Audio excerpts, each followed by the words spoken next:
Happy Wednesday and bonsoir à tous from the wine capital of France, Bordeaux. Wine and basketball. Now that sounds like a perfect way to spend hump day. I'm Salale Shani and I'll be taking you through the action of this 12th stop of the FIBA 3x3 Women's Series, where we've got 2 days of action coming at you as we start to wrap up summer and wrap up the 2025 season. After this stop, it's off to Azerbaijan for the weekend and then Hungary next weekend before the grand finale in Shanghai, China to crown the ultimate queens of 3x3 basketball. Before we dive into today's lineup of games, why don't you go ahead and hit that like and subscribe button so you don't miss any of the ladies' action and of the 3x3 action on the annual calendar. There's always a 3x3 event happening somewhere.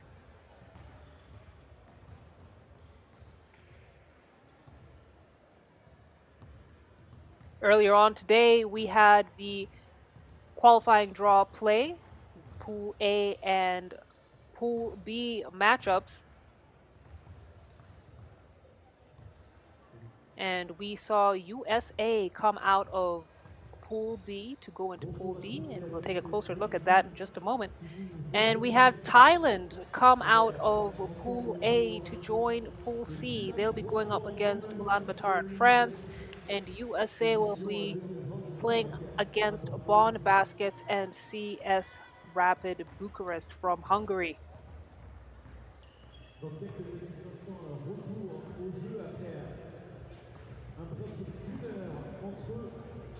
We love to see the activity happening in the comments. Please feel free to give us a shout out. Let us know where you're watching from. Let us know who you are rooting for. We are at Bordeaux, ma ville sportive, ready for some elite 3x3 action in the city of wine, the wine capital of France on the Garonne River. The last time this series was in Bordeaux was 2023, and this will be the second time we come to this beautiful city as we see USA warm up and get ready for this action right here. Their toughest test yet today. Again, very difficult for teams coming out of the qualifying draw to now get into the main draw and have to play another 2 games. They're going to be wrapping up this day with 4 games under their belt. Not an easy task, but listen, that's just 3x3. It's the cards that you're dealt with, and you can handle it in style or you can crack and lose. And who wants to do that? So, USA eager to advance to the knockout stage. And we'll be taking a look at their journey in the qualifying draw to get to this position right here in just a moment. But yes, sir, we are going to get into the game action in a few. Don't go too far.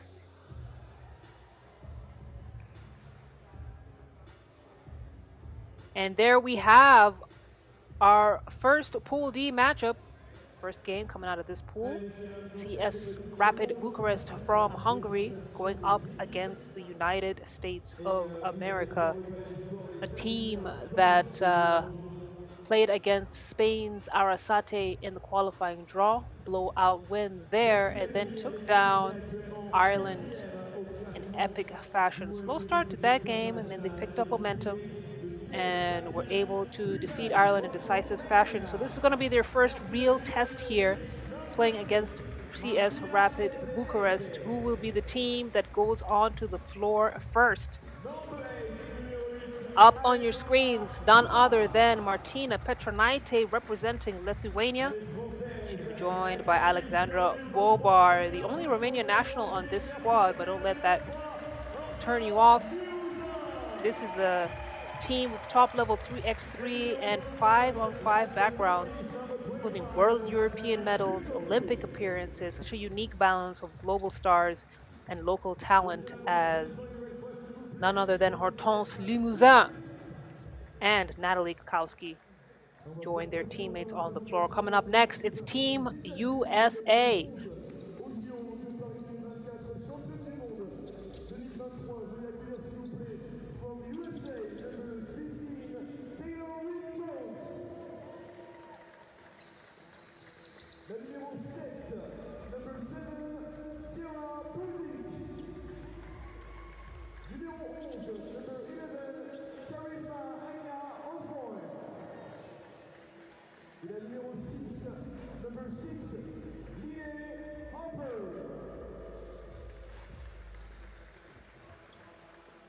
So that's going to be the lineup for the team in red, white, and blue, USA.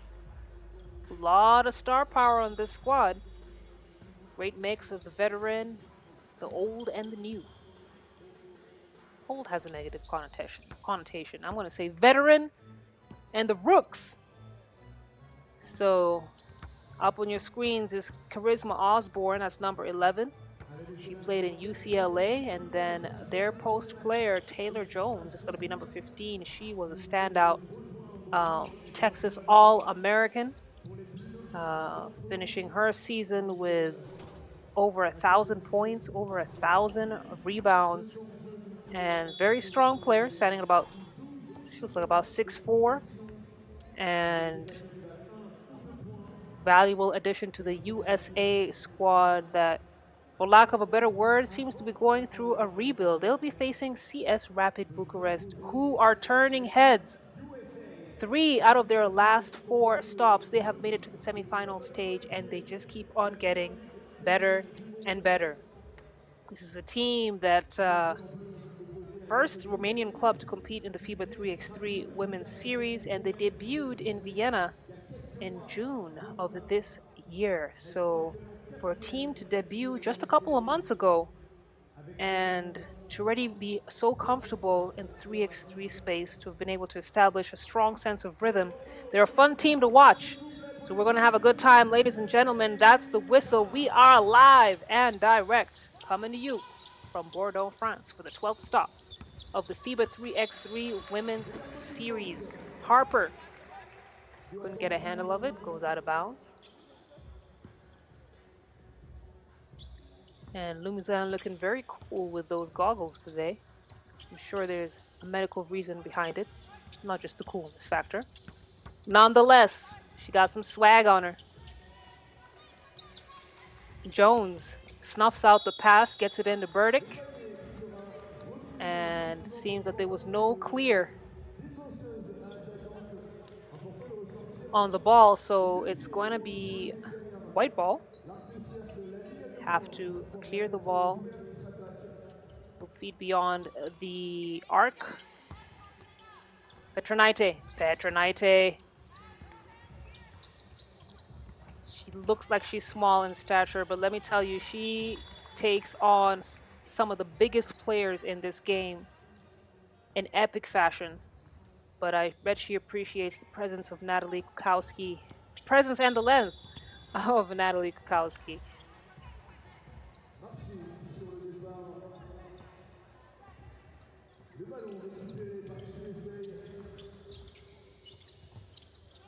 Harper, handoff to Osborne. Osborne goes right at Limousin, makes a count. So it's United States who draw first blood. And Limousin with the answer, right back at you.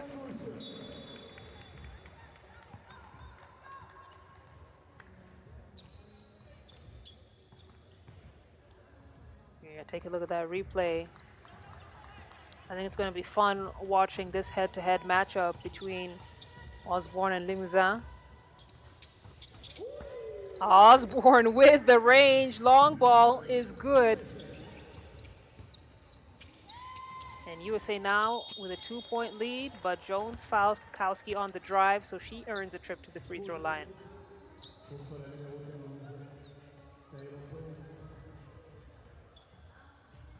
Natalie Kukowski, no stranger to playing against top-level teams and with top-level teams. She's played in the Czech Republic, France, Israel, and the USA. And a very strong inside presence for Rapid Bucharest, but also not want to shy away from the long 2-ball when her team needs it from her. Kukowski thought Limousin was cutting. And you've seen a couple of unforced turnovers from both of these teams as they try to get that chemistry rolling.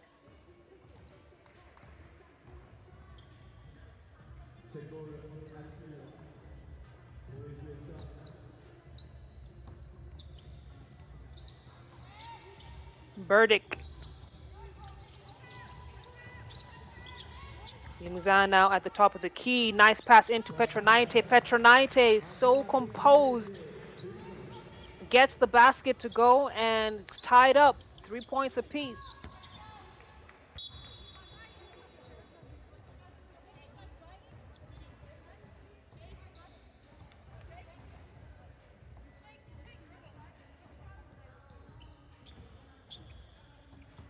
So a bit of a sluggish start for both of these teams. I guess they're trying to suss each other out as the travel violation is called for Alexandra Bobar. Bobar, the only Romanian national for CS Rapid Bucharest. We've seen her on this team with her other Romanian teammate, Podar. But Podar won't suit up in this particular stop. And it's great to see that Rapid Bucharest have found a unit that works well for them. I think having that continuity plays a major role in their success.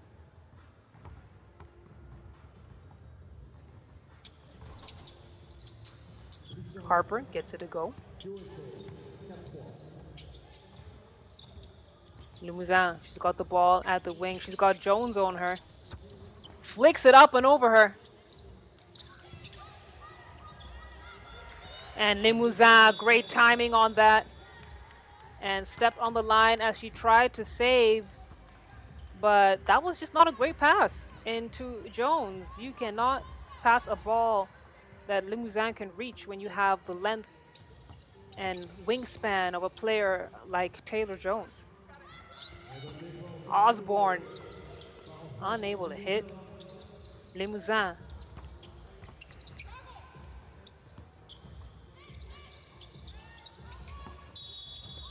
And that's going to be a walk called on Taylor Jones, as both teams here again struggling to find their offensive rhythm.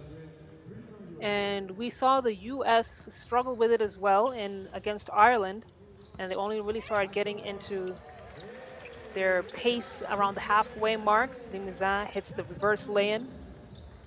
We know how good she is on that low block with those baseline cuts. Burdick with the runner. Burdick with the putback. Left her defender in the dust. Great job crashing the boards, but was slow to recover to Petronaite, who was right there to punish her with the 2-ball. Burdick now against Petronaite. Kowski trying to give a helping hand. Burdick makes it count. Petronaite drains the 2. And she is making Burdick realize that she cannot sag off that much on Martina Petronaite. She hits contested shots any day. Makes it look so easy as we have our first TV timeout on the floor. So an adjustment is going to have to be made defensively on how they approach Martina Petronaite.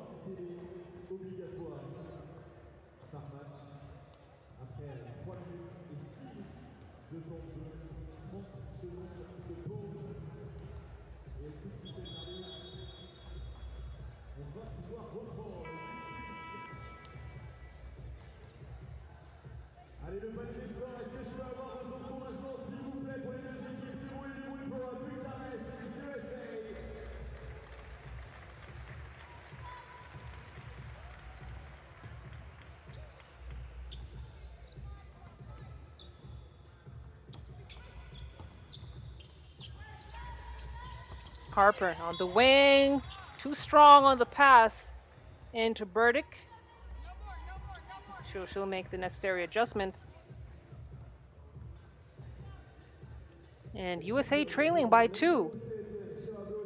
We've talked about the star power this team has, but their Achilles heel is the lack of team chemistry, something that can only come with time and experience together. And you can really see that coming to play here with the turnovers that USA has. And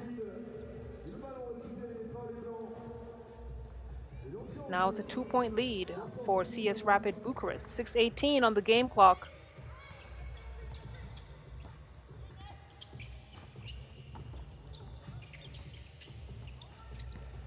Limousin has to take the mid-range. 1 second on the clock. Martina Petranaite. Another beautiful basket from her under pressure. And Jones with a quick response. In the low post, Limousin. Oh my goodness. Ooh, so close. Once she puts the jets on, it is tough to catch up. Dare I say impossible, and that's exactly what she did. As we take a look at that replay, complete change of direction and speed, and a bullet straight to the cup. Just missed the attempt, but she gets to go to the free throw line and comes up short.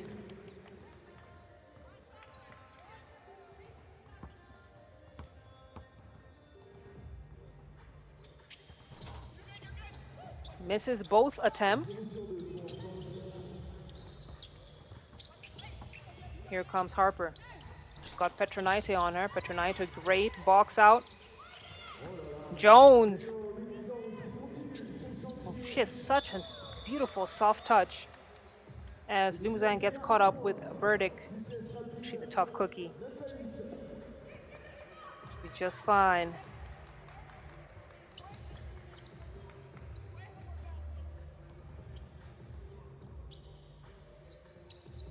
So slowly approaching the halfway mark here.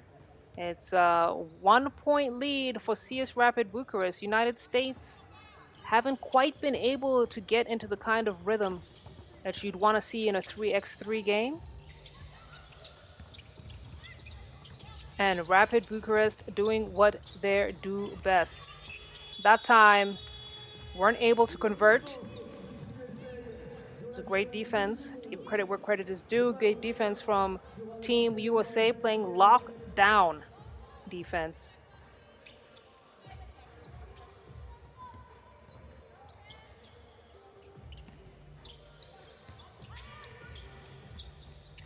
Osborne fires short.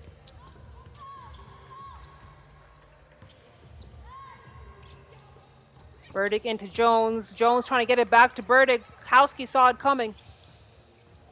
And now Petranaite, she thought she had enough space to take that shot. It felt a bit rushed. And yet they weren't pressed for time. So she'll have a seat, and Limousin checks back into the game.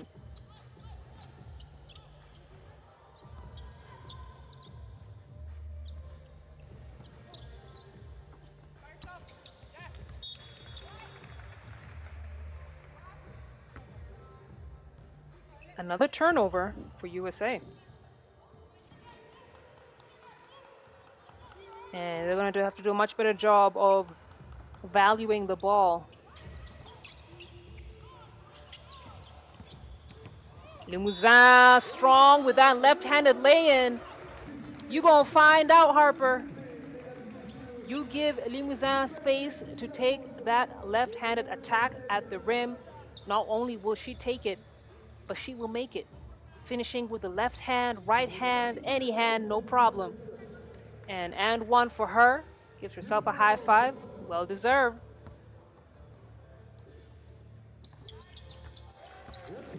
Hortense Luzin makes it a 3-point play. And CS Rapid now with a 3-point lead. Burdick can't win a bucket.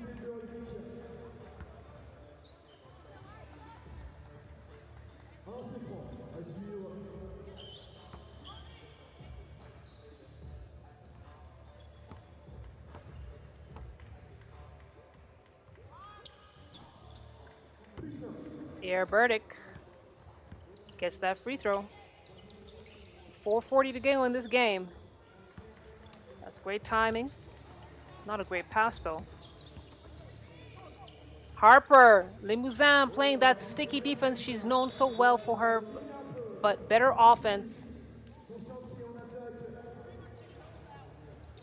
And Lene Harper, you can see that spin move. Like I said, great defense, better offense, gets her the basket. And CS Rapid Bucharest starting to cool off a little bit as USA starting to pick up momentum. We saw this trend in their game against Ireland. They need some time to get warm up and to find their rhythm, as we see another turnover there. Limousin deflecting the pass. It's almost a turnover. Last touch Limousin, so it's going to be still blue ball. Harper, bullet pass into Burdick. Kukowski with the block. Rim security at its finest. Gonna start calling her General Kukowski. Look at the attempt right there, clean. And disrespectful, just how blocks should be. Harper almost doing the same move against Hortense and Limousin. We said this was going to be a fun matchup to watch, and it is playing out to be exactly what we expected and hoped for. Kukowski, long two.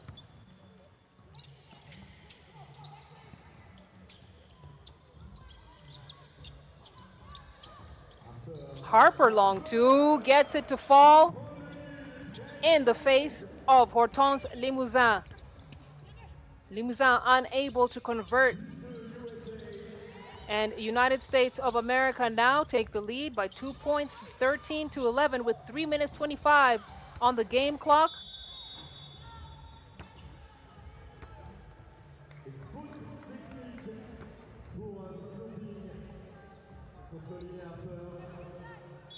Technical foul has been issued on the floor. And I believe they called it on USA, some clarifications being done. But if you sell the foul too much, they're going to call you for a technical foul. And let's take a look at that replay. Oh, that's not going to be it. That's Harper draining the two earlier on.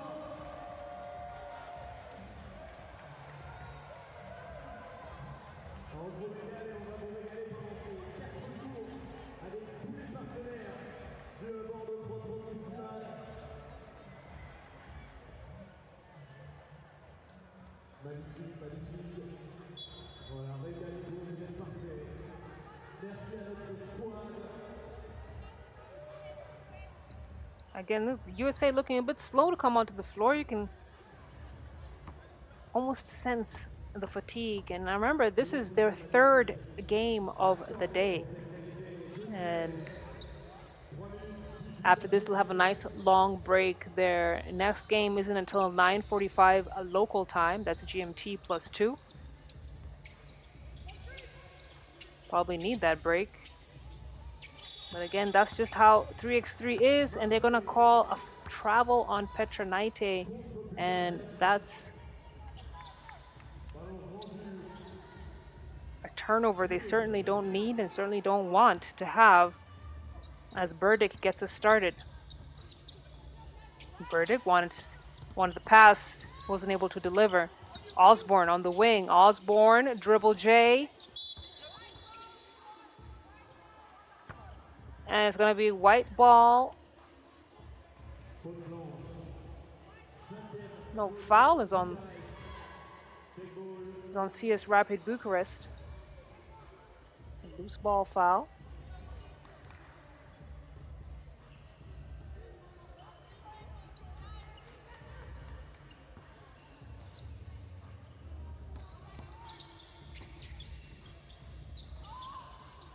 Osborne, great find into Burdick.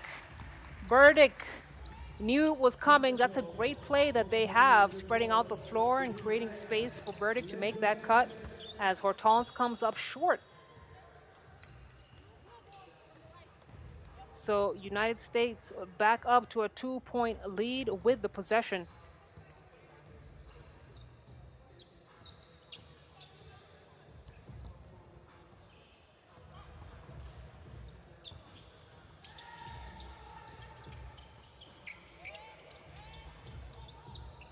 Osborne wanted it. Thomas Limousin almost got a piece of it. Osborne made it count. Right on time. As Bobar, Alexander, she wanted the ball in that low post. Limousin didn't quite have the angle to deliver the pass. So adjustments need to be made there. 2:22 on the game clock. 3-point lead for USA. Jones at the elbow. Trying to get the ball out of her hands. Burdick picks her pocket back into Petronites. Petronites to Kukowski. Great finish from Rapid.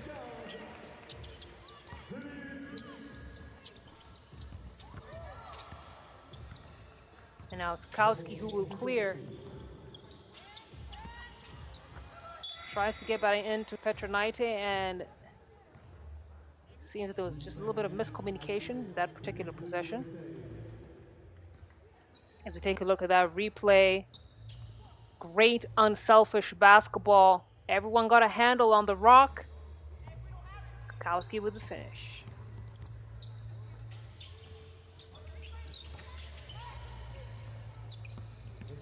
Osborne. Ducking and weaving. Earns herself a trip to the charity stripe. It's going to be CS Rapid Bucharest's 6th team foul, so they have no more fouls to give.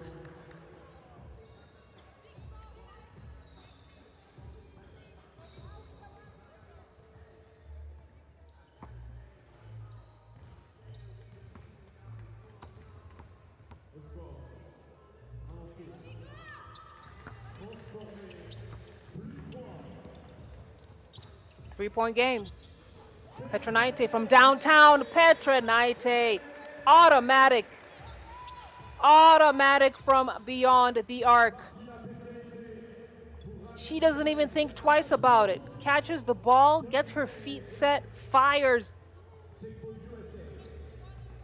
Such a threat from beyond the arc. Such a great two-point shooter as Sierra Burdick.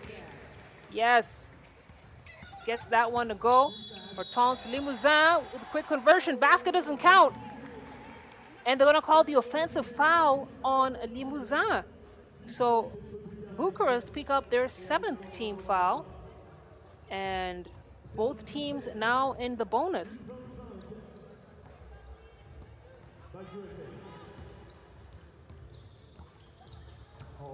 Whoo, that's a play that I love to see. And they make it work like magic. Team USA, handoff at the top of the arc, then firing that pass into the weak side cutter. It's a beauty. So United States up now by 3 points.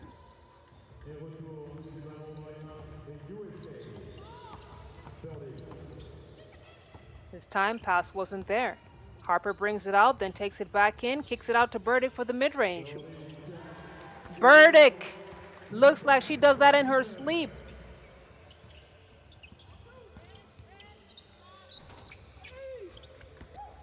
Big board from Sierra Burdick, kicks it out for the 2-ball. No. Petronites fighting for the board, and it's going to be another foul called on the United States. We got a final timeout on the floor. Time flies when you're having fun, and just like that, it's 47 seconds left on the game clock. United States a possession away from another victory.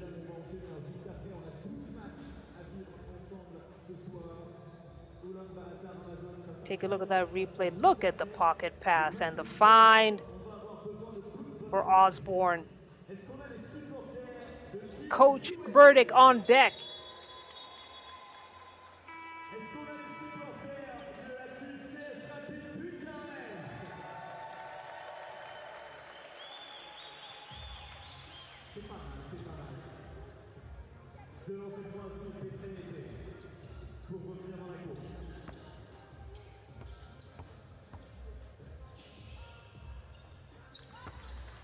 Petronite gets the first free throw to go, and she's a high percentage shooter from the free throw line.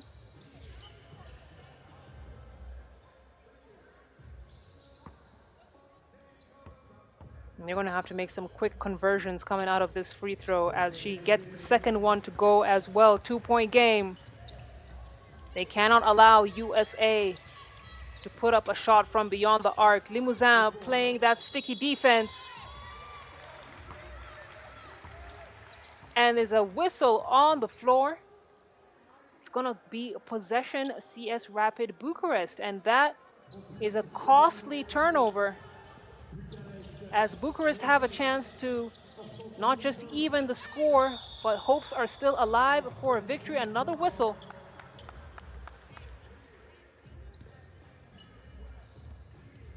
And it's looking like it was an illegal screen. So ball back into the hands of Team Blue. Jones got it on the elbow. Limousin tumbles down.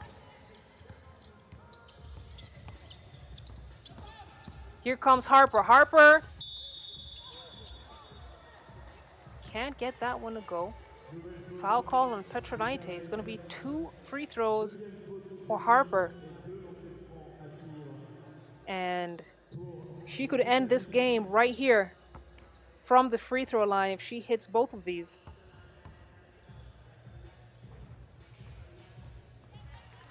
And gets the first one to go. She's been shooting very well, very comfortably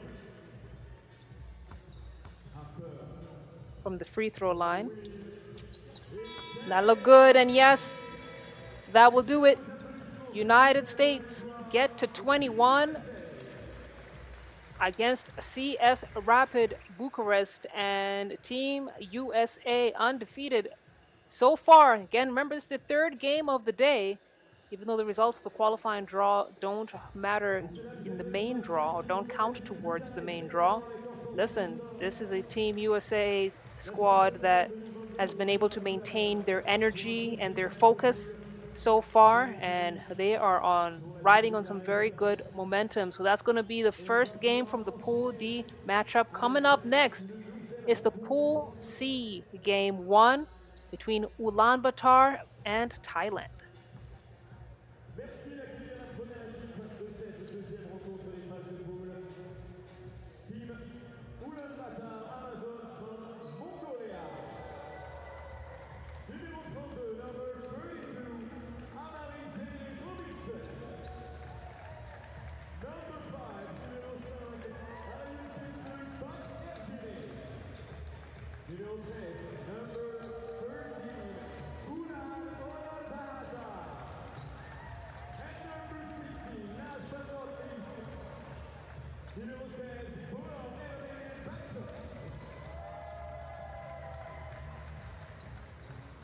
messieurs, dames, team Ulaanbaatar Amazons. On va pouvoir accueillir maintenant l'équipe de la Thaïlande. From Thailand, number 8, Suparati Puchuan. La numéro 1, thaïlandaise, number 29, Ratchakol Unatsuk. Et la numéro 7, number 7, Wellington Sumat.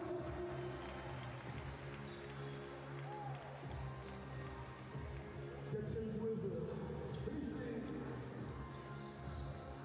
Une pensée pour la numéro 59, So those are the ladies for Team Thailand. Again, missing Bunsen Prom. They've been a 3-woman squad since the beginning of the day in the qualifying draw matchup. No problem for them. They went through undefeated against Great Britain and again against Portugal. And now they face Mongolia. A lot of history between these teams, and most painful memory for them, or most recent painful memory for them, is Mongolia losing to Thailand at the Jakarta stop. And that came down to the final minutes.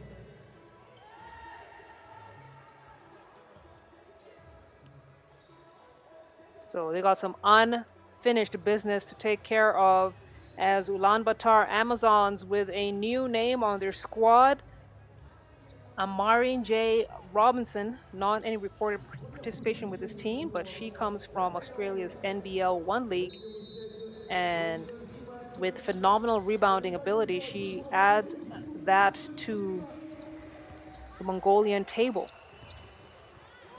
Oh, and look at that one-touch pass from Sumat. The chemistry that this Thailand team has is just out of this world.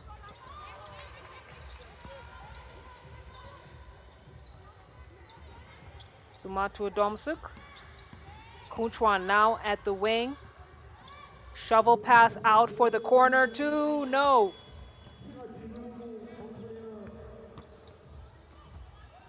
Ulaanbaatar into Bat Erdeen. Erdeen off. And Robinson thought about the kick out and said, nah, I'll handle it myself.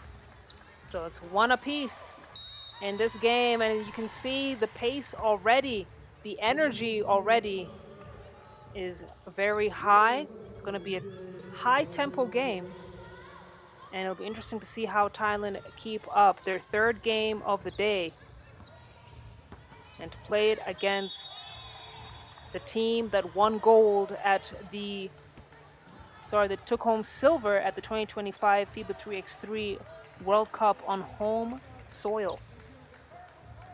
I'm sure they're still riding that high. Those are bragging rights that they can hang on to for the rest of the year, as far as I'm concerned.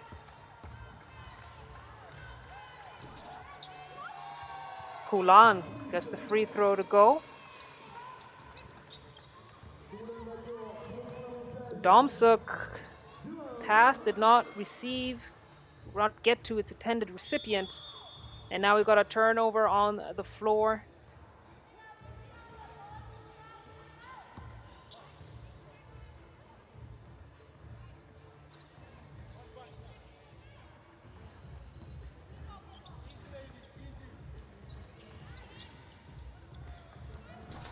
Ulaanbaatar, no go. That's a nice, easy putback finish for Bat Erdeen. Udomsuk from downtown. Kunchwan on the boards. And another attempt is good. Kunchwan drills the two ball. And it's 3 apiece. Great defense from Thailand. Udomsuk gets a handle on the ball.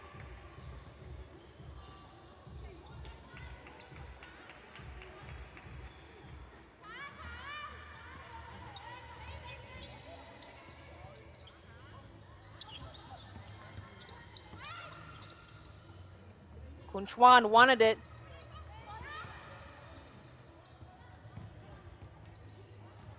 Bat Erdeen loses it.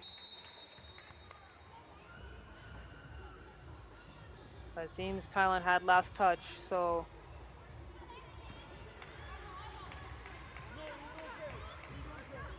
Sumat seems to believe she didn't have the last touch. But we have to go with what the referees decide.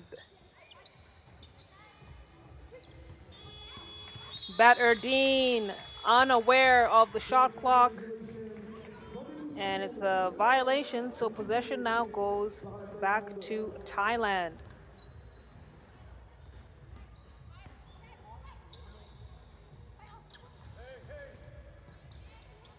Sumat Udomsuk. Udomsuk with space to shoot, and she does! Count it!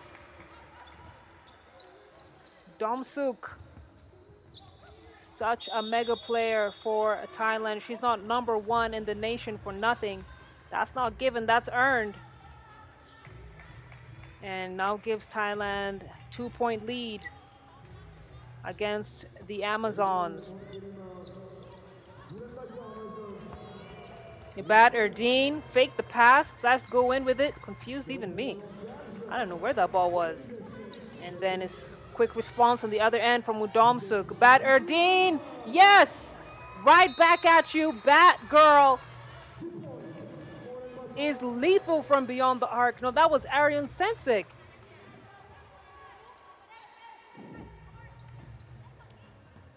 Yes, indeed. One and the same clutch 2-point shooter. Thailand know this. These two teams have played enough times against each other that they understand how they each play. As you can see, when you have that kind of situation, there are obviously going to be a lot of turnovers. As Udomsuk shows how it's done. Amari Robinson, welcome to the 3x3 world. Let's take another look at that replay. So nice, we gotta see it twice. Robinson did her best. Udomsuk did even better. And she has an opportunity to make this a 3-point play, 2-point play.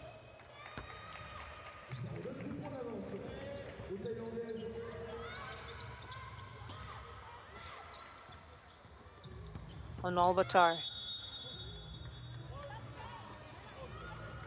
Got a whistle on the floor.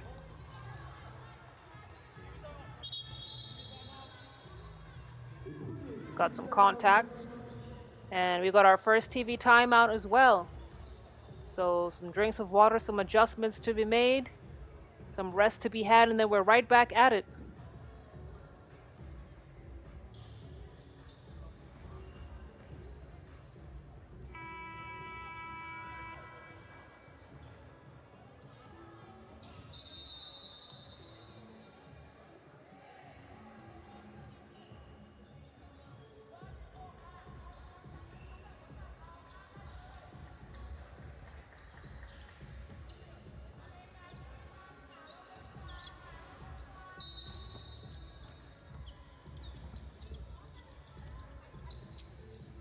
Robinson at the elbow. Arian Sensek off the mark. Robinson with the boards. Arian Sensek with the putback. Kun Chuan chases her own rebound.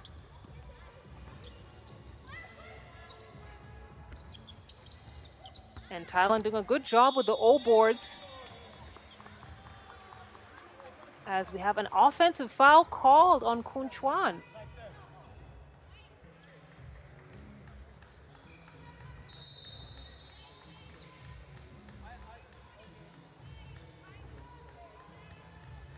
So it'll be white ball, 1-point game here. And we knew it was going to be a slog between these two teams. Robinson. She had her defender well and sealed, but no, they're going to call the offensive foul on Amari Robinson.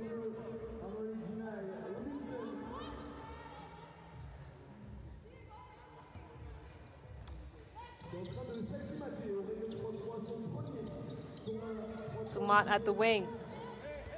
Gets it to Udomsuk. Not too much off the ball movement happening, no problem. Udomsuk blows the lay-in, and characteristic for her. Sumat with a great help defense, but the recovery is just not good enough, and they're gonna call another foul. Another foul, just a warning.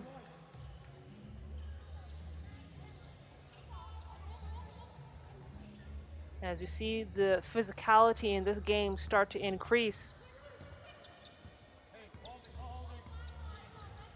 Sumat gets into the hands of Udomsuk. Udomsuk on the left-handed drive through the contact.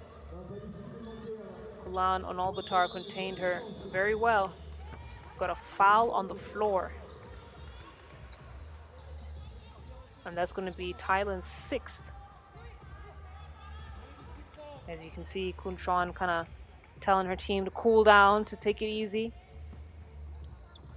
It's not a team that they don't know how to play. Scouted each other very well. And that's great recovery. from Bolar Erdine. She knew she missed that shot and crashed the boards. And look at the response on the other end from Kunchuan. Two teams now trading baskets. We expect nothing less. Oh my goodness, Ulaanbaatar rattles it in. And now just slightly over 5 minutes. This game has reached a new level. Both teams trading baskets, but it's Thailand with the slight 1-point lead, and Batsoi opportunity to even out the score right here. She's off the mark on the first attempt.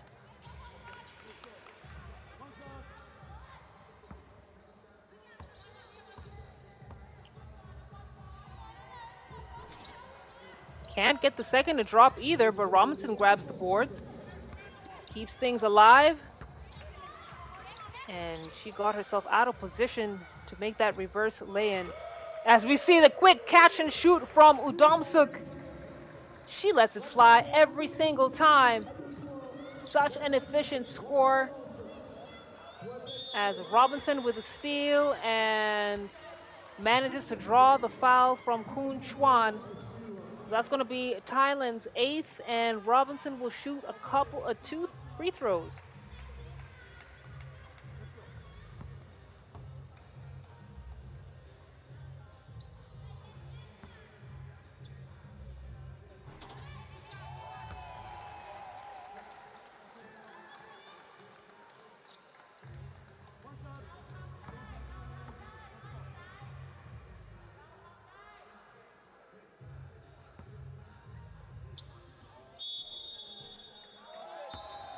So the Clemson alumna gets both free throws to go. Basket counts.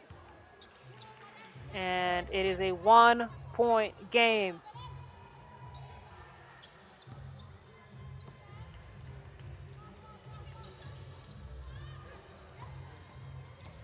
Ulaanbaatar got Robinson on her. She's the faster player. Makes that read and attempts unsuccessful.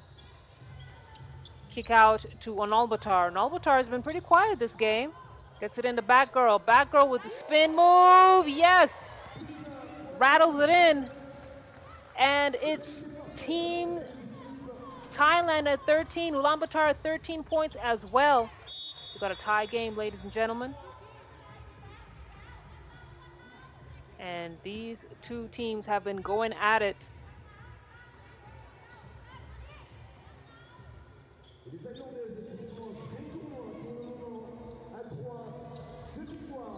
Oh, look at the great play from Kun Chuan.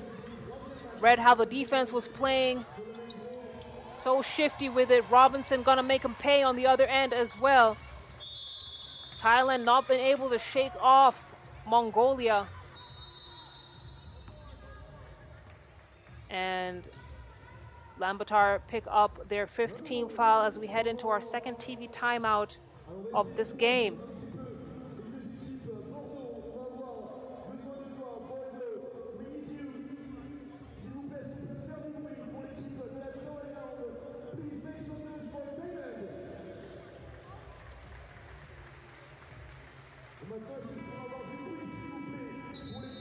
Taking a look at that replay, there wasn't much Sumat could have done against Robinson, short of tackling her.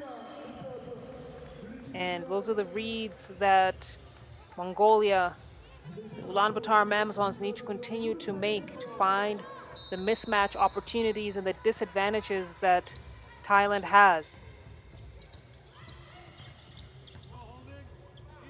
Sumat, too strong on the pass.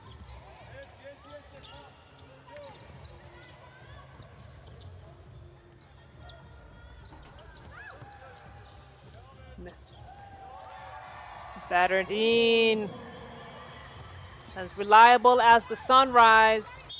This time Ulaanbaatar takes it right to her. She wanted the foul called and she gets it. So she will head to the free throw line to shoot one and try and even things up again with Ulaanbaatar, who now have the lead.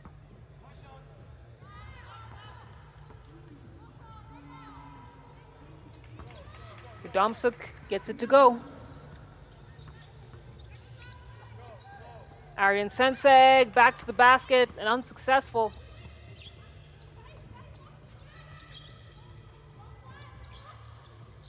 And now some miscommunication, but that allows Samat to drain the two ball.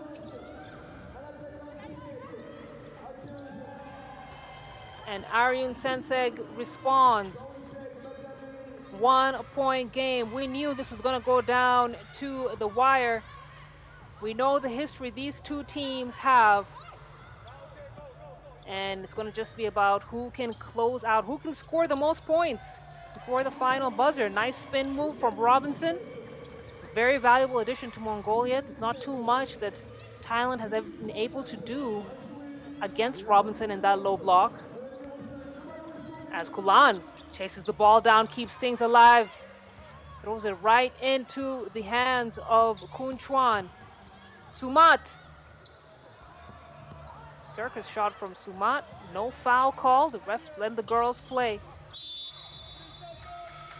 And it's going to be a 3-second call on Robinson. She's doing a good job of adjusting to the 3x3 style of play, though, I must say. And we got another timeout on the floor. 2 minutes and 13 seconds on the clock. Neither team being able to get away by more than 3 points in this matchup.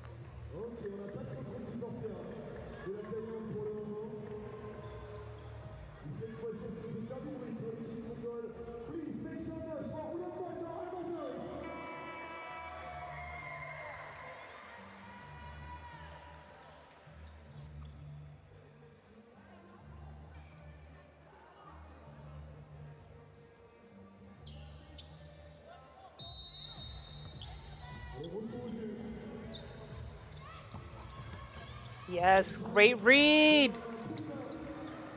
Thailand has been playing some very intelligent basketball, understanding how the defense is playing, being shifty, and it's gotten them some crucial baskets. As we see an offensive foul called on the Amazon Princess, as Sumat is down a bit. Kulan seems to think, you know what, the girls play. As we take a look at that replay, okay, extended her hand a little bit, so we'll take it. Under 2 minutes to go in this game. Thailand now with the lead. Been at least 5 lead changes so far in this game that has been neck and neck from the opening whistle.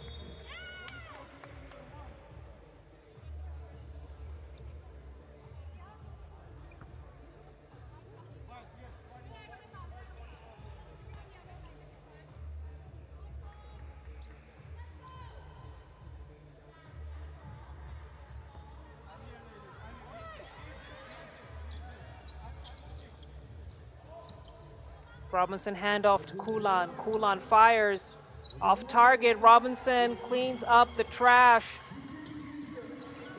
She's being very active around the rim as Kun Chuan off the mark that time. We got a foul called on Thailand's number 8, Kun Chuan. And that's going to be their 9th team foul, and will send Ulaanbaatar to the free throw line. And this is where things start to get tricky. 2-possession game. Both teams in the bonus. It's very easy to win this game from the free throw line.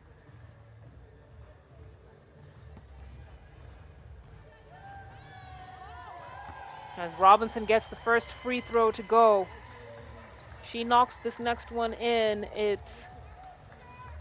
going to be just 1 point away from ending this game with time to spare.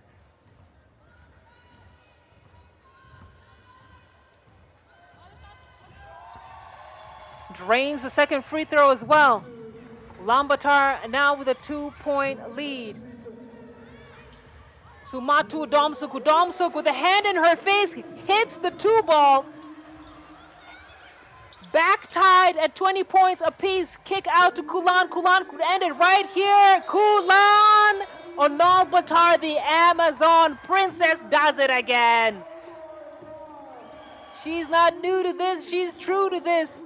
And Ulaanbaatar take the victory 22 to Thailand's 20 points in epic fashion. Again, these two teams had to battle it out from the opening whistle straight through the 10 minutes on the game clock. But it was just persistence and determination that got them this victory. So Mongolia now walk away with a win. And as they say in Latin, a luta continua, because these two teams will always have unfinished business. Coming up next is the Pool B game matchup between Spain and Amsterdam.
Alrighty, we got our first Pool B matchup of the evening, Spain against Amsterdam. If you're just joining us, we're in Bordeaux, France for the 12th stop of the FIBA 3x3 Women's Series.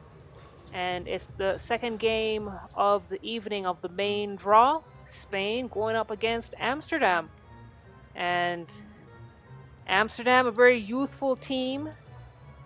First time in the women's circuit this season. Very young squad, average age of about 21. And we know the Netherlands remains a dominant force in the women's series. We expect nothing less from this team. But what is exciting to see is the intentional developmental teams coming out of Holland. We've seen the Netherlands under 25 squad. We're now seeing an Amsterdam squad. So again, another country with 3 teams in the women's circuit this season, as they join, I believe it is Germany and none other than Spain, with several teams in this circuit, and it's just testament to the growth of 3x3 basketball. They'll have a tough and tall order to contend with in this matchup against Spain. There we have the whistle. Time to hoop. And that's a great way to start for the young guns from Amsterdam. Skyndel.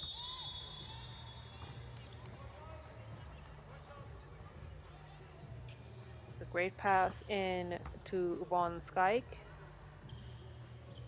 And Skyke will head to the free throw line to shoot 1.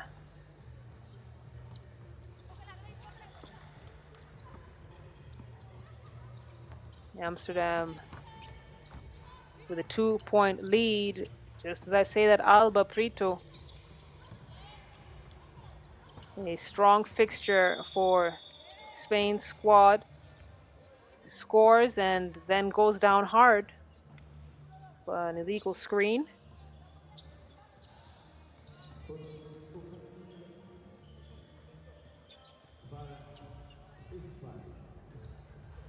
So it'll be Dermino to get us started for Team Spain. Handoff. Camilion. Camilion fakes one way. Nice little dream shake to go the other. Even up the scores 2 apiece.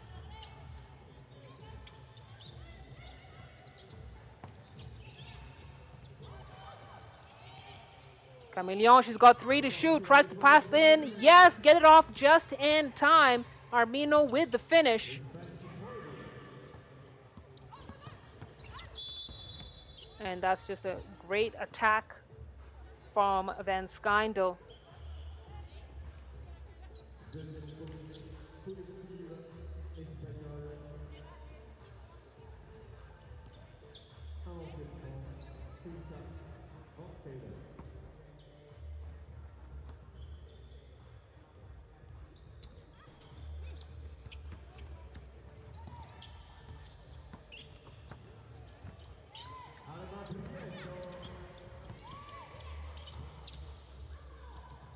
Spain now with the 2-point lead,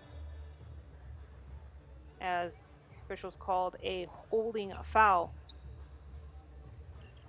So Amsterdam to check the ball up top.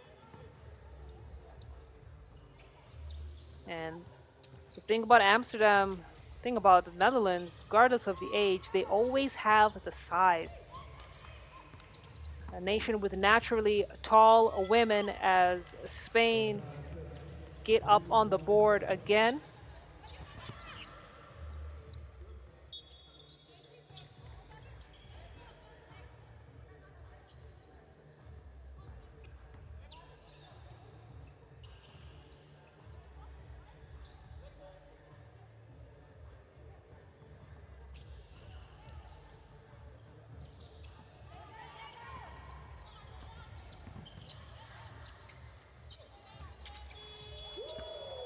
Right before the buzzer, very clutch too.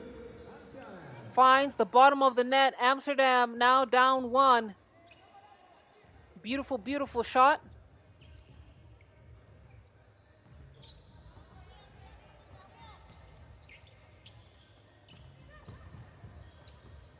Prito on the wing gets the screen from Muhate. Floats it back into Muhate. Muhate, she's got 1 on her. Back to Prito. They're going to call it 3 seconds. Play just took a little bit too long to execute. And the ball goes back into the hands of Amsterdam.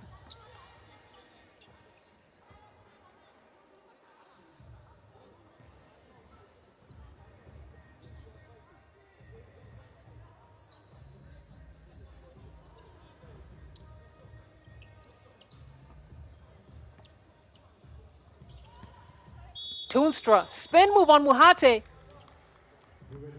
And they're going to call the holding foul on Muhate. It's always exciting to see post players who are light on their feet, have that nice quick first step. Kick out to Van Schijndel. Schijndel off the mark, that one. Prito chasing down her own rebound. Manages to reset the possession. Camilion!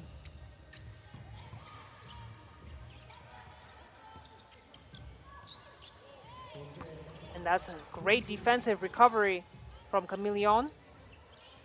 Got a piece of the ball, managed to deflect the shot. Now 5 seconds on the shot clock. Camilion has to make a decision. Step back 2, get it done, Camilion. And that's a great job shaking off her defender, but wasn't able to connect on the shot. Toornstra comes up short. Van Schijndel way off. Didn't have the legs to get the ball to the rack.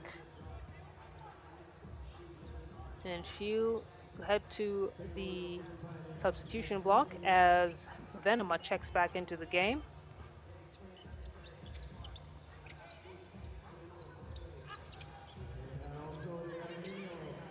And now Spain is starting to look like a well-oiled machine.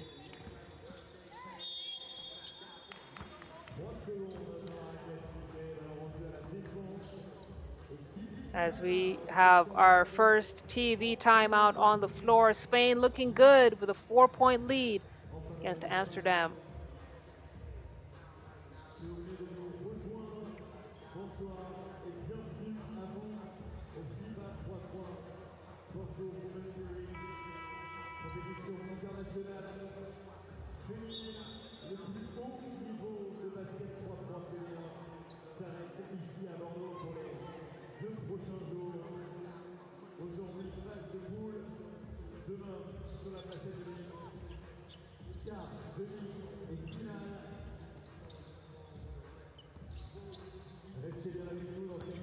Nice find for a cutting Armino. Again, Spain looking like a very well-oiled machine here. Must be that fantastic olive oil that they have in Spain. Brito, step back mid-range pull-up is good. Using her speed to break the defense, and now just like that, Spain with a 6-point lead. Amsterdam struggling to score. There's a good show of sportsmanship. Toonstra helping Prito get back up.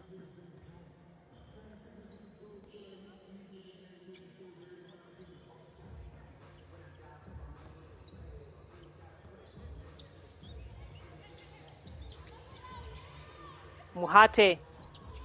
Handoff. Buries the 2-ball. Juana Camilion. You do not want to give her the space to take that shot. She will make you pay.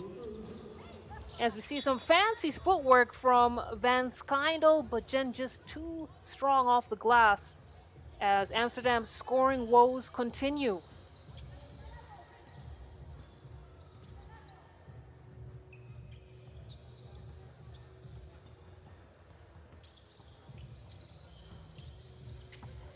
Camilion gets it back to Muhate. They wanted that nice give and go, but weren't able to complete the play.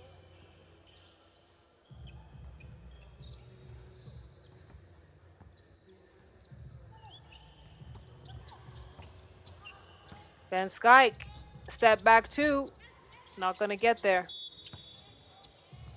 Muhate is fouled by Iris Venema in that low block, and that's gonna be Amsterdam's 5th.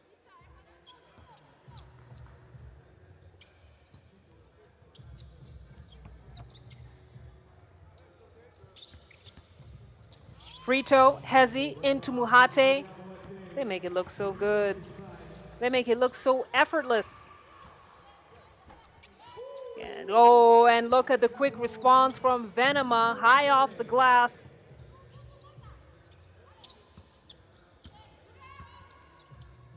Muhate, 3 to shoot.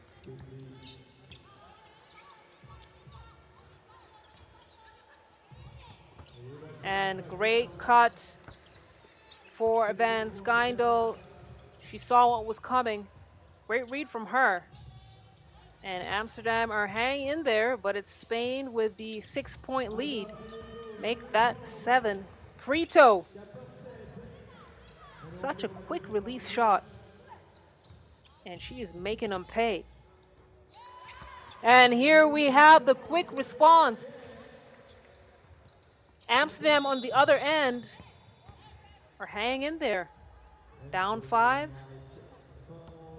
With plenty of time left on the game clock as we see Van Skyke head to the substitution box.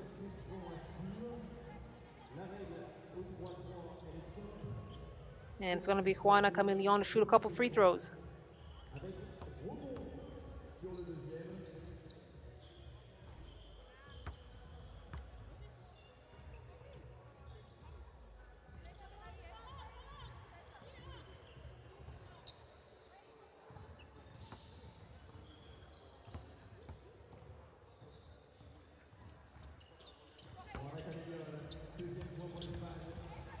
Chameleon nails both free throws. Toonstra, head down, muscles her way to the rack, gets that one to go. Now again, Toonstra contributes to clearing the ball. Got a foul on the floor. We're going to call it on Alba Prito.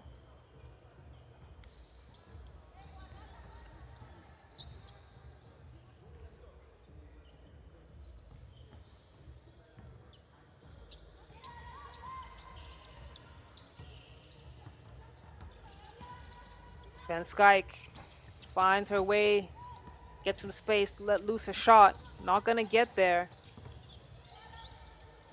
Frito. Love her quick release shot. Unsuccessful in that one. Amsterdam, though, grabbing rebounds, making sure they're active around the rim and beyond the rim to chase down those boards and get them second chance opportunities. Muhate couldn't receive the ball. Now it's Van Skyke at the wing. Toonstra rolls to the basket. No need. Van Skyke wasn't interested in passing. She was interested in getting buckets. And just like that, it's a three-point game.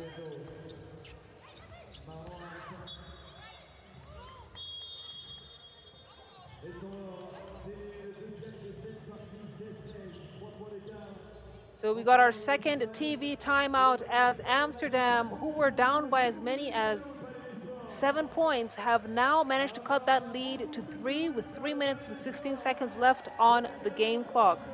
You can see them animatedly talking at the substitution box, making necessary adjustments against the Spain team. Much more experienced, but the desire that Amsterdam is playing with, as we see that replay of Van Skyke's 2-ball, is impressive.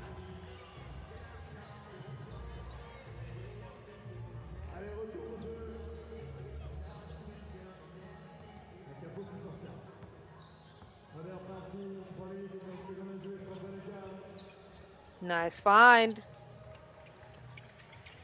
De Armino with the finish.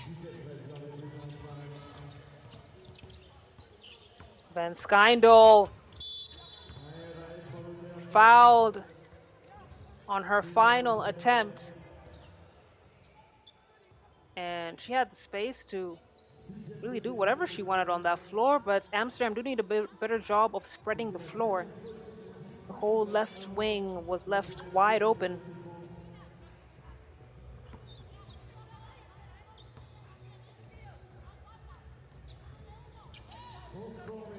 Van Skyndel contributing from the free throw line. And another turnover called on Spain. So it's going to be black ball.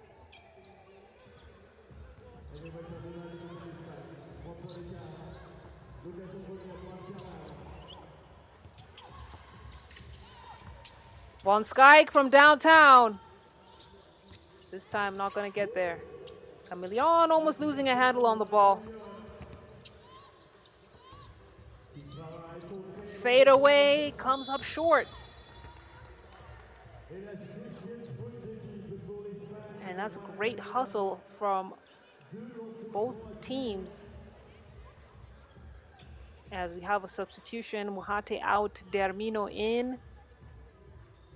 It's going to be a foul called on Spain, so Amsterdam to shoot.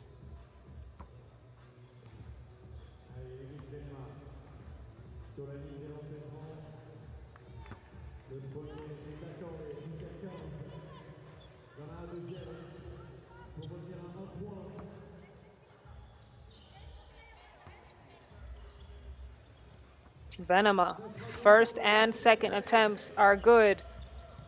And Amsterdam are right there with Spain. It's a 1-point lead for the team in white.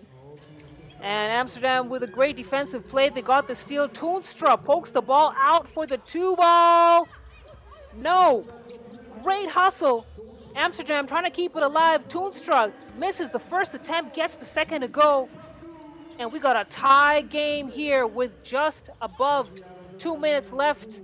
Amsterdam come down from such a major deficit to even out the score with this Spanish team.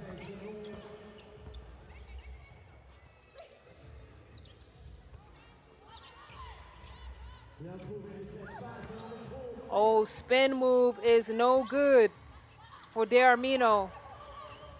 And not sure she has the legs to complete the play, but she does. And that was a tough possession as Amsterdam opting to go for the long ball. And Van Schijndel was off the mark. But incredible sights that we're seeing here. Amsterdam were down by as much as 6-7 points. Clawed their way back into this game, now down by 1 and making Spain extremely uncomfortable. Toonstra almost loses it.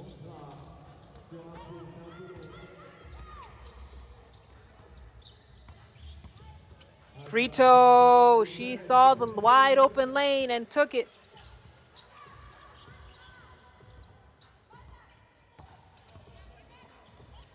Venema finds herself wide open beyond the arc, lines it up, knocks it down.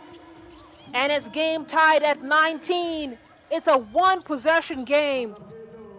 And it could go any way. As a foul has been called on Iris Venema. They have been managing to outscore Spain in the last several minutes of this game, and now they are delivering punch for punch. But Gracia De Armino could finish up the game right here. And again, it's always tragic when teams, when you're in the defensive end, when teams finish up games from the free throw line, but if you're on the offensive end, it's a beautiful way to end the game on that easy note, and that's exactly what Spain do as they take their first victory of the day, 21 to Amsterdam's 19 points. We must give credit where credit is due. Amsterdam put up a great fight, coming down from such a deficit to even out the score and take the lead, but it's experience that wins the day here, and Spain go home with the dub.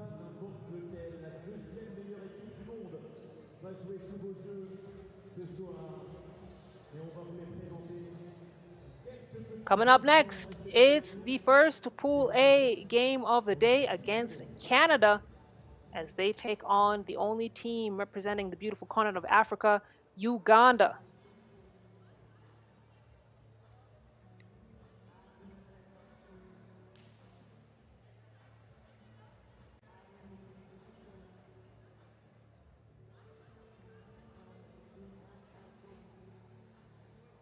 Messieurs, dames, merci d'accueillir les deux nouvelles équipes pour cette rencontre, la première de la poule A.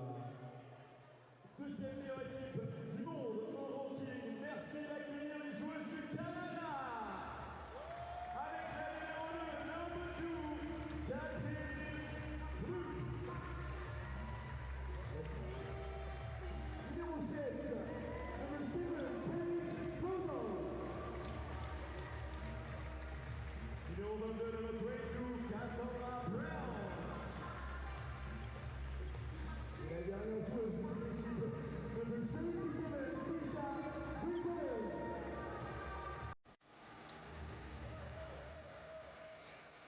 Mesdames et messieurs, l'équipe du Canada.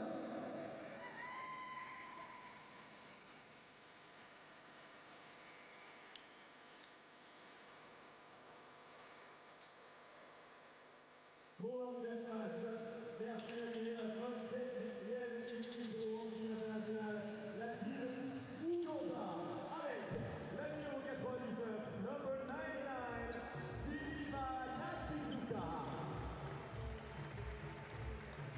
Numéro 29, number 29, Melissa Apollo. Numéro 13, number 13, Martina Alexis Zanyongo.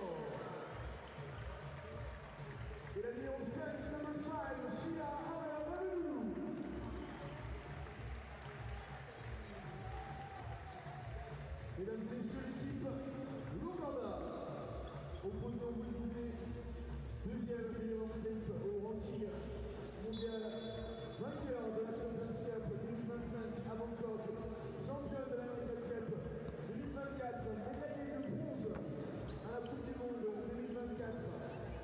Et j'en passe, l'équipe du Canada, une des meilleures équipes du monde sous vos yeux.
Allez, lancement du match, première position pour Uganda.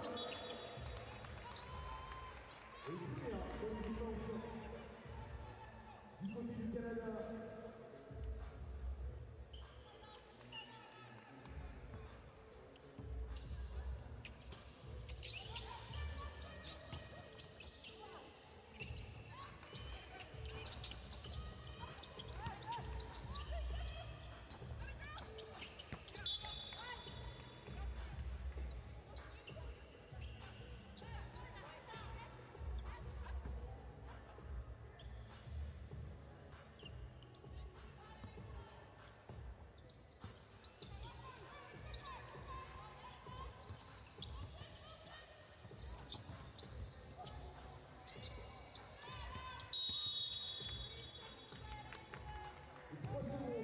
Dans la raquette, sifflé contre le Canada.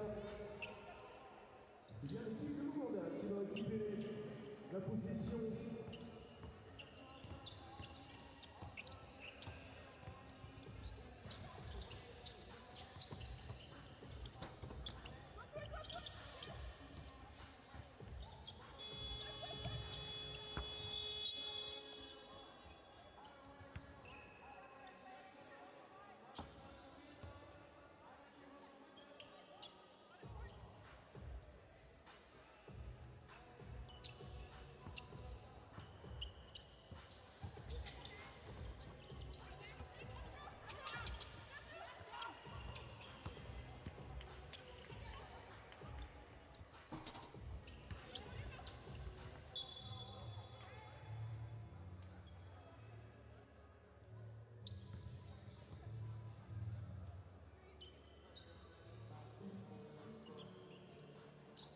Le symbole pour l'équipe nous aura l'ouverture du score. Et la réponse directement signée Exposa, le numéro 7 du Canada, tout en sérénité. Ça fait 2-1 pour les Canadiens.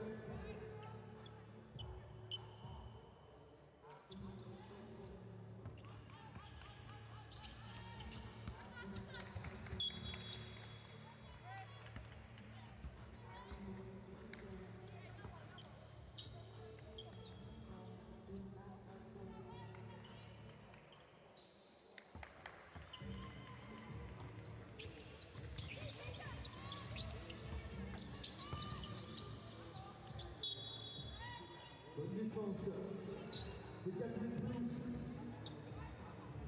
Il va rester 4,6 secondes sur la possession.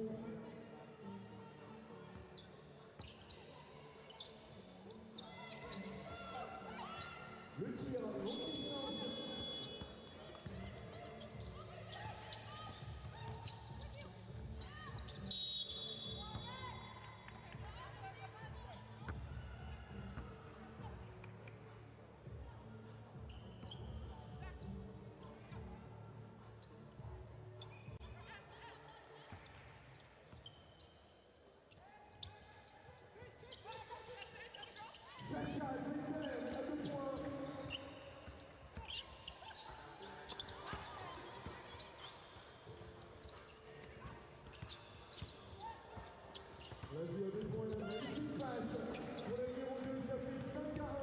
Scores are now 4-1.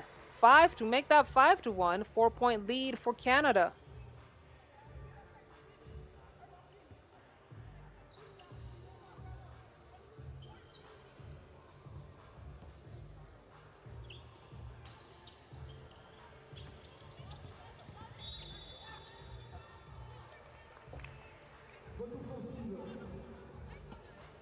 Sur la pose d'écran, le ballon récupéré par les joueuses ugandaises.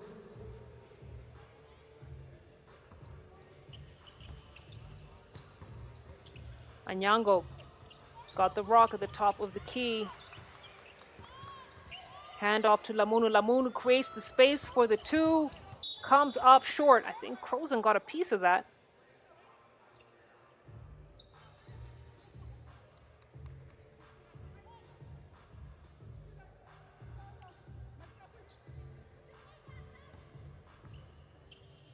So it'll Brown to check the ball at the top of the key. Plouffe on the elbow. Gets it to Crozen. Crozen back into Plouffe. Plouffe has got two on her. Kicks it out to Crozon for the two. And that ball movement, bullet passes across the floor. Blink and you might miss it. Canada now with a 6-point lead. Oh, beautiful two ball from Sylvia Nakituka.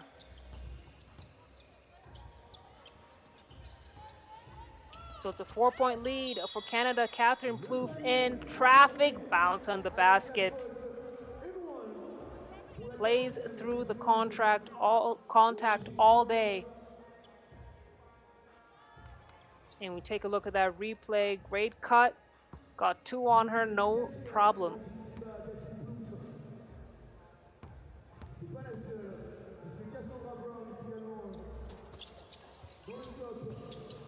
Loose, misses the free throw, no problem. Gets the ball right back into her hands at the top of the key. Seisha on the putback.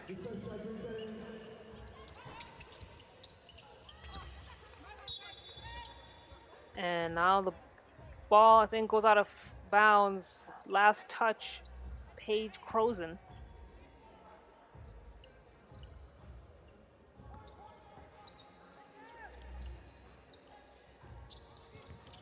Nakituka, head down, splits the defense. Crozen was right there with her. And despite Uganda's efforts to keep it alive, Crozen! She barely got her feet set and still managed to hit that deuce.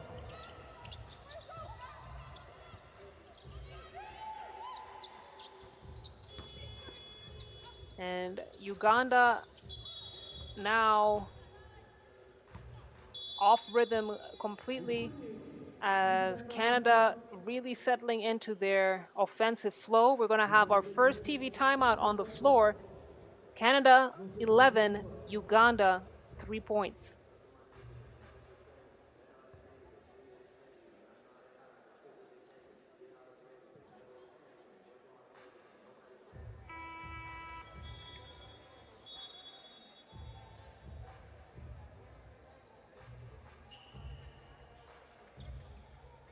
Checking back into the game for Canada is Plouffe, Grant Allen, and it's going to be Cassandra Brown.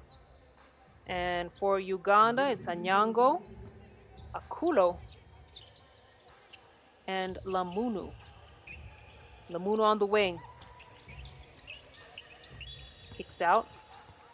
Travel called on Anyango.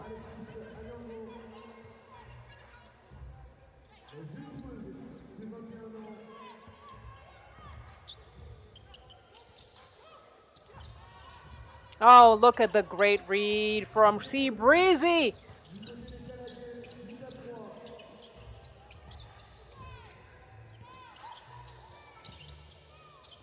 Uganda with 2 to shoot. Excellent defense from Brown. She got a piece. And Canada have now completely disrupted Uganda's offense. They have been unable to score in the last several minutes of play. Plouffe. Jab. Kick out. Krozen back into Plouffe. Too strong on the pass. And she stepped out of bounds.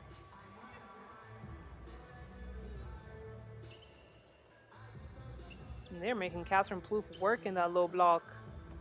Passes have not been quite on target as they should be when you're giving those post feeds and interior passes, as the ball bounces out of bounds. Turnover for Uganda.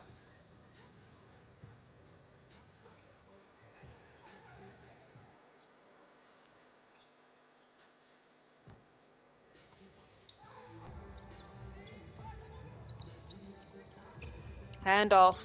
Grant Allen to Krozen. Krozen draws the defense, goes all the way with it. Too strong on the glass.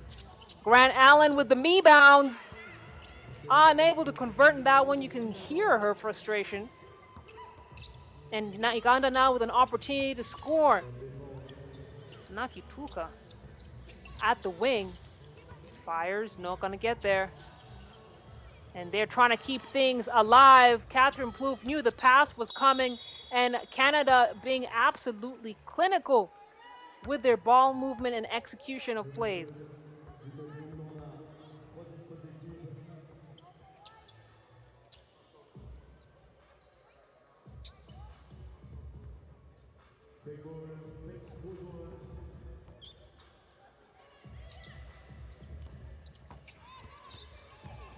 Seisha gets it to Cassandra Brown. Brown on the wing.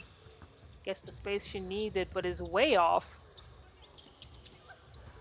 And that's a great cut from Melissa Akulo to draw the foul. Earns her trip to the free throw line.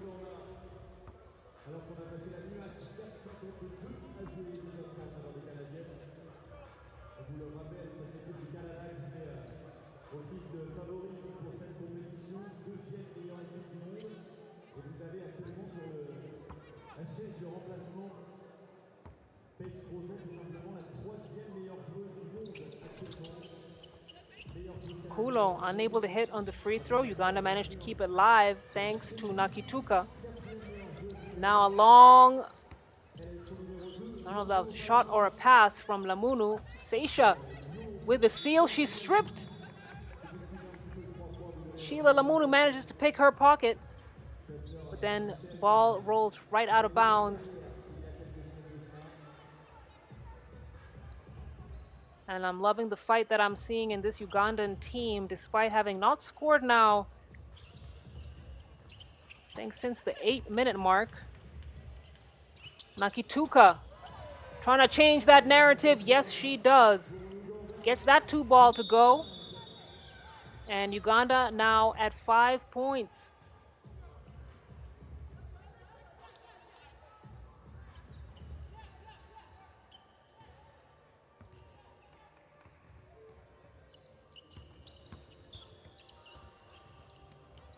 Love the aggressive basketball on display here from Uganda, but Canada are seeing the plays before they even happen.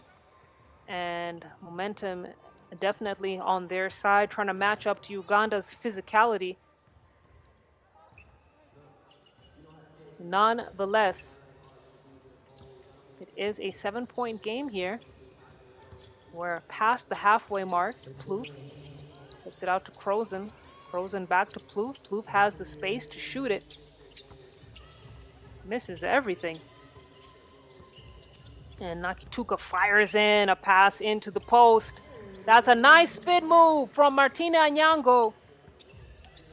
And would love to see a lot more of that from her in this game.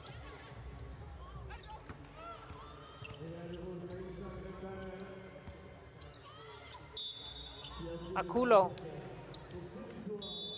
Travel for the attempt. And we got our second TV timeout on the floor. So the ladies try to figure some things out. 7-point lead for Canada. And despite the lead, you can see that they have struggled a little bit with the physicality that Uganda is giving them. This is a rebounding and hustle-driven offense kind of a team, and they compete possession by possession. They are making Canada work for every bucket, as it should be. Et encouragement pour l'équipe de l'Ouganda, le palais des sports, s'il vous plaît.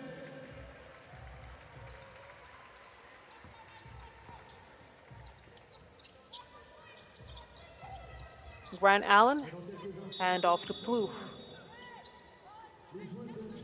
Going to be a holding off the ball foul called on Uganda. That's going to be their 5th.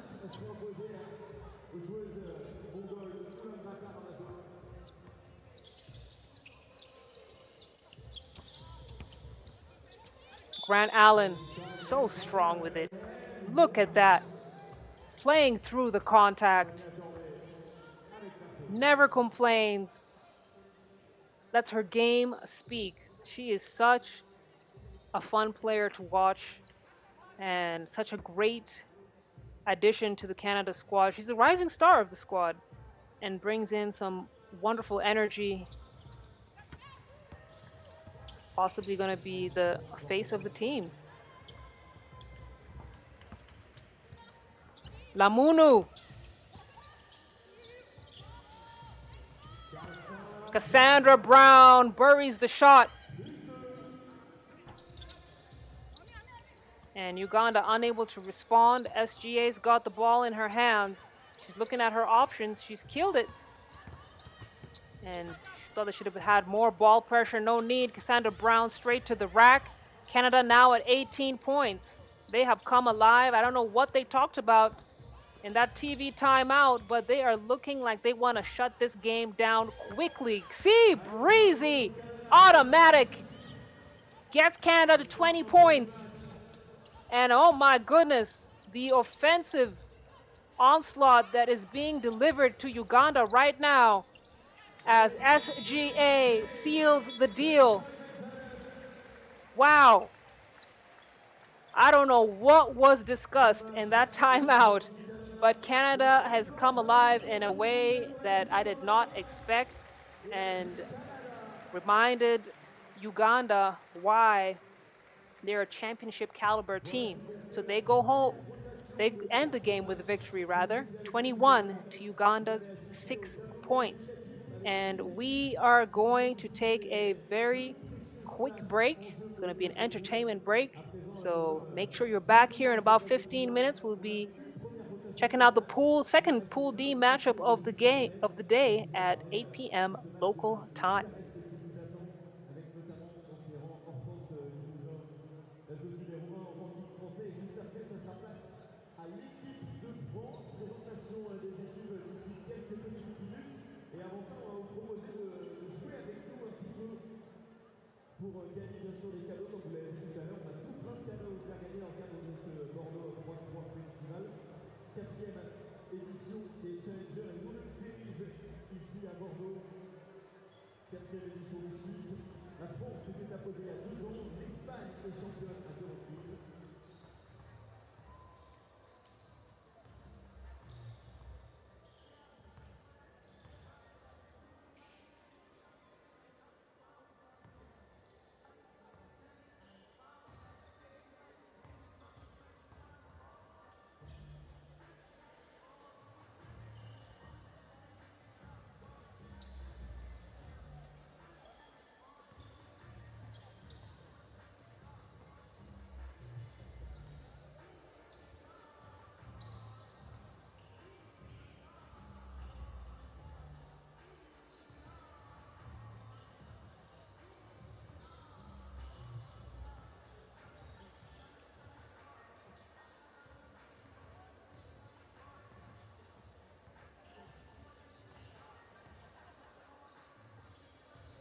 Ok, le palais des sports. Il nous reste encore quelques instants avant la reprise du prochain match. On a un break d'une petite dizaine de minutes.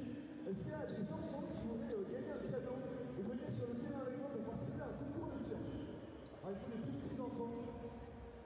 Est-ce qu'il y a des enfants qui voudraient venir pour participer à un petit concours? D'ici, si tu veux venir. Allez, super. Est-ce qu'on pourrait l'aider à descendre juste ici? Et il faudrait un petit garçon, un petit shooter pour venir faire le concours de tir. Est-ce qu'il y a des enfants qui veulent venir essayer de repartir avec le t-shirt officiel du festival Bordeaux 3x3? Les gars ici, il m'en faut un. Est-ce qu'il y en a qui veulent venir tirer?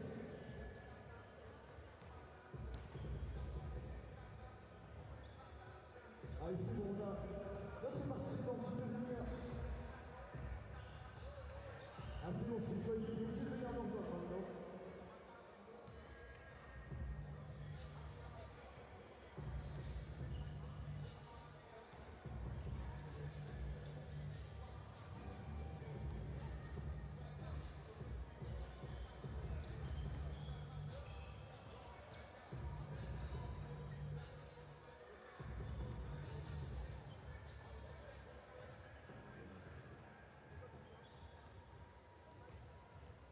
Mesdames et messieurs, le palais des sports, ils sont tout timides. Est-ce que je pourrais avoir un tonnerre d'applaudissements, s'il vous plaît, pour Apolline et Raphaël?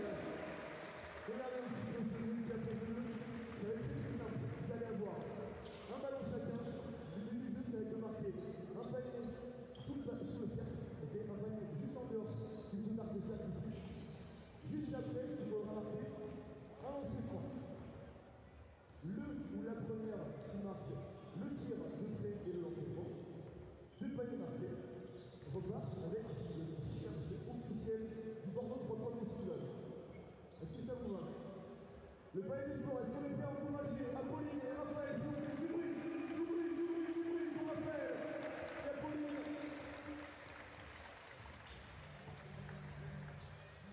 Un ballon. Pour le deux, vous allez partir de la ligne de points ici. On va faire un décompte de 5 secondes tous ensemble avec le palais des sports. À 0, vous partez, le ou la première qui marque un panier à l'intérieur et un panier à une de lancer franc repart avec son panier. Est-ce que c'est bon pour vous? Est-ce que c'est bon pour vous, le palais des sports? J'entends rien, est-ce que c'est bon pour vous, le palais des sports? Un décompte tous ensemble, je prends votre énergie s'il vous plaît. 5. Et c'est parti, Apolline, Raphaël, on peut se rapprocher du panier.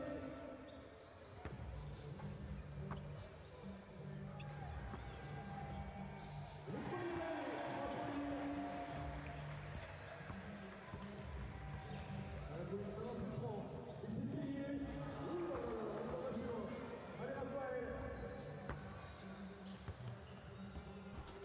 On y est presque. Est-ce qu'on peut avoir du bruit s'il vous plaît de Raphaël?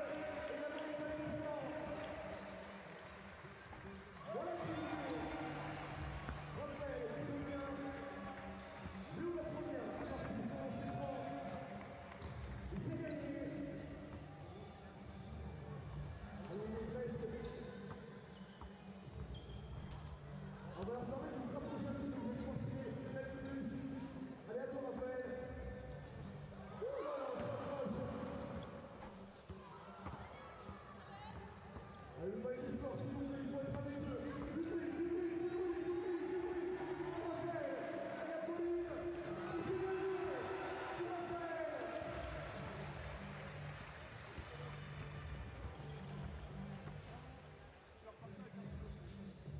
Et Apolline, on va pas te laisser repartir. Grenouille, je vais même repartir avec de l'eau de consolation offerte par notre partenaire Oasis. Le frisbee qui peut servir également d'éventail. Tu pourras faire des passes à la tribune. Attention à ces personnes. Du bruit, s'il vous plaît, le palais des sports pour Apolline. Et alors toi, Moraz, tu repars avec le t-shirt officiel du festival Bordeaux 3x3. Le palais des sports, ça s'applaudit, s'il vous plaît.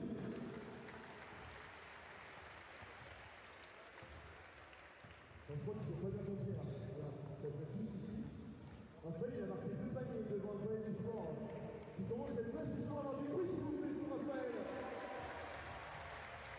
Ça, c'est la classe. Donc, je repars avec le t-shirt Bordeaux 3x3 Festival. Allez, du bruit pour Raphaël et Apolline, s'il vous plaît.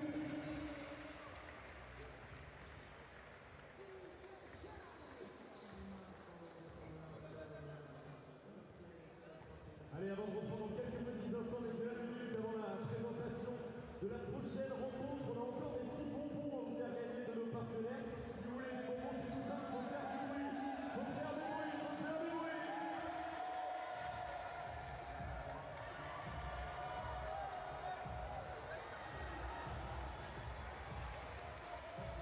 Vous pouvez vous lever, vous pouvez taper une main, vous pouvez pour faire du bruit pour recevoir les cadeaux de notre petite squad magnifique.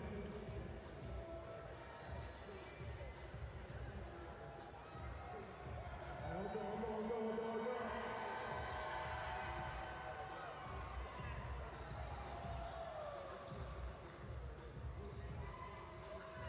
Parfait. Vous êtes parfait, malgré les scores. Et on va pouvoir passer dans quelques petits instants à la présentation des 2 prochaines équipes. Si vous venez de nous rejoindre, bonsoir et bienvenue à vous ici pour le FIBA 3x3 Bordeaux Women's Series, une compétition internationale féminine avec les toutes meilleures équipes du monde, notamment vous l'avez vu juste avant. La deuxième meilleure équipe du monde actuellement, le Canada, l'Espagne qui fait également partie des toutes meilleures. Et puis bien sûr, vous aurez le droit de voir devant vos yeux l'équipe de France qu'on vous présentera dans quelques petites minutes. Elles sont en train de se préparer, les joueuses. Et avant ça, eh bien, place à la présentation des 2 prochaines équipes. Capo, je t'invite à venir me rejoindre parce que dans 30 secondes, c'est la petite presse. Donc il faut qu'on soit à l'heure parce que on nous regarde un petit peu partout à travers le monde sur la chaîne YouTube de la Fédération internationale de basket 3x3. Si vous voulez partager le lien et toutes les infos, rendez-vous sur la page Insta de la Ligue Nouvelle-Aquitaine 3x3. Voilà, vous savez tout. Nous allons pouvoir passer à la présentation des équipes pour cette prochaine rencontre avec une équipe que vous avez déjà découverte tout à l'heure. Et on va attendre notre petit capot qui va se mettre en place pour découvrir ces 2 équipes. Et le Palais des Sports, vous avez compris, on a les toutes meilleures équipes du monde, alors on va pouvoir les accueillir comme il se doit. Messieurs, là, du bruit pour les 2 équipes, s'il vous plaît. L'équipe du CS Rapide Bucharest, du bruit s'il vous plaît, from Romania, wearing number 6, Martina President. Avec le numéro 8, number 8, Alexandra Bola. La numéro 3, championne du monde, 2022, numéro 1 française, pour qui vous la connaissez, et la dernière seconde, last but not least, number 25, Nathalie Kukovski. Messieurs, là, vos applaudissements, s'il vous plaît, pour le CS Rapide Bucharest from Romania. Avec votre énergie maintenant, le Palais des Sports, s'il vous plaît, pour l'équipe de Bonn Basket from Germany, number 5, Caroline Stevens. Number 9, numéro 9, Lisa Weber. Numéro 12, number 12, Ulaanbaatar. Et la numéro 22, number 22, Annette Kohler.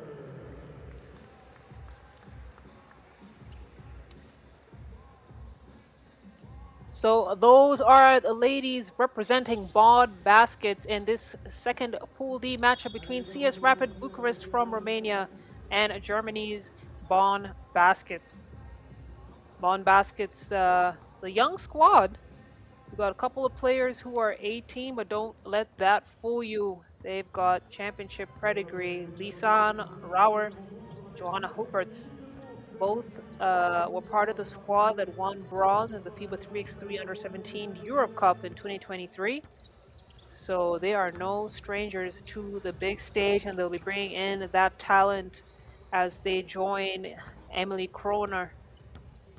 She won a silver medal in the FIBA 3x3 Under-18 Euro Cup of 2019, so that was some ways back, but still, she knows what it takes to play at the top as well. And this team, part of a feeder system, currently supporting Germany's Elite 3x3 achievements. And we've been seeing a lot of that in this stop, and teams like the one before, the game before this one, a couple games back actually, Amsterdam. We saw a young team, you could call that one of the B teams coming out of the Netherlands. Bonn Baskets definitely considered one of the B teams coming out of Germany. And then Arasate, we saw them in the qualifying draw, and a very strong developing team coming out of Spain.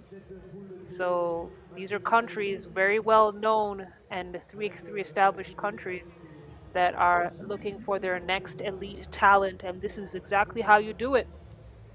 Find them and throw them in the hot pot. Hot pot being playing against other elite female 3x3 basketball stars.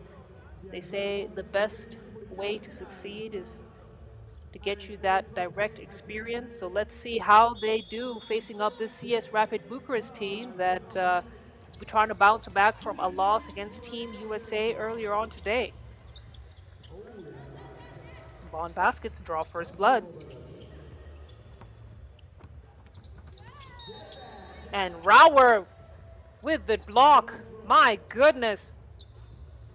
Nothing but the Wilson completely erased that attempt by Petronite. And she's a very athletic guard that you expect to see a lot from her in this matchup. Rauer almost loses Kukowski.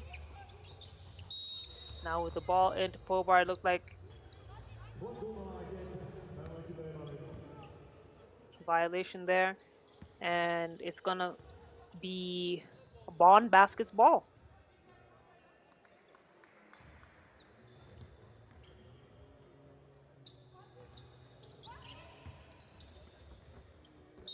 Kroner on the drive.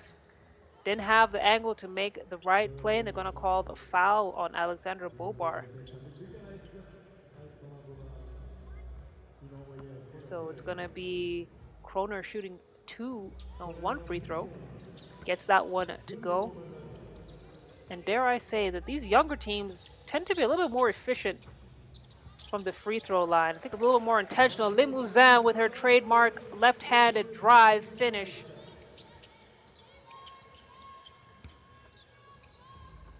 Kroner, nice soft touch. Recognized the mismatch that she had with Limousin on her. Kukowski now, strong drive. Rauer with a rejection once again. Block City. It's Rauer's house. We're just visitors. As she tries to get a handle on the ball, and Limousin throws it out of bounds. But look at the defensive effort from Lisanne Rauer. She's tipped to be the next superstar from Germany, and you can see exactly why.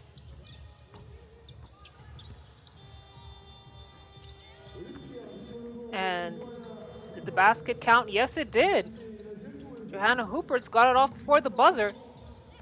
And it's Bonn Baskets with a 3-point lead.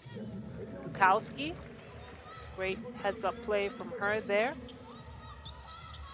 Good IQ. Petronite with the steal, tries to pass it into Kukowski, and it's a turnover as Kukowski gets a sub, and back into the game is Bobar.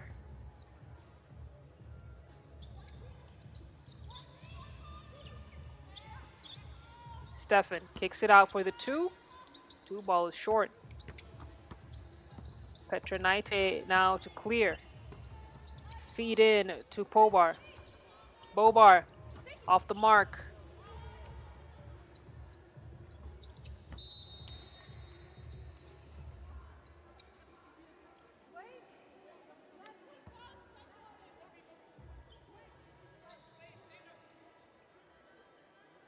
Allez, le check-ball pour les CS rapides de Bucharest. Kukowski tries to throw one in. Stolen away by Hooperts.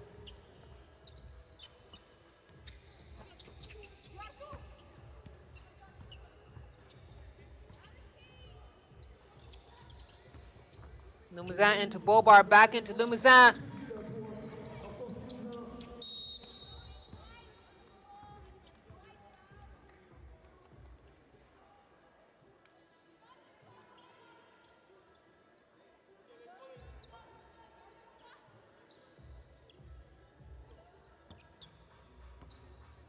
Stefan to get things started. Rauer, mid-range is good. And the steal from a corner. Bonn Baskets active on both ends of the floor offensively and defensively. Switch heavy teams who at no time are there really any lapses. You can see they're communicating well. And Germany's Bonn Baskets 3-point lead. Look at the mid-range shot from Stefan Limousin. Now really the only player from Rapid Bucharest giving some offensive input. Defensively as well, she snatches down that defensive board. Got a kick, so it's going to be reset. White ball as we take our first TV timeout. Rapid Bucharest are looking like the rookie team in this matchup. They got some things they need to figure out.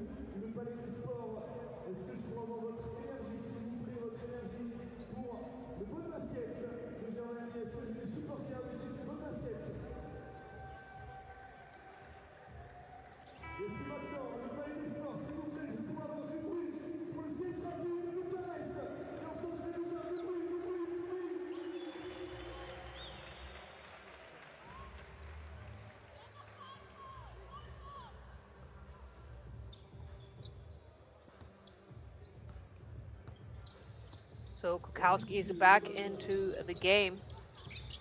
Muzan kick out to Petronaite. Petronaite on the drive, aggressive with it.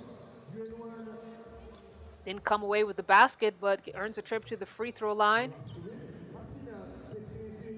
And you get the sense there's a lack of urgency for CS Rapid Bucharest, and I hope the conversation that they had at that timeout will inject a certain level of desire and fire in them that we've seen in this Romanian squad in this women's series this season.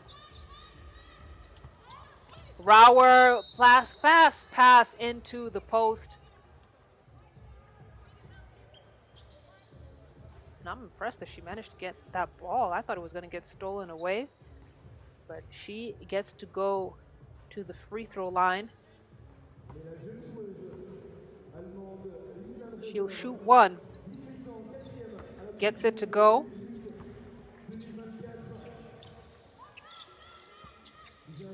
Kukowski wants it. Nice footwork from Kukowski. And Robert tries to seal Kukowski in that low post. I think Kukowski just has the height. You can't really do that on someone who has 6'2", 6'3", slightly taller than you. But the possession stays with Bonn Baskets. Kroner off the glass. 3-point lead for Bonn Baskets. Kukowski again in that low post. She goes off the glass, and they are utilizing that backboard well. In that angle, Rauer rejected by Kukowski. Ball goes out of bounds off the foot of Limousin.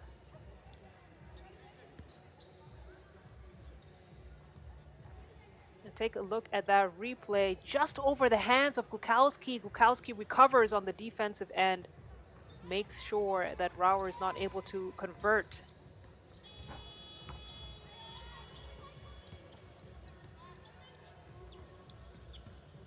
Limousin, she's got the speed. Too strong that time. Stefan. Gonna call an offensive foul on Stefan. So white possession. 2-point game as we start to approach the halfway mark here. Bonn Baskets still in the lead.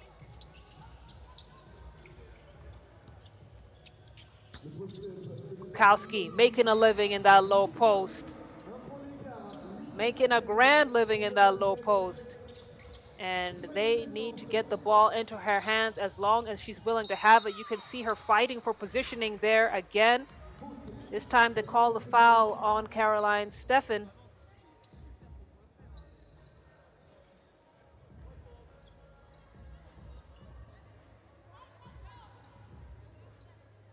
Un petit point d'avance pour l'équipe de Bonn Baskets.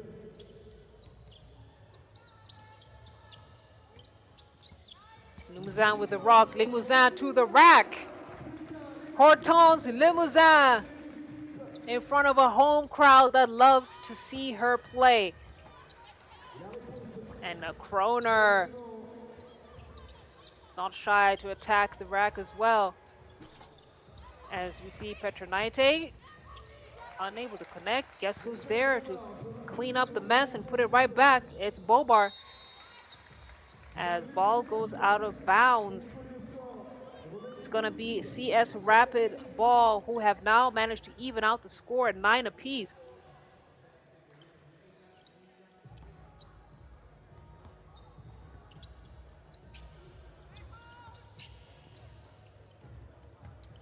Petronaite, hesitation, goes all the way with it, too strong. Kukowski on the O board, trying to get the positioning that she needs to complete the play. Third attempt, no, decides to kick it out. This time Petronaite has a go at it, and Rapid Bucharest missing all kinds of bunnies. Right under the basket.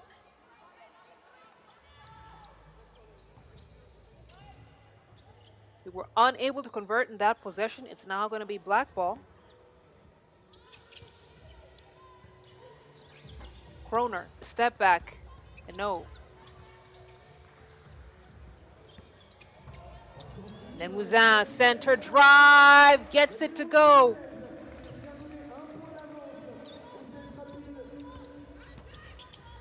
Now Rauer going right at her. Defender finds the bottom of the net. And Lisanne Rauer, she is an outstanding player for Bonn Baskets.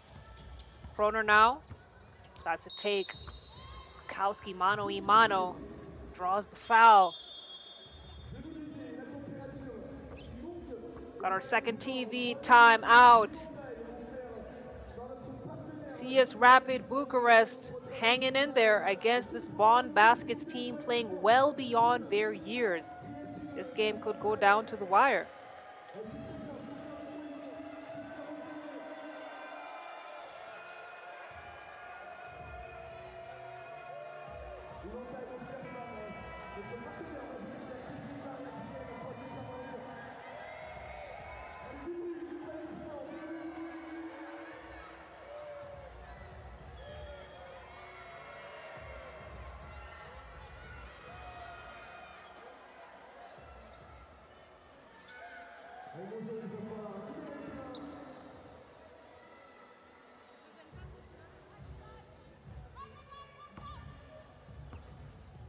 Kroner to shoot one free throw.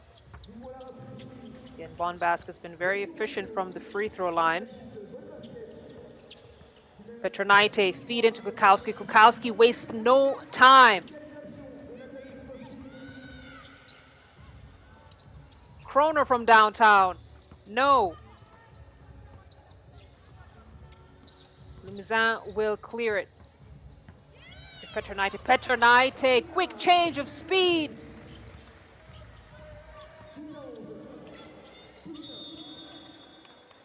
So 1 point game as the referee calls for the kick.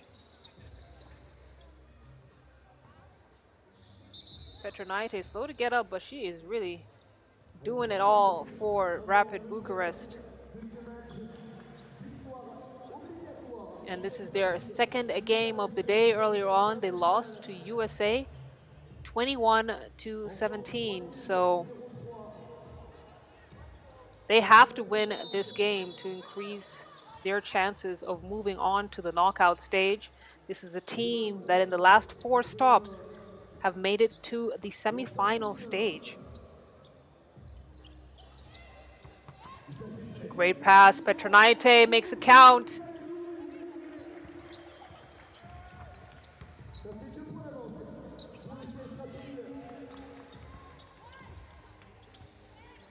Limousin at the wing. She's being aggressive offensively, pulls it out, gets it to Petronaite. Petronaite's got Rauer on her. Rauer! Oh my goodness. Monster swat from her. And that's going to be her 3rd block of the game. Call her the block queen.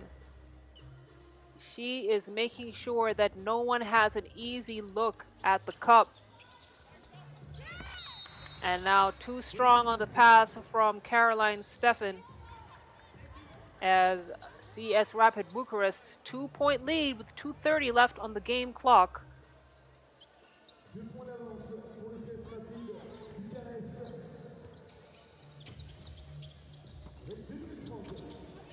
Musa almost loses the handle on it, gets to finish up the play.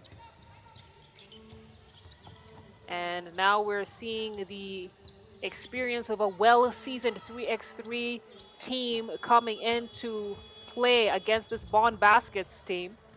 Limousin keeps things alive. Bullet pass to Kukowski. Kukowski misses at close range.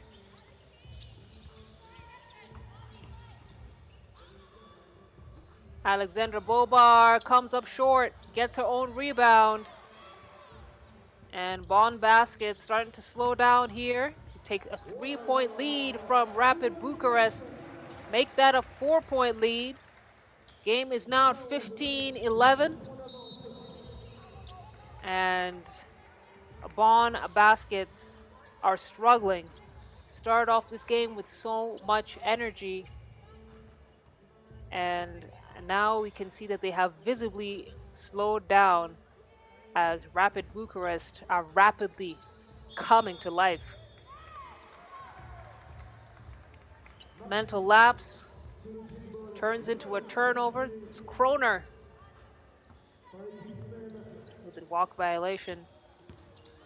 Now Rapid Bucharest, another opportunity to score. Petronaite gets her own rebound, puts it back. Such an athletic player, such a strong core to be able to play through that kind of traffic, play through that kind of contact as Kukowski making Rauer pay, letting her know whose house this is. Oh, well, these two are really going at it. As you see, Rauer pull Kukowski out and take her right back in. But it's Bucharest with the lead and with the momentum with under a minute to go here in this game. Rauer kicks it out for the shot. No! Rauer now on the putback and 1. Y'all better count it. Bonn Baskets fighting to the final seconds. As we see CS Rapid Bucharest asking for a timeout. 39 seconds on the game clock. It's a 3-point game. And Bonn Baskets are going to have to start hitting some major twos if they want to even out the score. Better yet, get the victory.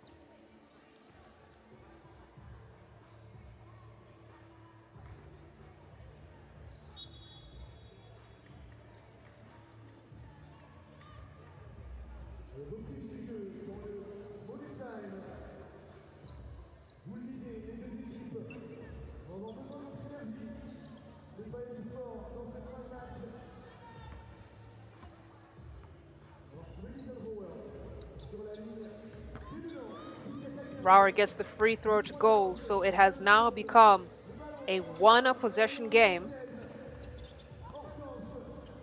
Limousin. Midi's good. Hortense Limousin, no stranger to the moment. She is at the moment. As we see a spin move by Kroner. My goodness. What looked like an initial circus shot turned out to be a clutch mid-range drain from Kroner. Take a look at that replay. She's a really nice shot. See, her elbow is lined up, high arcing, and it's back to a one possession game. 14 seconds on the game clock. It's going to be white possession.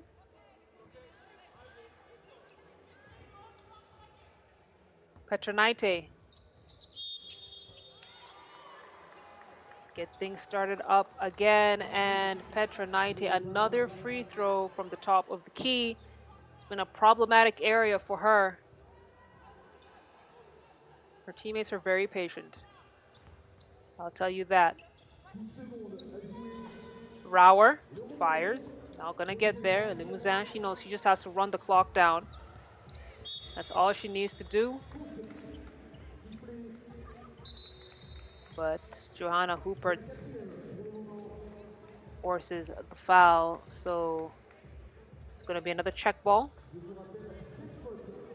3 seconds on the game clock.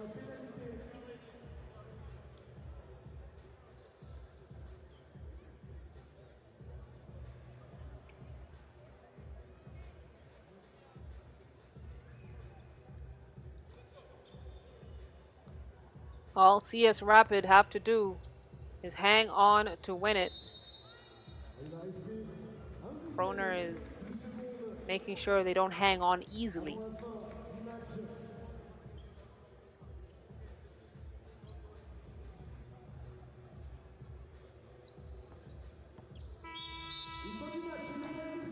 And that will do it.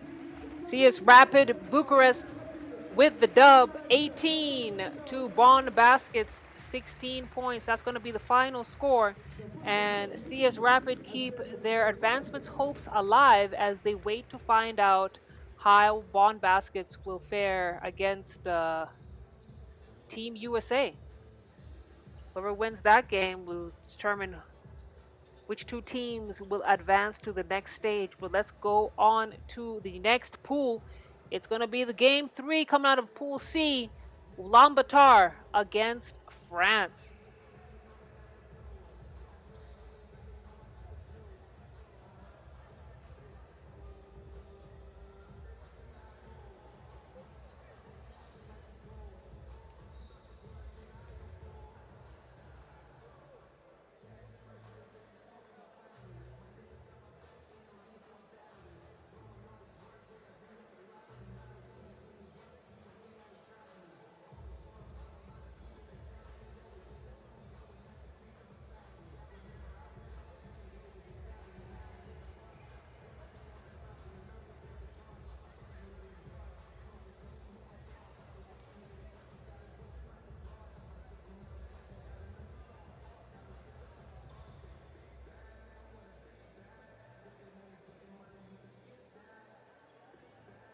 Présentation des équipes pour cette prochaine rencontre assez particulière. On va pouvoir commencer avec les 4e au ranking mondial, vice-champion du monde 2025. You will make some noise for Ulaanbaatar, Amsterdam, wearing number 23, Amari Robinson. Number 5,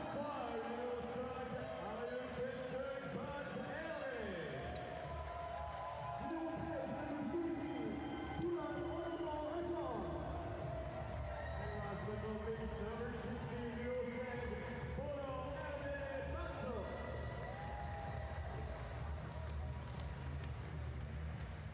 Messieurs, l'arrivée de Ulaanbaatar, vice-champion du monde 2025, 4e meilleure équipe du monde actuellement. Pour leur faire face, elle joue dans bleu ce soir. Merci d'accueillir votre équipe de France avec la numéro 13, Marie-Michel Delapi. Numéro 33,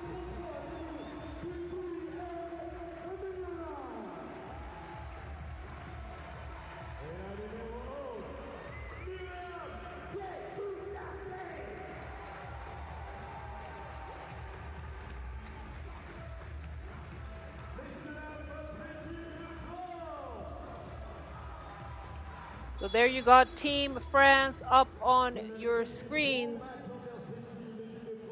Missing a player in Jasmine Zodia. It's the second team in this stop that is going to be playing with 3 players as opposed to having a substitute come off the bench. Not clear as to why Zodia is not available for this game or for this stop, but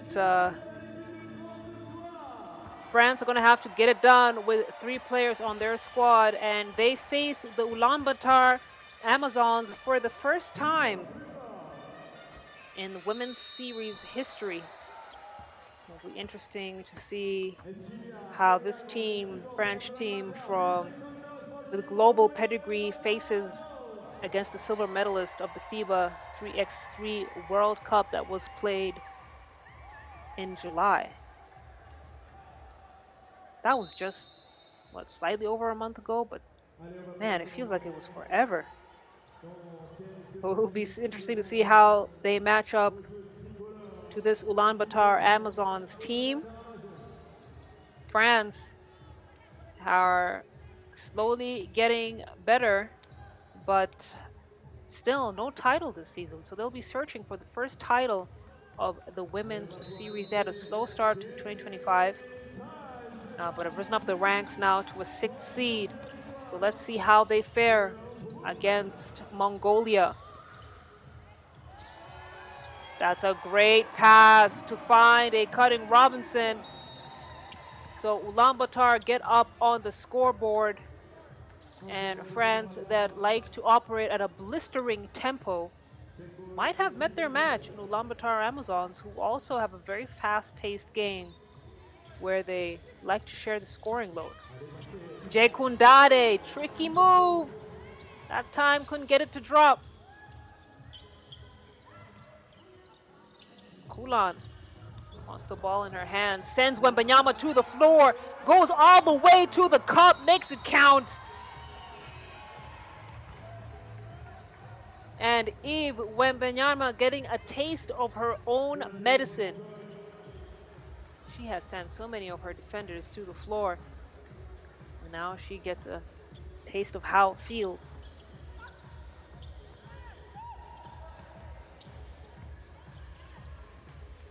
Jekundade with a steal, gets it into Milapi. Milapi off the mark.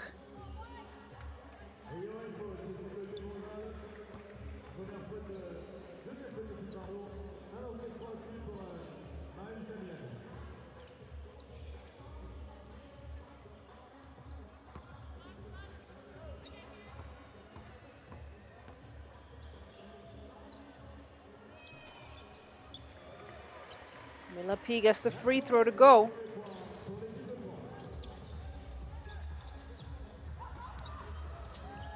Bat Erdine! Quick release from her. She had to get one up as fast as possible, and she was successful in her mission.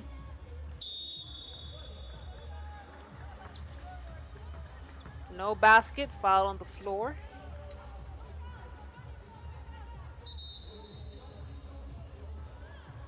So it's going to be Ulaanbaatar's 3rd team foul, and they got to do a little bit better on this.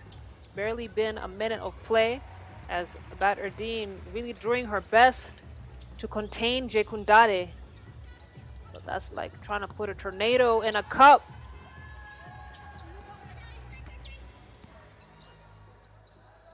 Milapi clears. Kick out to Eve Wembanyama. Wembanyama heat check is cold.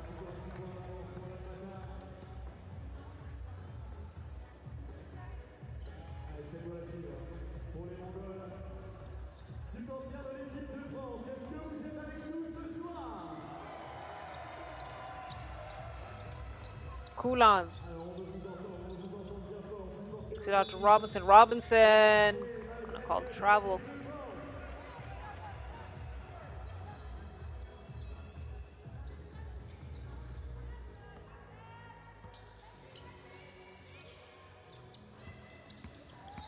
Wembanyama blocked. Oh my goodness, she is getting more than a taste of her own medicine. She's getting the full menu.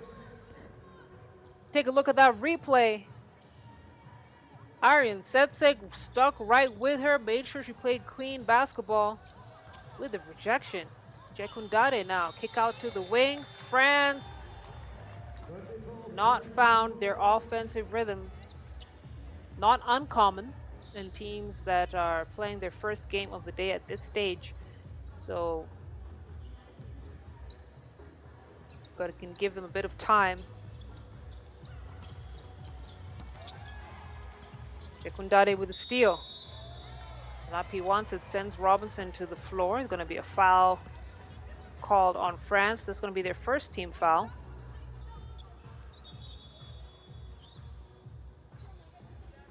As we get the floor mopped up. Again, if you're just joining us, this is the 12th stop of the FIBA 3x3 Women's Series. 3 more stops to go. So one in Azerbaijan and then another one next weekend in Hungary. Then it's on to China for the finals in the second week of September. Time flies when you have fun. And let me tell you, this season has breezed by so quickly.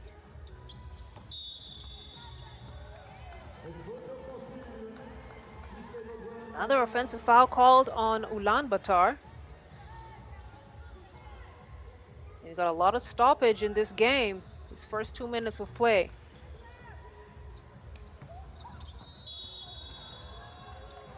And now Jekundade and Arian Setse get tangled up. They call the foul on France.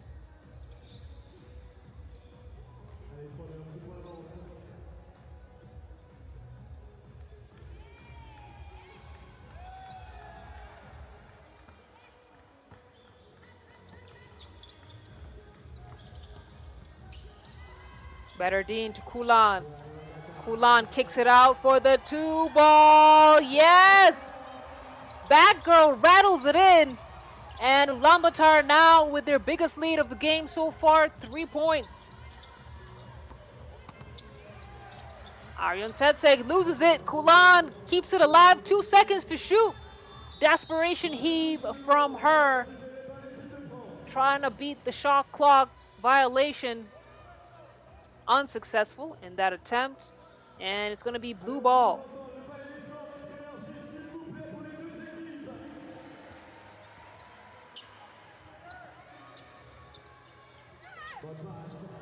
Milapi.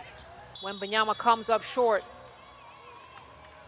And they're going to call a pushing foul. It's going to be France's third.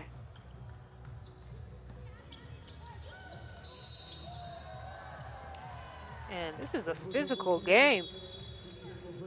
Players spending as much time on the floor as they are on their feet. But that's what we love about street ball. Can't have a street ball game without a little physicality.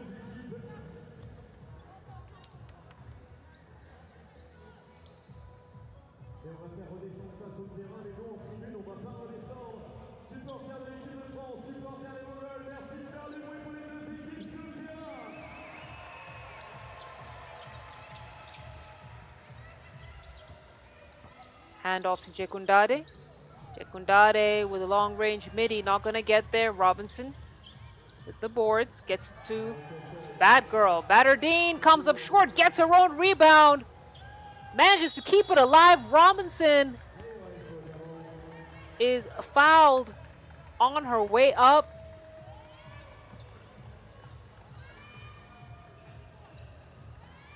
So she's going to attempt 1 free throw. Again, no team is in the bonus just yet, so it's for every foul on the shot, it's going to be 1 free throw attempt.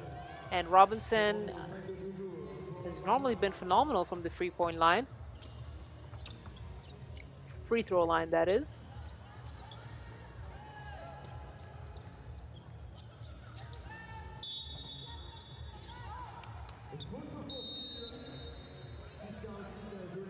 That will send us into our first TV timeout as we had a whistle on the floor. Batterdine called for another foul, which should send Ulaanbaatar to 16 fouls France with 4. But it's a 3-point lead for Ulaanbaatar in what has been a very low-scoring game as France are trying to find out what's working and what isn't.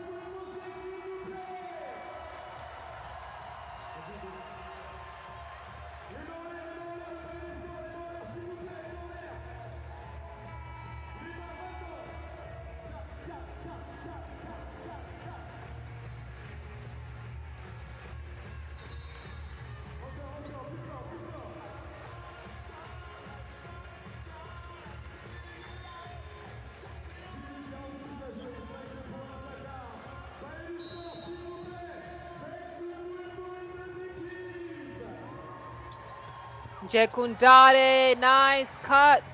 Great give and go action with Wembanyama. Now Badardine, handoff. Too strong. Robinson there with the putback, and let me tell you, she is such a valuable addition to this Mongolian team, especially in the front court. Milapi. Listen, it is so easy to underestimate the size of Aryan Setseg Badardine. She has quick hands and is a nightmare for any post player that's trying to be active around the rim. So she'll clear the ball, gets it back into Robinson. Robinson, she's got Milapi on that low block. Battle of the bigs. Robinson wins that possession.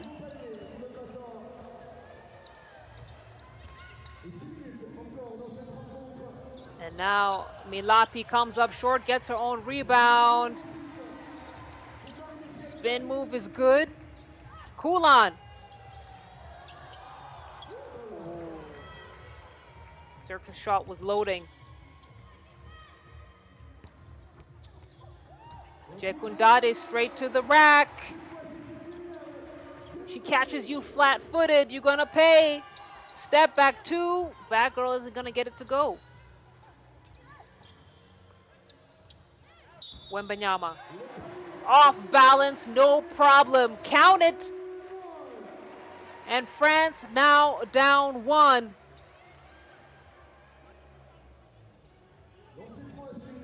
Take a look at that replay again. Completely lost her footing. No problem for her.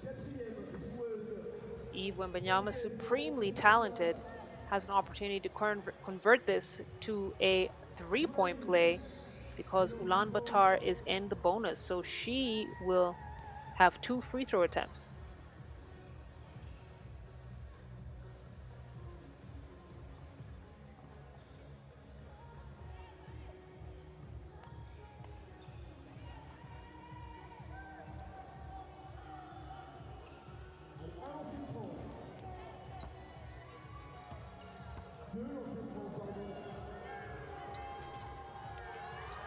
Wembanyama misses the first attempt.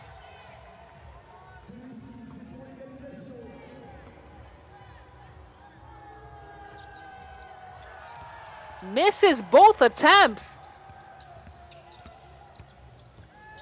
Robinson clears, goes back in, right in the face of Marie Milapi. And Amari Robinson. She's the post player that Ulaanbaatar Amazons always wanted, have always needed, as she takes a well-deserved break on the substitution box. Back into the game is Kulan.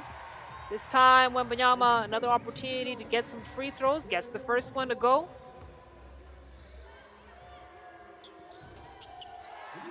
Gets the second one as well. Made the corrections she needed to. As we see a long distance 2, not going to get there. It's chased down by Aryan Setseg. Kulan. Not a great pass, but Aryan Setseg managed to get it alive, and she'll head to the charity stripe to shoot 1.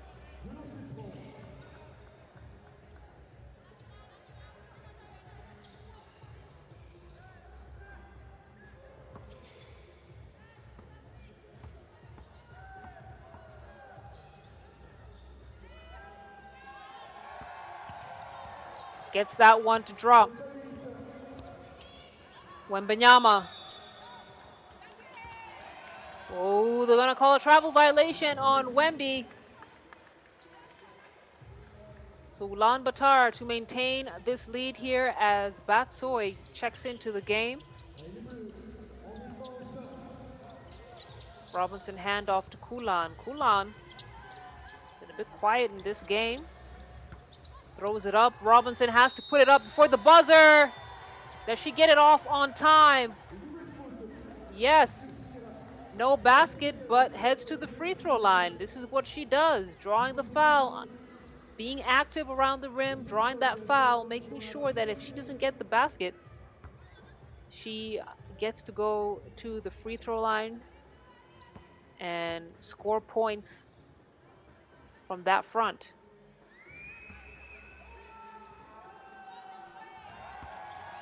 Robinson hits.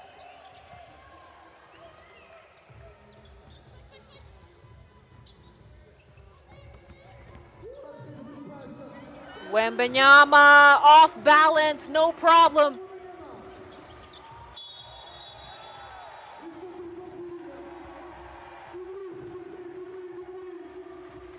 And now the fans are starting to get in on it. Starting to get in on the action, and once you get the fans involved, it gets a little bit harder when you're on the opposing side. Find your momentum. Jekundande on the drive. Yes. Kulan chases down the board with the runner. Great play from her. Great offensive effort as Robinson denies the second chance opportunity for France to score. Warrior Princess still hasn't been able to find her touch.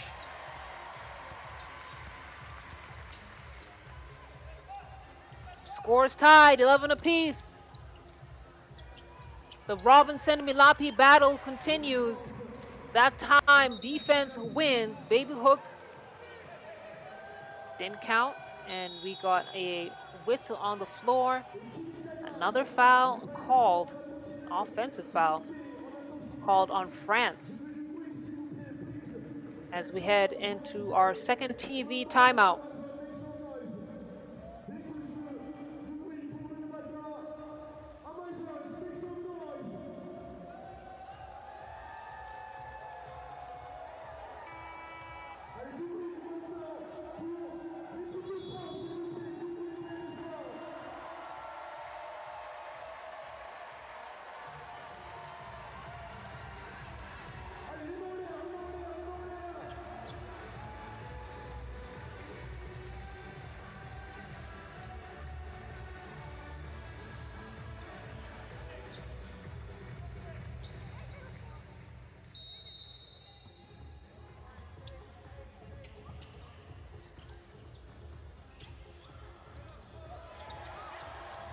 Jekundade, quick hands.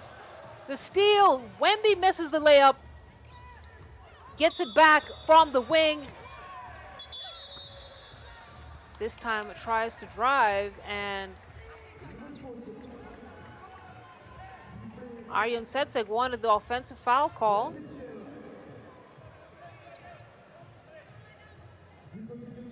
But it's Wembanyama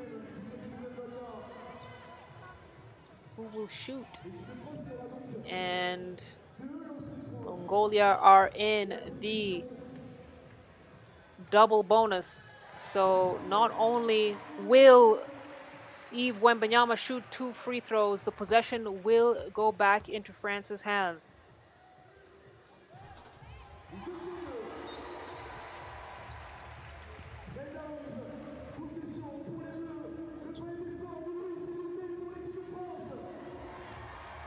So she gets both free throws to go.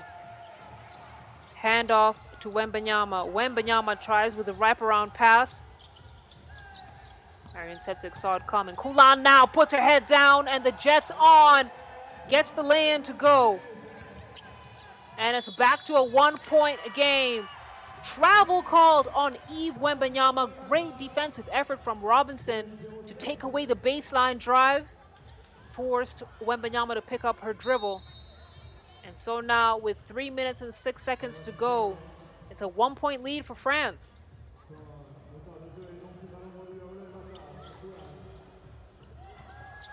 Kulan flips the ball in. Dade thought Ulaanbaatar had the last touch, but it's going to be white ball.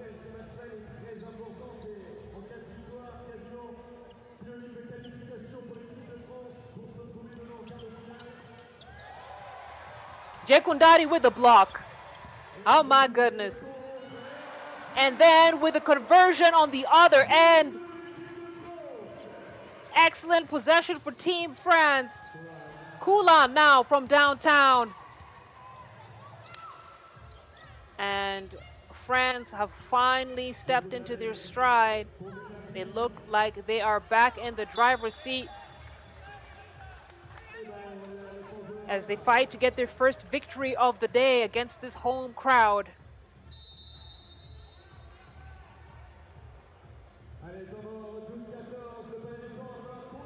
We've got a timeout on the floor.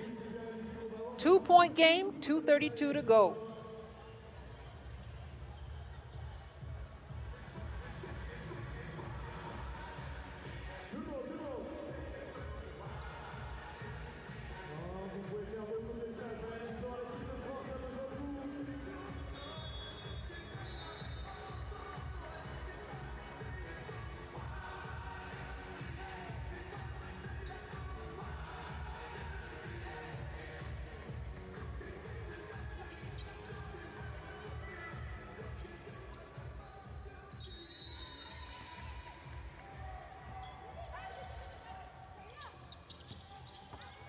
Ariane Setsig uses the screen, gets it back out to Robinson. Robinson could go all the way. Yes, she does. Count it.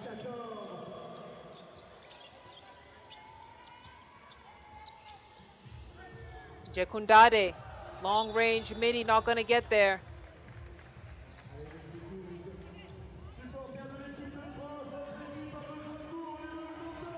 And let me tell you, it is tough to play a 3x3 game with no sub. So any team that has managed to do it, kudos to them. On top of that, you've got to do your best to not get injured, to stay healthy. As Robinson trying to test out her range on that shot. Dade recognizes the speed mismatch, takes it all the way to the rack. Robinson now gets it into the hands of Kulan. Ariane Setsig couldn't get it past Milapi. Dade felt good about it. No. So Ulaanbaatar now trailing by 2 and just over a minute 35 to go in this Pool C matchup.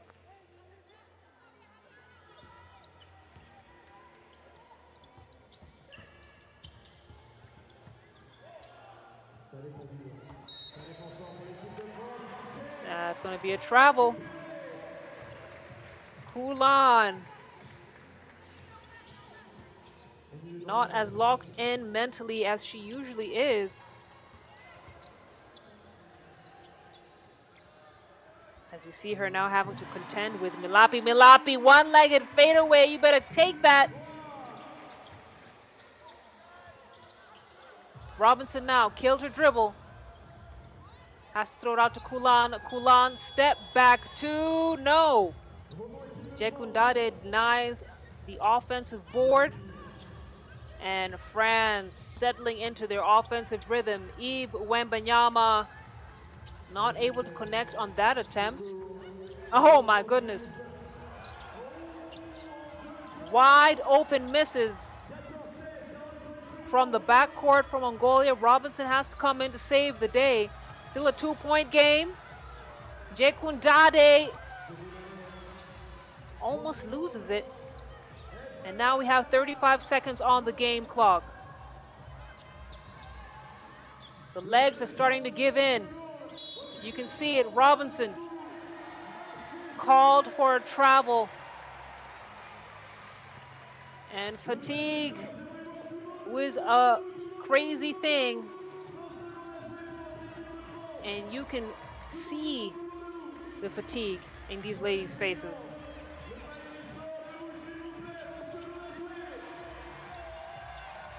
Jekundade finds Milapio on the cut, kick out for the 2. No!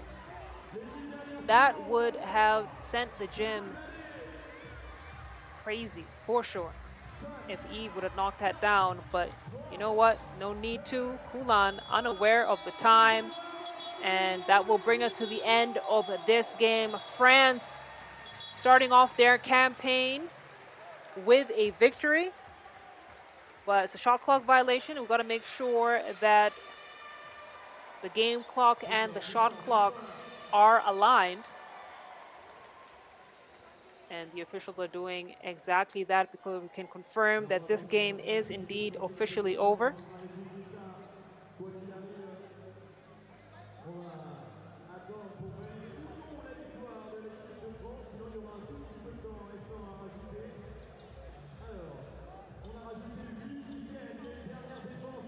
So let's see what the officials have to say.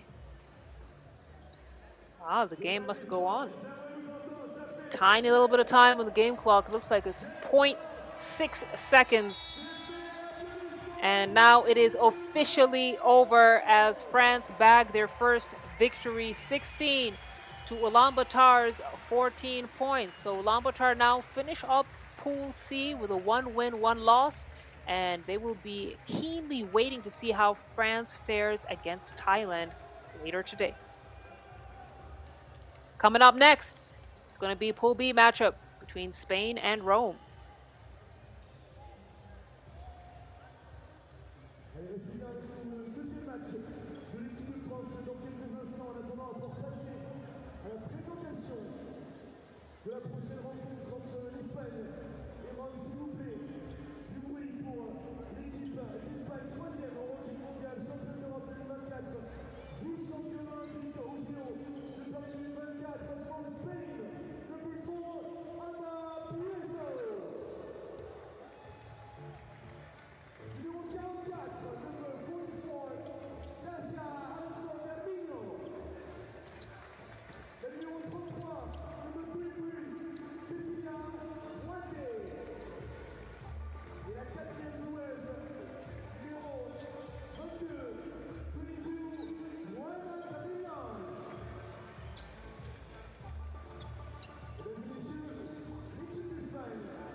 C'est là pour faire face aux 10 championnes olympiques. Merci d'accueillir la team Rome from Italia.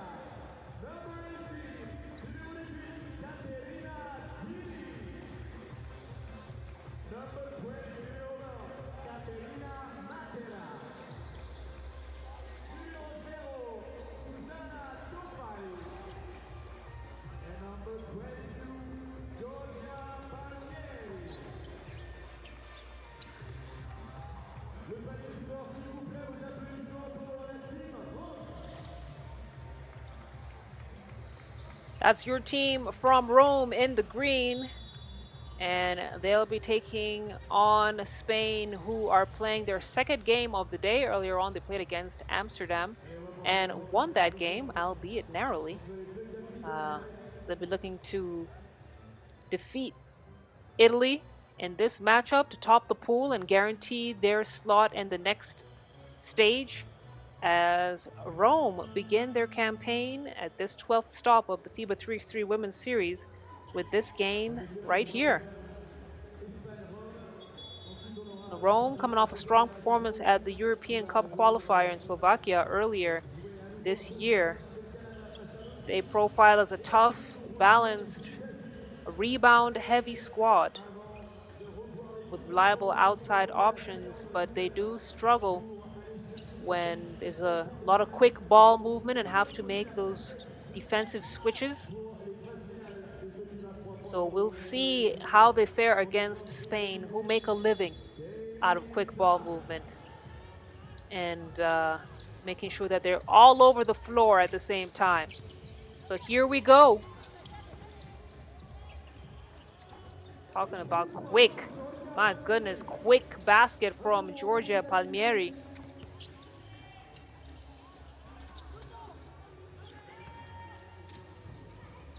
She chases down the boards. Such a fast player. She's got the space to take the shot. Back-to-back baskets for her.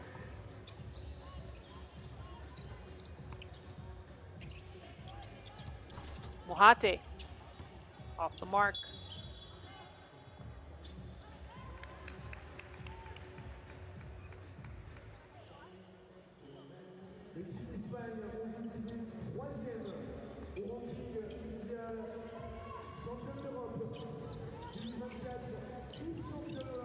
Palmieri at the wing.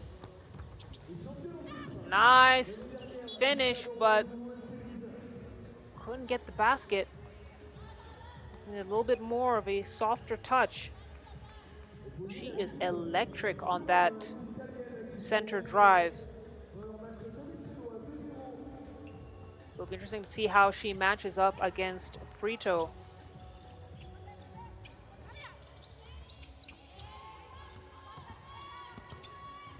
Tofali with the runner. Too soft.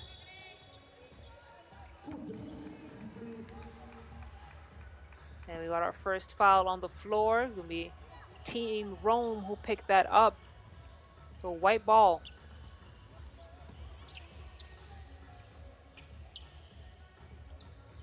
Mohate handoff to Prito. Prito catch and shoot. So smooth with it. Gets the steal. Wanted to fire it into Mohate. Mohate manages to keep a hand on it. And she is super short. As the spin move and the finish from Katerina Gilli.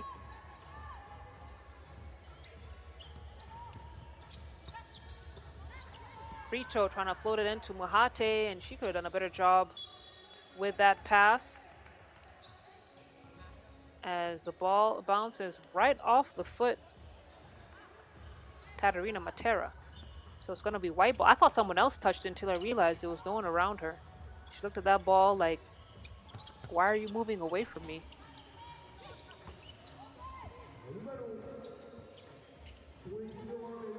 Palmieri from downtown. No. No problem though, gets it right back with a steal. And now we got a nice action from Katerina Gilli. No, she's not able to get it to drop. A 1-point game, Rome in the lead.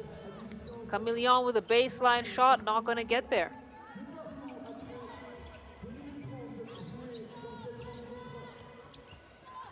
Palmieri steps into the mid-range.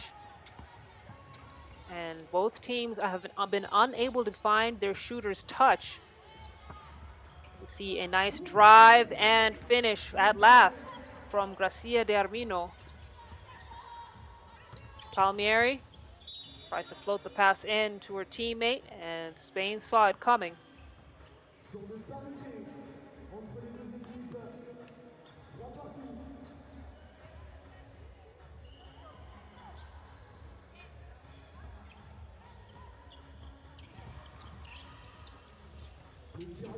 Palmieri one-handed circus shot.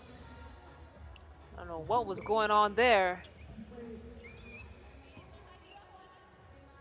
But the score is currently tied at 3 apiece as we approach the 3 minutes gone mark of this game.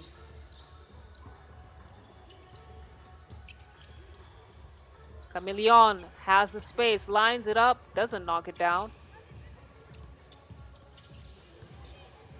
Spain managed to keep it alive, but travel call on number 20, Katerina Matera, as we have our first TV time out on the floor. Time moving along quickly. Slow start for both sides at 3 points apiece. Let's see what adjustments will be made coming out of this timeout.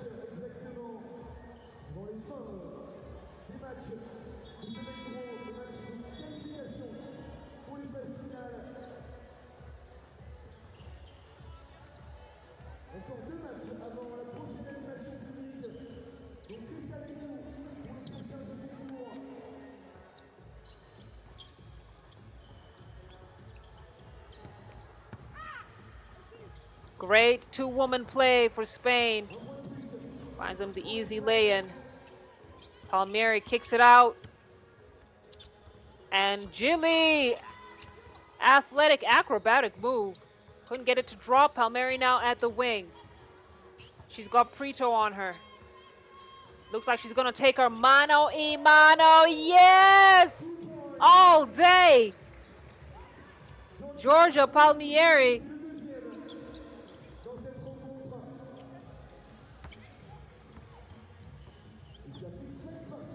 But Spain not being shaken off that easily.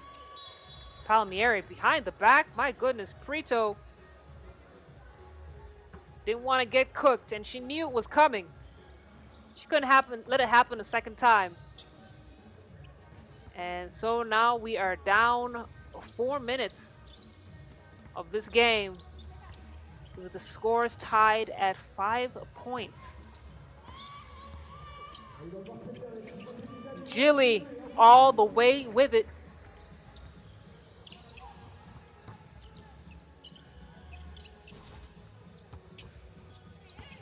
And Spain, basket doesn't count. They're not going to count it.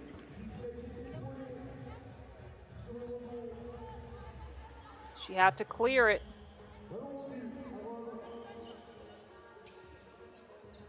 Clarifications made by Gracia de Armino. I do believe there's a change of possession though, so they had to clear the ball as Susanna Tafuali will kick things off. This Rome squad, so quick with it. Great left-handed finish for Tafuali. And she comes in to this Italian squad as a forward, but a versatile forward, as you can see. She can shoot well enough that defenders cannot allow her to freely go to the two-point line, and has the speed to beat them off the dribble. So she makes it a 2-point play, and Rome now with a 3-point lead. Spain under a little bit of pressure here. Just about halfway through the game. Tofali, another left-handed finish. And Rome are off to the races, moving on some very nice momentum right now. We know that they have a very fast-paced offense, and we were curious to see how it would match up against Spain's equally fast-paced offense. But Rome coming in with some fresh legs. They didn't take long to find their rhythm. We've seen other teams take the first half of the game to really step into their offensive rhythm. As Gilly called for the travel, I think she just lost her footing a little bit. As Rome have now taken a commanding 4-point lead. Still plenty of time on the game clock. And we've seen Spain turn things around, down many more points. Camillion hesitation, goes up, and we got a foul on the floor before the attempt.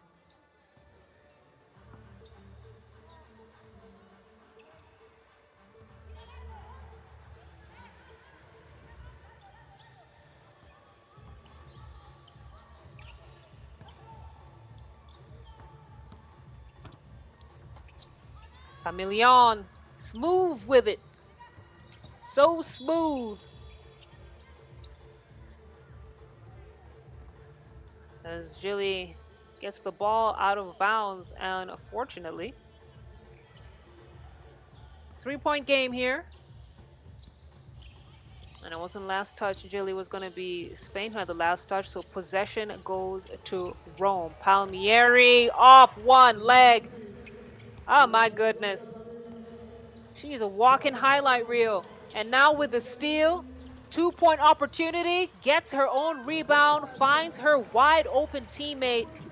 And that is just a masterclass from Giorgia Palmieri.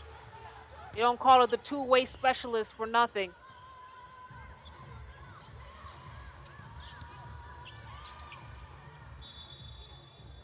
Brito with the steal, but couldn't get a grip on the ball, so it goes out of bounds.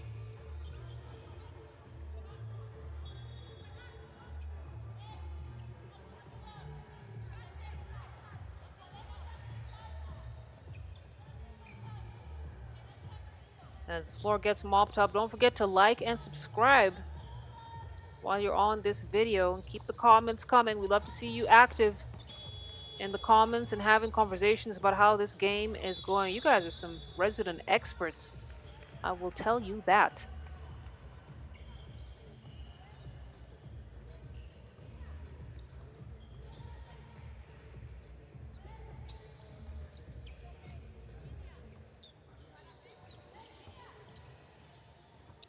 So it's Prito who will get things started for Spain.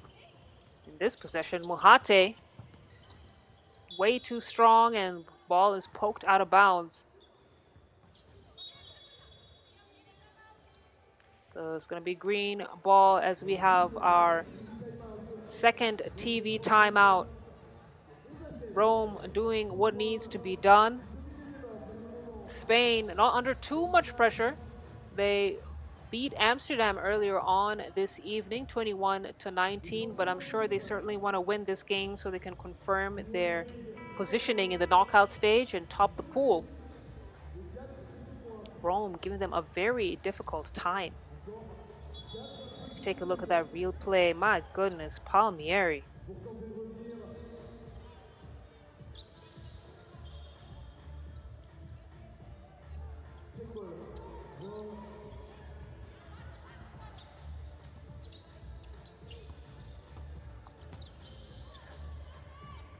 Spin move, not gonna get there.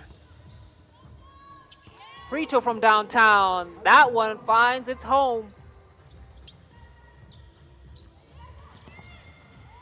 And Palmieri's got two on her. Draws in the defense. Jilly trying to work her way to the basket. They're gonna call the defensive foul on Prito. She hacked her on her way to the basket, so she'll head to the substitution box, have a seat and a breather. Palmieri on the drive, behind the back. Tween gets locked up, gets the ball back in her hands, has to let it go before the buzzer.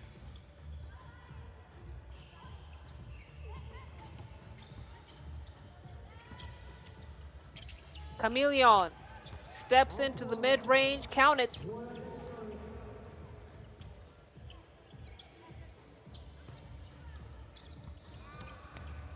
Oh, Palmieri doing her best to keep it alive. She does.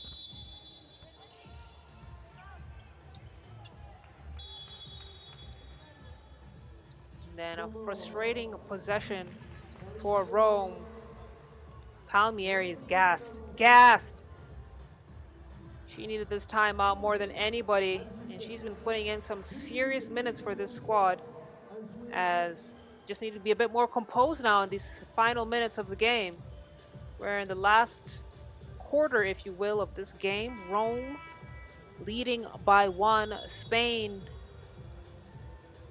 have relentlessly chipped away at this lead. They've been patient. They've been looking at what the defense is giving them, and they've been getting rewarded.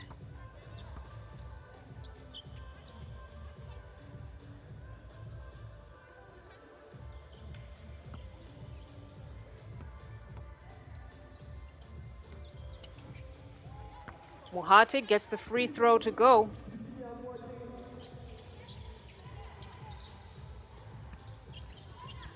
Tufali feeds the post.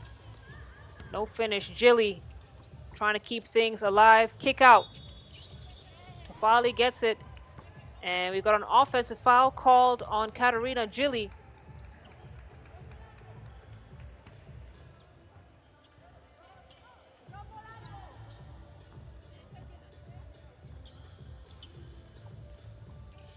Scores are tied up. Spain found a way. Crack down the deficit.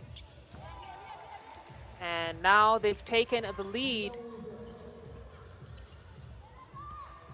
Rome are sorely missing the presence of Palmieri on the floor, but Tofali managing to get the bucket, and quick response from Muhate. Not too much that Tofali could have done there. Muhate has got the size advantage on her.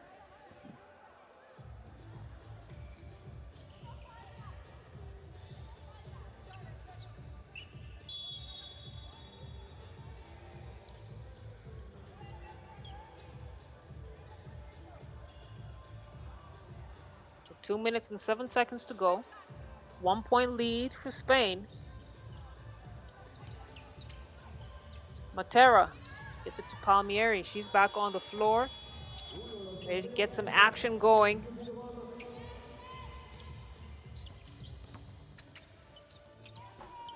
Camillon off the glass. Didn't call bank, but that's okay. It is a Wednesday, so the bank is open. And way off for Tafali, as Spain now starting to show why they won silver at the Paris Olympics, why they're a championship caliber team, crawling away from Rome. 3-point lead now for the team in white. Minute 26 to go.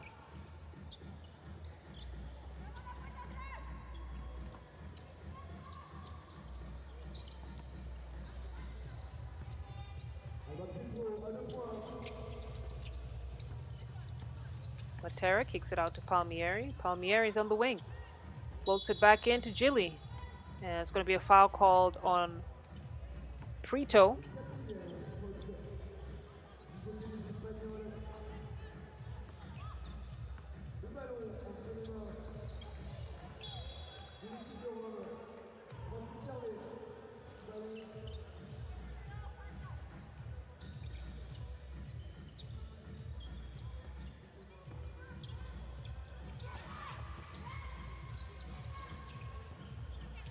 Palmieri gets it into Matera. Matera fouled by Prito. Prito said she didn't want the smoke.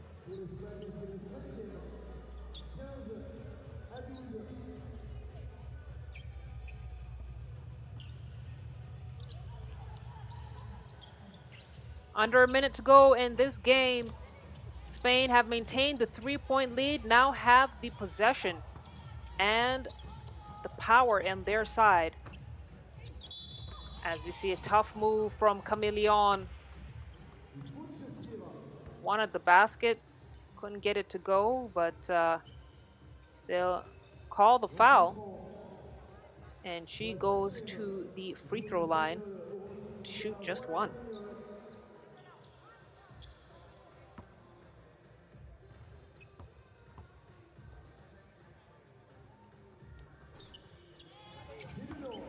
Camillon makes it count.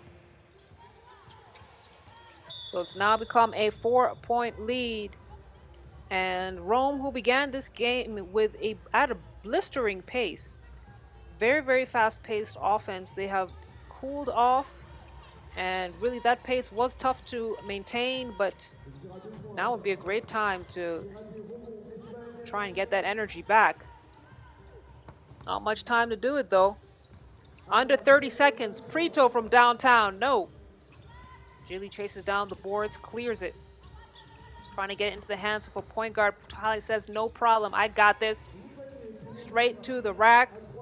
3-point game. 15 seconds on the clock. Prito. Nice, easy pass for a cutting D'Armino. And Spain know they've got this one in the bag. You can see it in their body language. You can see it in their energy. Despite missing that final attempt, Spain, with their second win of Pool B, top the pool and have guaranteed their slot in the quarterfinals that will be played tomorrow. That's the final score on your screens. Spain 17, Rome 13 points. Coming up next, we got a Pool A matchup you don't want to miss. It's Canada versus Australia. Canada, who absolutely blew Uganda out of the water earlier, 21-6, will be taking on Austria in just a moment.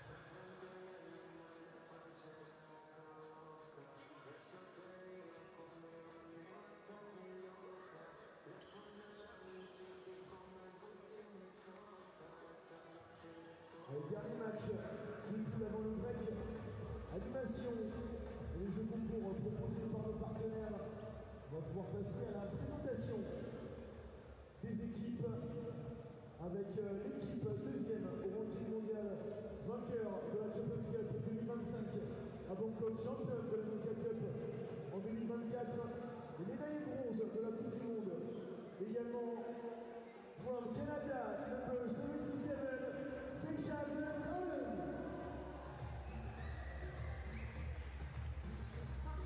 Numéro 22, number 22, Cassandra Brown.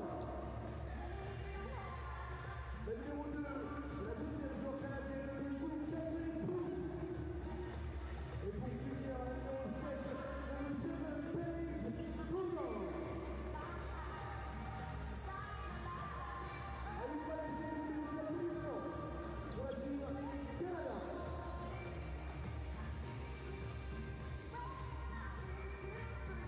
Messieurs, pour leur faire face ce soir, c'est leur premier match de la compétition. Merci d'accueillir l'équipe d'Autriche from Austria, number 42, commander Ulaanbaatar. Number 8, Anya Fuchs-Ruiti. With the number 6, Stina Eller. And number 10, Alexia Alex.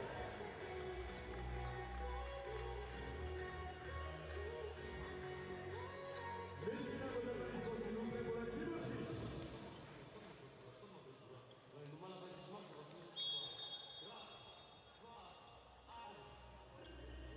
Et les arbitres de cette rencontre vont ratissler So here we go with our second Pool A matchup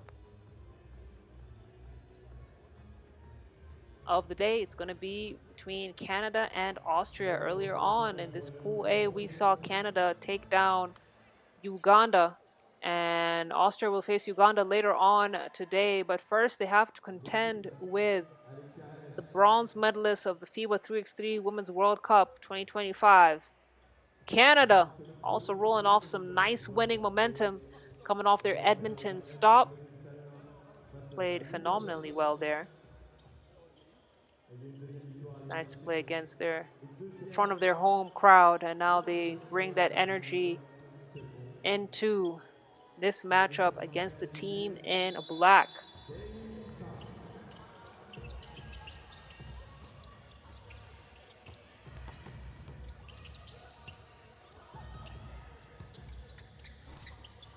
So Austria moving the ball well, top of the arc. Weren't able to convert in that possession.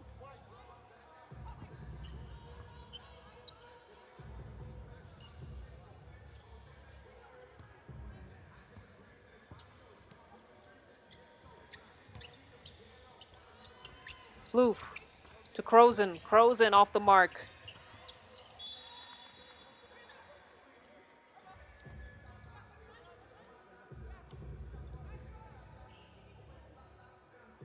And earlier on today, we saw Canada kind of have a slow start against Uganda. And then after the second TV timeout, let me tell you, they put their pedal to the metal.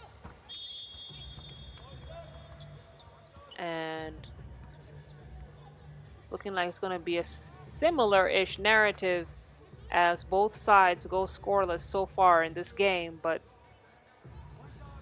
Grant Allen earns a trip to the free throw line. Let's see if she can get Canada up on the board from the charity stripe. Yes, she does. So it's Canada who take the lead.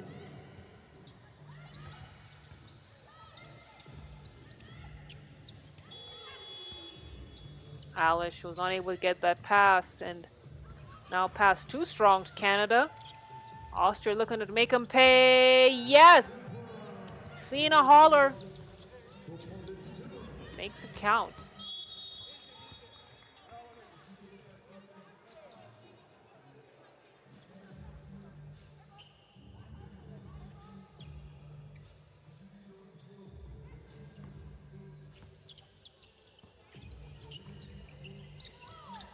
Plouffe.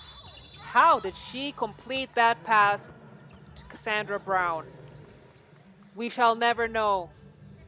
Surgical execution. We gotta take a look at that replay. Look at that bullet pass right across the shoulder of Austria's defense into the hands of Sea Breezy. Sea Breezy converts it into a 2-point play. Koizar floats the pass in successfully, and nice finish from Fuchs Robertin.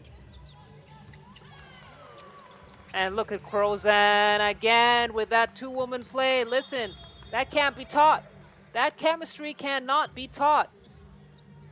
It comes from playing thousands of games together. Okay, maybe not thousands. Hundreds of games together, which I'm sure she has done with Catherine Plouffe.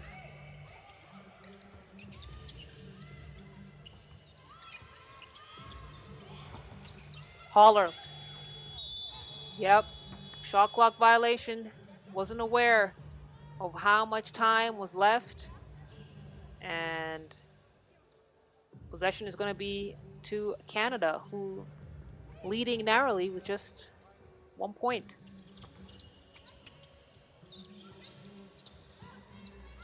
Prosen off the mark.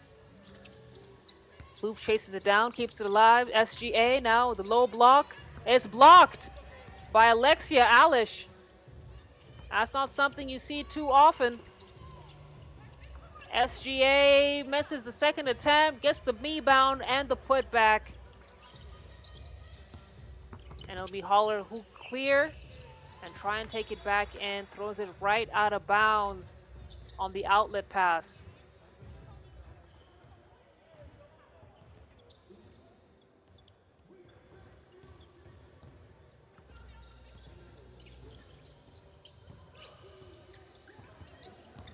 Grant Allen had the ball in her hands for a long time, and see her have a conversation. Looks like she got hit in the mouth as well. A few corrections to be made.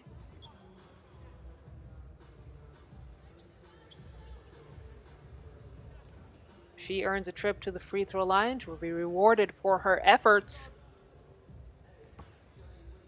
It's going to be one shot.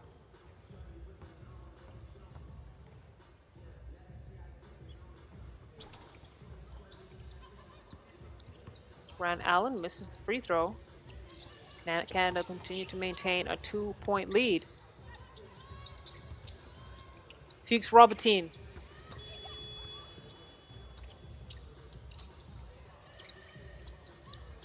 Brown into Grant Allen. Grant Allen back to Brown. Brown weighing her options, decides to go in with it, and nice soft touch. Get Canada a 3-point lead. Alish kicks it out to Fuchs. Hand off to Koizar. Koizar, did she get it off before the buzzer? Yes, she did. But no basket for her as the ball is poked out of bounds by Fuchs Robertin. It's going to be white ball.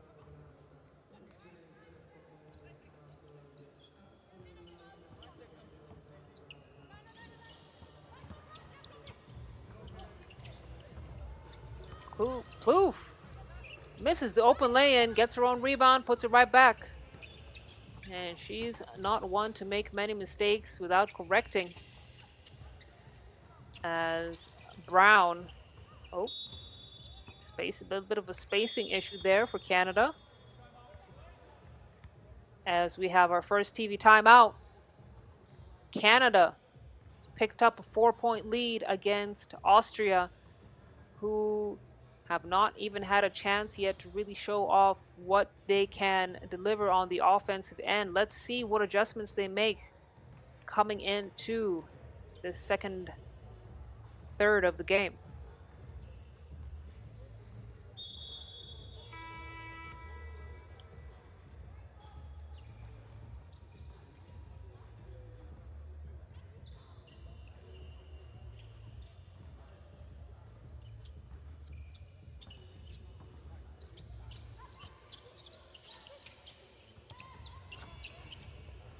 Canada.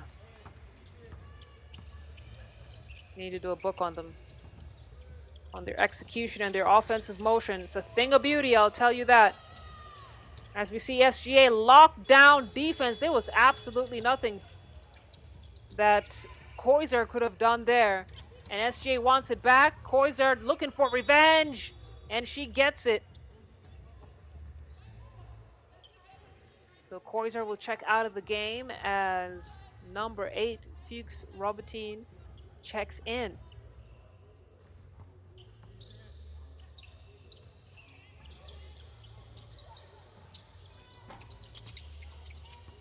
Austria have not been unsuccessful from beyond the arc so far in this matchup. Cassandra Brown, successful on that attempt, kicks it out to Plouffe. Plouffe at the top of the key.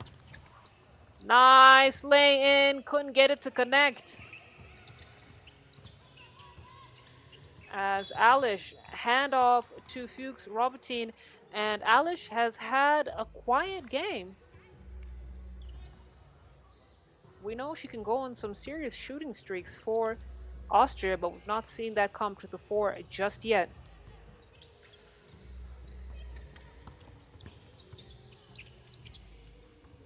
Fuchs off the glass, too strong. Crows into Cassandra Brown, and looks like Fuchs Robertine got a piece of it. So the deflection is off Austria. It's going to be white ball. 5-point lead for Canada. 5:28 to go. Seisha into Cassandra Brown. Cassandra Brown too strong. Gets her own rebound. Good timing on the rebounds. And that's really all rebounding is, right? Knowing the timing, anticipating where the ball will go to when it's a miss. As she shows off her scoring versatility, knocks down the 2 ball as well.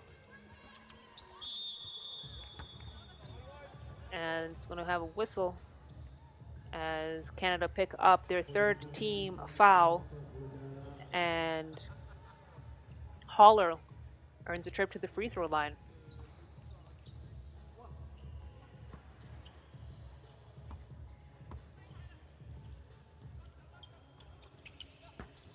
Haller gets it to go.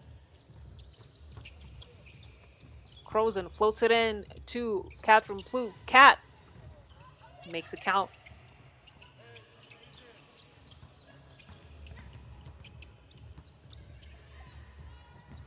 Shot clock winding down. Something's got to happen. Decisions have to be made. Austria attempt didn't touch the rim, so going to have to reset at the top of the key.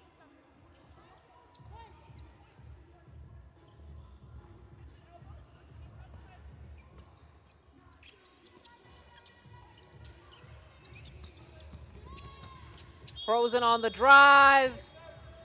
She's fouled on the way up. So she'll head to the free throw line as Austria's scoring attempts have all but been snuffed out. As Canada now rolling on some nice momentum here. Get that one to go. So it's a 13-4 point lead for Canada. And Canada is known for one of the teams to finish games the quickest. What that means is that they either get to 21 in way less than 10 minutes than most teams. That's just it.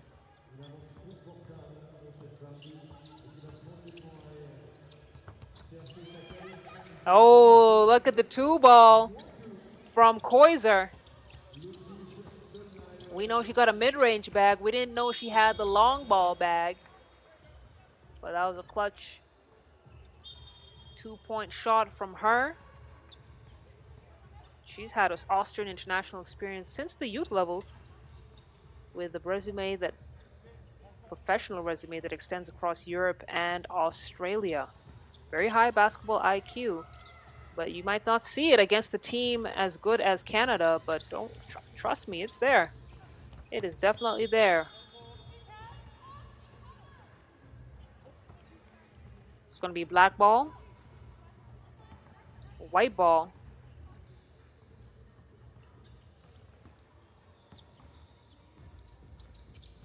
Brown to get things started. Seisha at the elbow. Handoff back to Seisha. Seisha, nice rolling finish.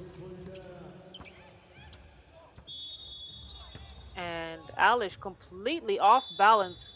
Brown bails her out with the poor attempt. That's going to be a foul. And as we take our second TV timeout, Alish will head back in to shoot one free throw as Canada took the lead at 1-0 and never looked back.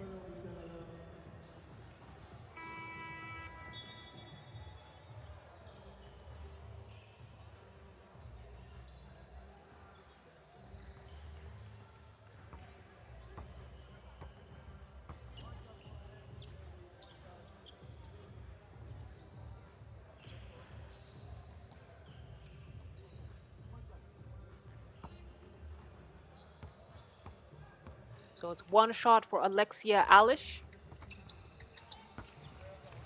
She reigns it. 7-point lead for Canada. Breezy. Not gonna go.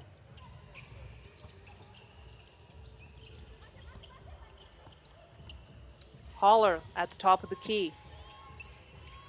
2 to shoot.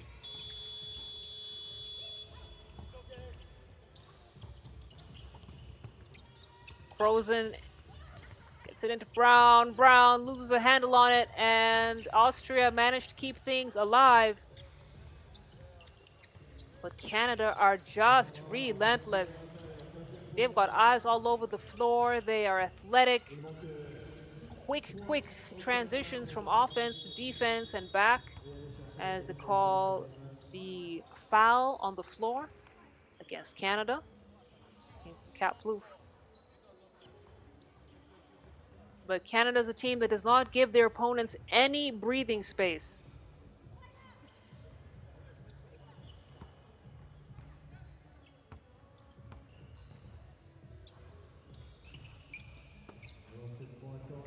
So Holler gets the free throw to go. Plouffe. High arcing shot. Very pretty. And Canada now 16. 8-point lead against this Austria squad. Oh, got an extra ball on the floor. Oopsie.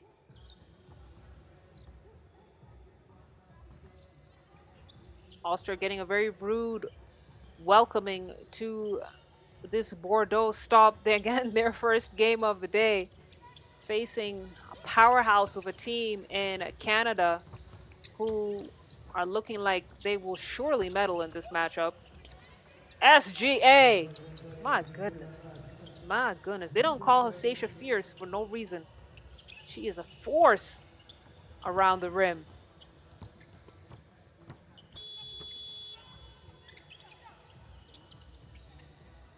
Plouffe to Brown. Yes. Puts it up, knocks it down. See Breezy with the 2-ball.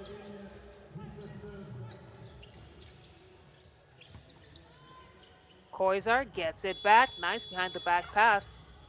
And it's Fuchs to find Alish for the finish.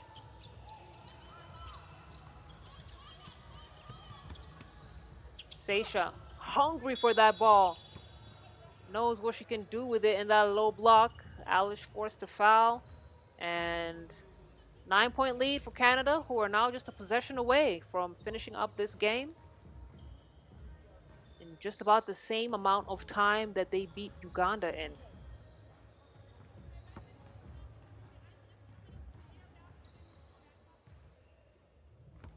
Grant Allen, I've not seen her miss a free throw so far today. And anytime I say that the player misses, I need to stop talking during free throws. But let's see if she gets the second one to go. Canada had a real chance to finish up the game from the free throw line. SGA gets the second free throw. So it's just a basket away from finishing up this game. Koizar, baseline drive, kicks it out. Holler. What's she gonna do with it? Nothing.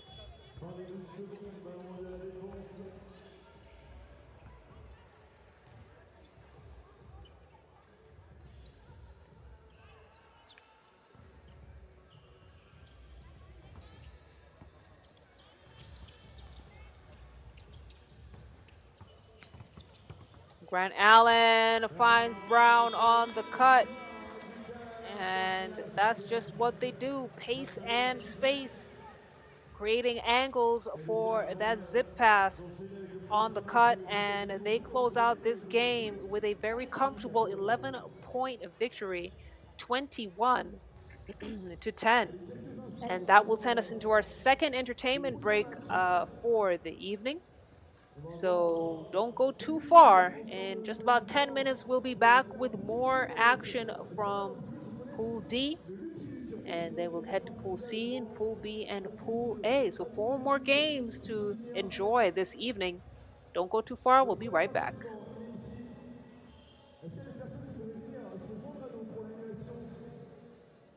Notre partenaire Intersport, le multiluge, mais Intersport, j'ai besoin de 4 ou 5 participants. Il y a personne qui veut gagner devant Intersport. Des neufs. Pas du tout. Ici les gars. Dans les tribunes. Allez, venez alors ceux qui sont chauds. Les gars ici, vous m'avez vendu le rêve. Vous m'avez vendu le rêve, vous êtes obligés de venir maintenant. C'est pas grave. C'est pas grave, je peux venir en direct. Par contre, je vous prends que par deux. Vous êtes obligés de venir à deux.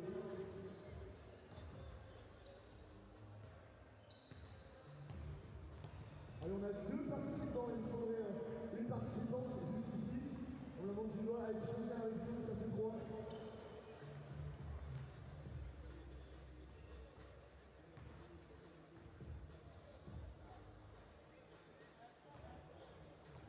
Allez, on est à 3 participants, 2 participants, une participante, il faut une quatrième personne juste ici. Allez, tu peux venir, ça fait 4.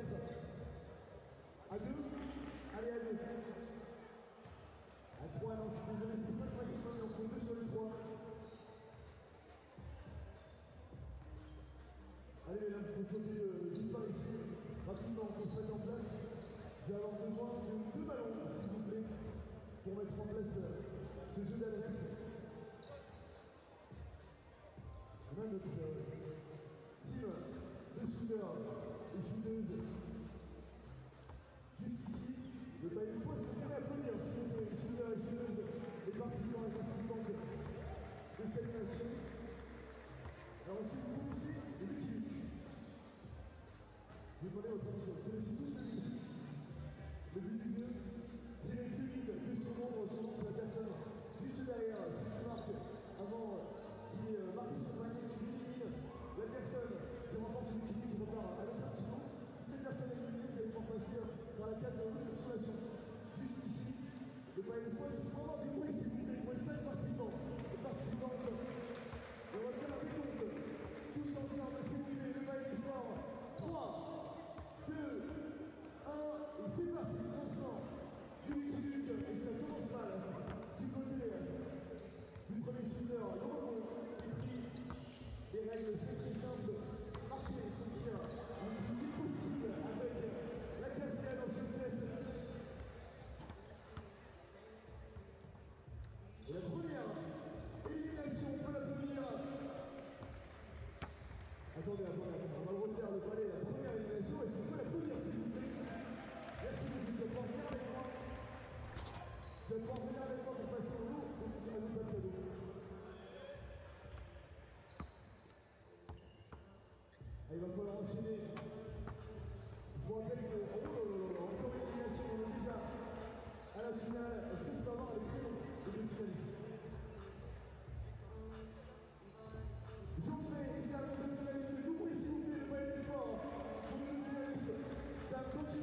ça, on a encore 2 petites minutes. Le palais des sports commence à faire un petit peu tard, un petit peu sans. 21h40 ici, encore ensemble pendant une grosse heure. Est-ce qu'il y en a qui veulent un petit paquet de bonbons pour assister à ce prochain match? C'est très simple, il suffit juste de faire le bruit, de se faire repérer dans le public et on vous donne des petits bonbons. Est-ce qu'il y en a qui voudraient des bonbons dans le public?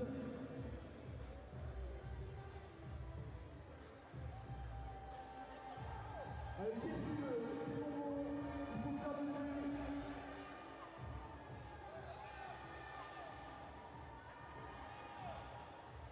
Des paquets de bonbons à vous distribués par Jade avec beaucoup d'adresse.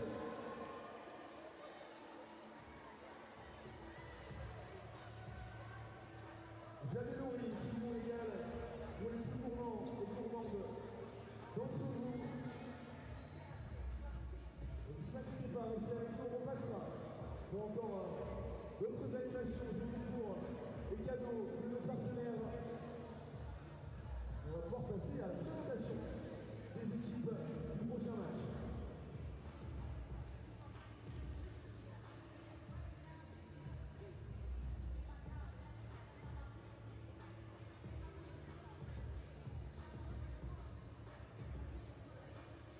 Allez, messieurs, on va passer à la présentation des équipes pour cette dernière rotation. 4 matchs resteront à vivre ensemble ce soir et on va commencer par accueillir notre équipe qui vient tout droit d'Allemagne, from Germany. Merci d'accueillir les Bonn Baskets avec la numéro 5, number 5, Caroline Steffel.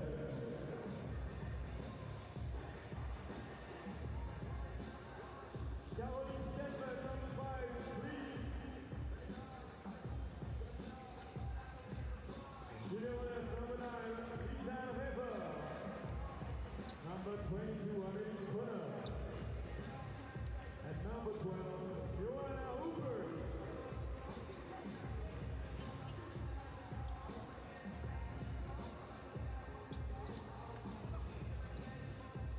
Pour leur faire face dans cette rencontre, elles sont de retour pour un 4e match aujourd'hui.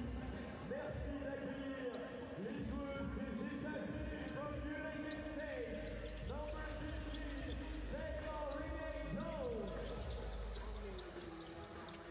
Double championne du monde, numéro 7, Sierra Burney. Avec son numéro 11 dans le dos, number 11, Larissa Anita Osborne. Et la championne du monde 2023, ancienne joueuse de l'NBA, number 6, Ulaanbaatar.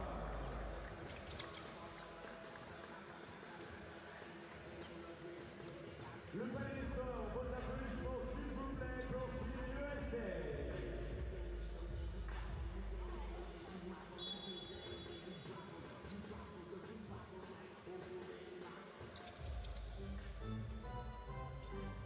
We are back for the final Pool D matchup of the day. Bonn Baskets going up against Team USA. USA. This is going to be their 4th game of the day. They start out in the qualifying draw, went undefeated, then went on to defeat CS Rapid Bucharest 21-17 points in the first Pool D matchup. And now here they are facing Bonn Baskets. Bonn Baskets, a young team, but a hungry team and a strong team. They gave CS Rapid Bucharest a tough time, but then they fell to the team from Hungary by 2 points, 18-16. And now they play against a US team that is starting to find their cohesion, starting to find their chemistry. And we've always said that once they do that, it's just the only missing piece for this team as they rebuild from players that we're used to seeing on the squad. So it'll be interesting to see how these two teams match up.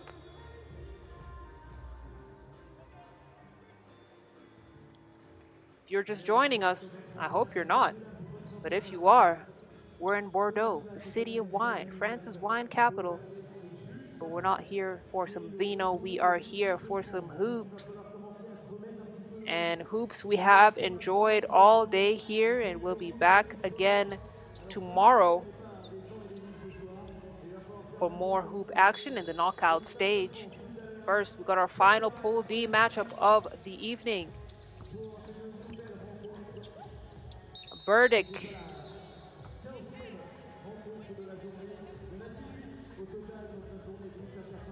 player with not arguably but definitely the most experience on this floor right now. Bonn Baskets kick it out. Kroner off target. Burdick now gets it to Harper. Harper fakes the handoff. Wide open midi. And it's the United States who draw first blood. Rauer at the baseline. Comes up short.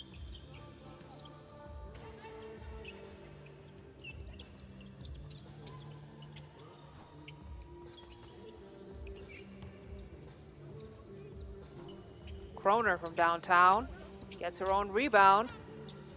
Tries to kick it out to Rauer. Rauer tries to cross Burdick. And many are saying that Lisanne Rauer is tipped to be the next superstar from Germany, and it's not hard to see why. She's active on defense, knows how to anticipate the skip passes, and is a very real scoring threat as well, as we see Kroner get Bonn Baskets up on the scoreboard. Burdick at the elbow. Trying to hit Bonn Baskets with a nutmeg. Better watch out now. As Osborne has now checked into the game for Team USA. Kroner, cross. She's got Burdick on her and 4 to shoot. What's she gonna do with the rock? Brings it back out. I don't think she realizes. As Team USA quick to respond. Jones.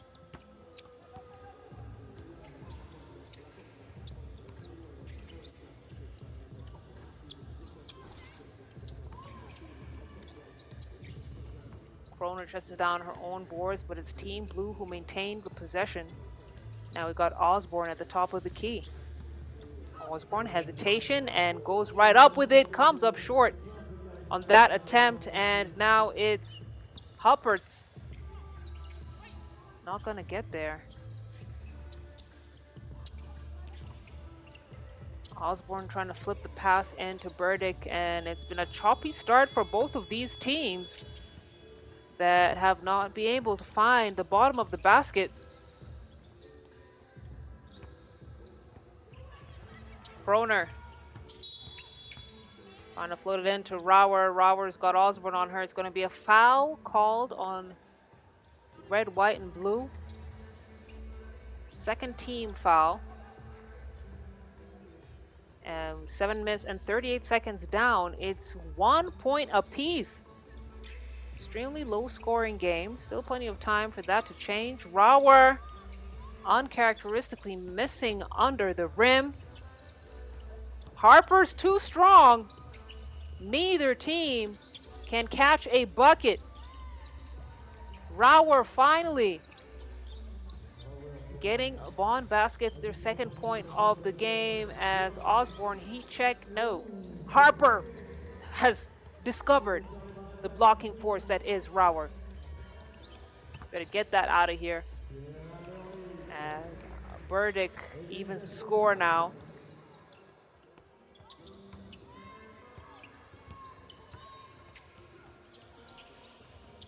Kroner off the mark. Rauer from the board kicks it back out for another attempt. That one, no good. Misses everything. And we have our first TV timeout. Very necessary timeout. As we head into this timeout, teams 2 apiece. Extremely low scoring game. Both teams are missing bunnies. And it's not that they're not getting good looks at the rim, it's just that the shots have been way, way off.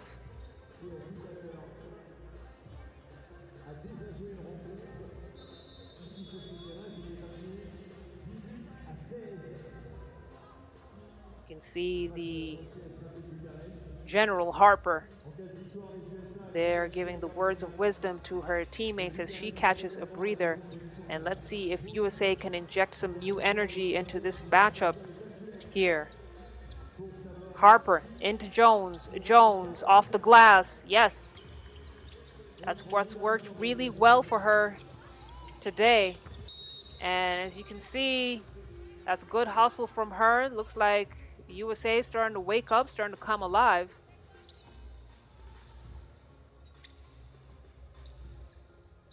As Kroner checks back into the game for Bonn Baskets. Harper to Jones. Jones almost missing the pass. Burdick creates space. Nice little bump to get the space that she needs. And the basket. Steffen into Kroner. Kroner, nice left-handed finish. And it looked like both these teams just needed that timeout. Jones, baby hook, count it. 2-point lead for Team USA.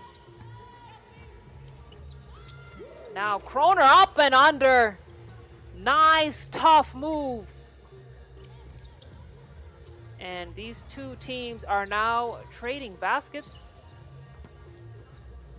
as Kroner throws the ball straight out of bounds.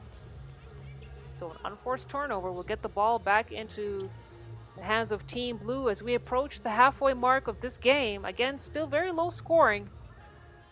It was a sluggish start for both teams, and that's a play we've seen time and time again from Team USA. Rauer, why did she kick it out? She had it. She had it on that baseline drive. And it's going to be blue ball.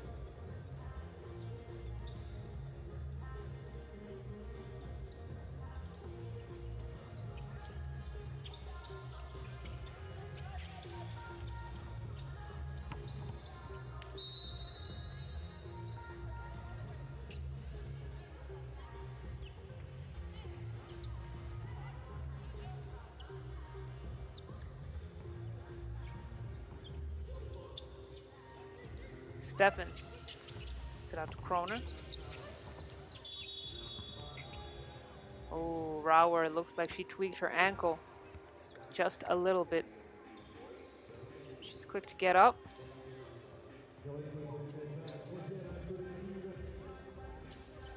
Seems to be okay. Happy about that. So it's Steffen who will get things started for Bonn Baskets. Harper got a piece, almost poked it away.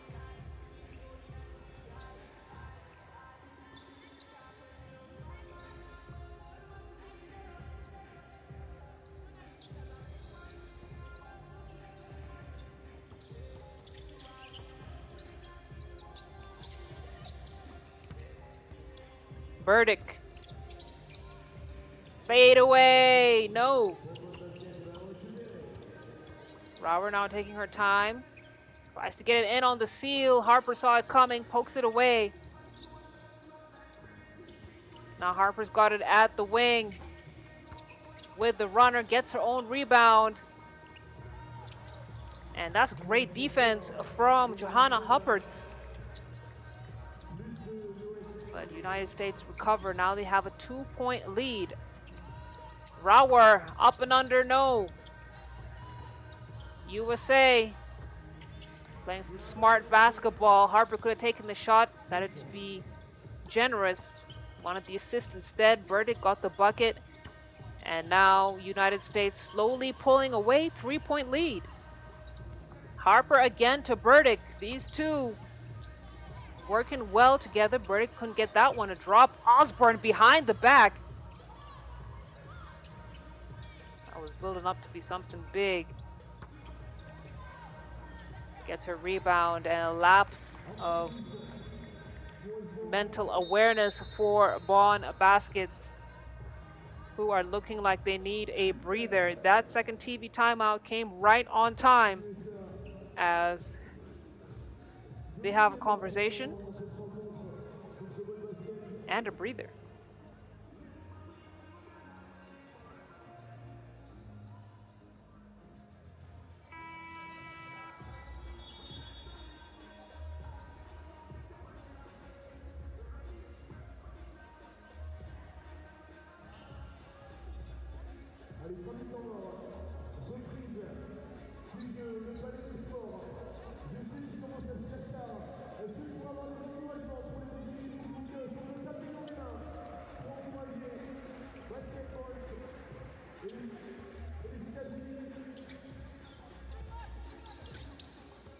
4-point lead for Team USA. Kroner on the drive. Kroner gets it to go.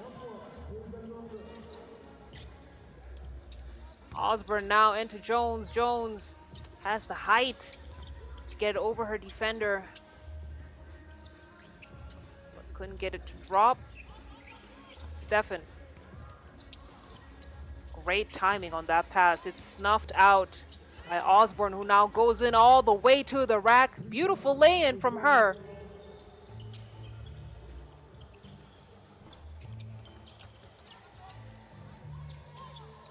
And Bonn Baskets now trailing by 4. Still fighting for the possession. Still fighting for the win. That's a great left-handed finish from Kroner, and she has been very active for the team from Germany in this matchup. Bonn's tallest option and creates great putback chances and extra possessions. Good defense from Jones. Bonn Baskets looking like they're not having the legs to finish out this game as USA are moving from strength to strength. 5-point lead for the team in blue. It's a pull back 2. Yes! Kroner buries it and puts them back within reach of Team USA.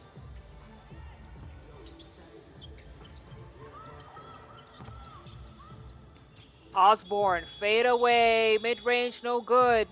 And that attempt didn't touch the rim, so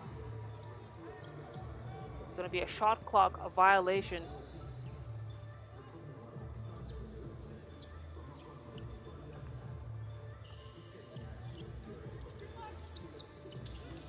Kroner at the elbow, trying to create some space for herself, goes right at her defender, gets her own rebound, and she is cleaning up the boards. Can't get that one to go, and Rauer tumbles out of bounds. Good show of sportsmanship. Jones helps her up. But Rauer, ever since she went down with that ankle tweak, we've been seeing her be a little bit more cautious and not as active as she usually is for Bonn Baskets.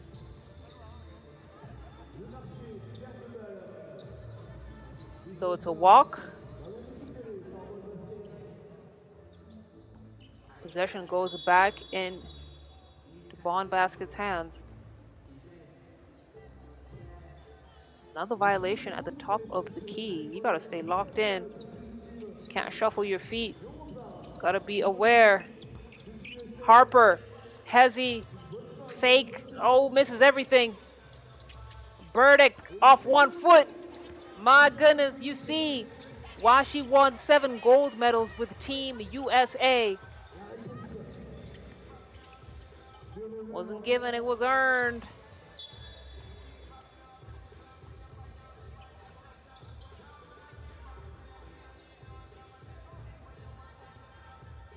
Three-point lead for United States, 1:20 on the clock. That's a play that we've seen time and time again from USA. This time, Osborne wasn't able to convert it. Rauer from distance brings them 1 point away from United States. And with 1:05 left to go in this game, the storyline is quickly shifting into something a lot more exciting than what it started out with. It was a very sluggish start for both sides. It's just 2 points on the scoreboards apiece heading into our first TV timeout. And now with 1 minute left on the game clock, United States with a 2-point lead. Kroner! Oh my goodness, yes, Rauer gets to roll the ball in, and it's back to a 1-point differential between these two teams. Whistle on the floor.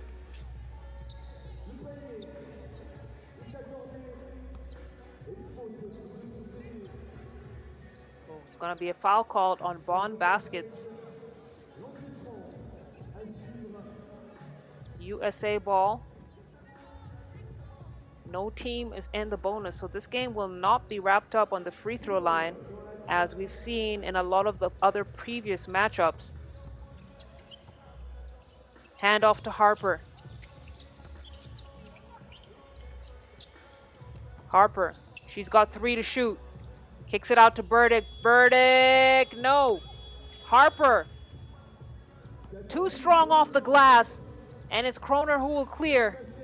Tries to wrap the pass into Rauer, was way, way off.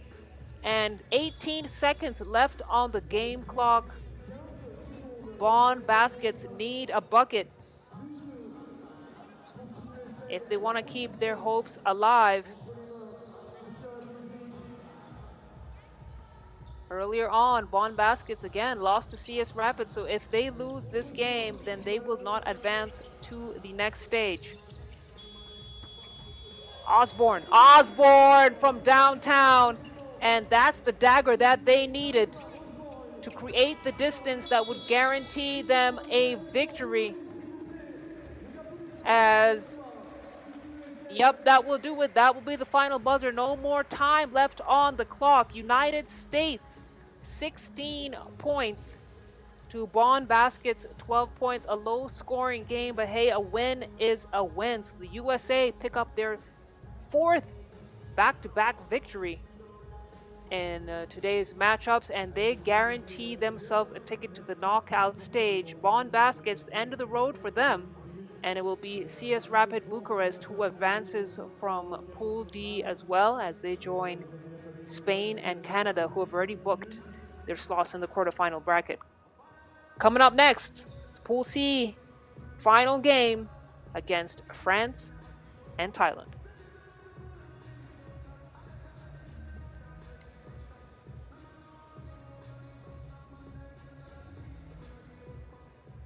Messieurs, dames, d'ici quelques instants, match de l'équipe de France, je vous le disais, qui va aller chercher, on l'espère, sa place pour les quarts de finale. Et pour ça, on vous donne rendez-vous demain à partir de 18h au niveau de la placette de Munich. C'est à côté de la place des Quimbons. Ça donne sur les quais. Vous verrez demain, quand la météo nous aura laissé tranquille, le spot est super. On va pouvoir accueillir à peu près 1000 personnes en tout autour du terrain. Et on comptera sur vous pour mettre un maximum d'ambiance et passer une très belle journée. Et surtout, c'est que la première journée aujourd'hui des compétitions internationales, puisque ensuite, après-demain et dans 3 jours, ça sera place à la compétition internationale masculine, avec notamment les 2 meilleures équipes du monde qui seront avec nous, les Serbes de Coupe et la deuxième meilleure équipe du monde actuellement, puisque là, c'est tout simplement la team Toulouse, les Français, les vice-champions olympiques, que vous avez sûrement dû voir du côté des JO de Paris 2024. Ils seront là vendredi et samedi avec nous. Alors soyez bien au rendez-vous. Si vous voulez des infos, rendez-vous sur la page Instagram Ligue NAQ 3.3 ou bien sur Google, vous tapez FIBA 3.3 et vous aurez accès à des informations de ces compétitions dans le cadre du festival Bordeaux 3.3. Et on va vous faire gagner des petits lots, messieurs, dames, parce qu'on a encore plein de cadeaux à vous faire gagner de nos partenaires. On a voilà, des petites biscuits parce que moi ici c'est notre partenaire. Dans quelques instants, c'est le match de l'équipe de France. Et on va vous demander un petit peu de bruit pour recevoir les cadeaux, un petit peu d'encouragement. On va falloir commencer à applaudir, à mettre un peu d'ambiance parce que c'est l'équipe de France. Dans quelques petites secondes, alors on se réveille tranquillement ici à Bordeaux pour pouvoir donner toute notre énergie à l'équipe de France dans quelques instants. Ouais, alors attention à la tête, il y a moyen qu'on se prenne un frisbee ou deux.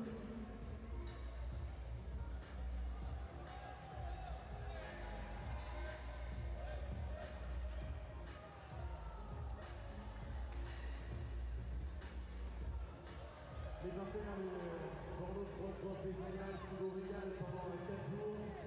Et aujourd'hui, on vous disait, malheureusement, on est obligé d'être ici au Palais des Sports parce que la météo a été un petit peu capricieuse. Et on vous garantit que demain, après-demain et samedi, le spectacle sera encore mieux sur le terrain et surtout encore mieux en tribune avec tout plein de cadeaux à vous faire gagner. On aura des ballons, on aura tout plein de choses. Enfin, soyez bien avec nous ces prochains jours. Parce que ce n'est que l'échauffement aujourd'hui. Et ici, je vais juste place à la présentation de l'équipe de France opposée à la Thaïlande. La Thaïlande, ça fait déjà 3 fois, 4 fois même, maintenant que vous allez les voir sur le terrain. Elle joue seulement à 3. Alors on va pouvoir les accueillir dans quelques instants. Et surtout les applaudir de façon très fair-play parce que pour le moment, elles font un super tournoi à 3 seulement.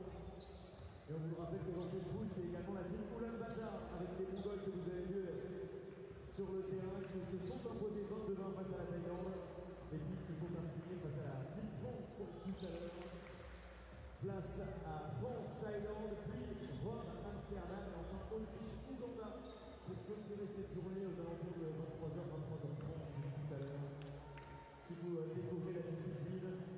Bienvenue dans le monde du 3-3, 10 minutes ou 21 points à atteindre avant la fin du temps réglementaire avec des positions de 12 secondes, des paniers qui valent 1 ou 2 points. Et en bref, un sprint très intense que ces joueuses s'apprêtent à discuter à nouveau devant vos yeux ce soir. L'équipe de France dans quelques instants, le palais des sports, est-ce qu'on est prêt à accueillir l'équipe de France? Alors le palais des sports, ça va pas du tout, vraiment pas du tout. Je sais qu'il est tard, je sais on est fatigué, et c'est l'équipe de France, les meilleures joueuses de France qui vont être devant vos yeux ce soir. Est-ce qu'on est prêt à accueillir l'équipe de France? Je préfère ça, je préfère ça. Allez, dans quelques petits instants, ce match-là, et on va accueillir dans un premier temps, quelques petites secondes, mais c'est jusqu'à aller à la seconde près pour être en live, on le rappelle, sur le YouTube de la Fédération Internationale. Et ça y est, on est dans le timing, le palais des sports. Merci d'accueillir les joueuses tricolores, merci d'accueillir l'équipe de France sous vos applaudissements. Avec la numéro 13, Marie-Michel Ulaanbaatar.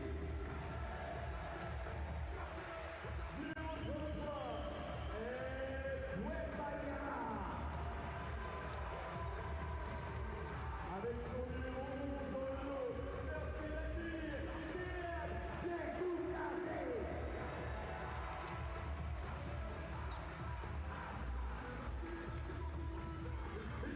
du bruit pour l'équipe de France, s'il vous plaît. Allez, seront opposés au bleu, l'équipe du Thaïlande, s'il vous plaît, du bruit également. From Thailand, number 8, Ulaanbaatar Chuan.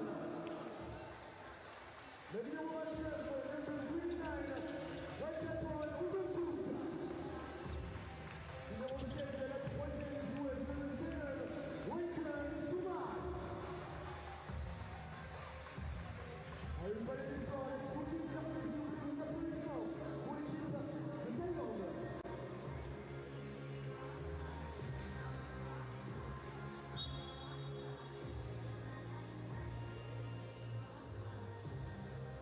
Here we have our final Pool C matchup of the evening, of the soirée here in Bordeaux, France. It's going to be France taking on Thailand, the only two teams in this stop so far, not so far entirely, that have 3 players on their roster. For some reason, Zodia of France, Team France, didn't show up, and Bonsenprom is unavailable for today's games as well. So it's going to be 3-woman squad against another 3-woman squad. Thailand having to contend with having played in the qualifying draw earlier today. So they've had a long day. And France, whose, for lack of a better word, offensive flow or winning flow has been a bit choppy in this 2025 season, and they're looking for a title on their home turf. Definitely have home advantage on their side. But they took down Ulaanbaatar earlier by just 2 points, and now facing Thailand, a team that has a similar style of play to Ulaanbaatar. But if Udomsuk's hot hand continues in this matchup, the outcome of this game could be very different to how they finished up against the Amazon Warriors from Mongolia.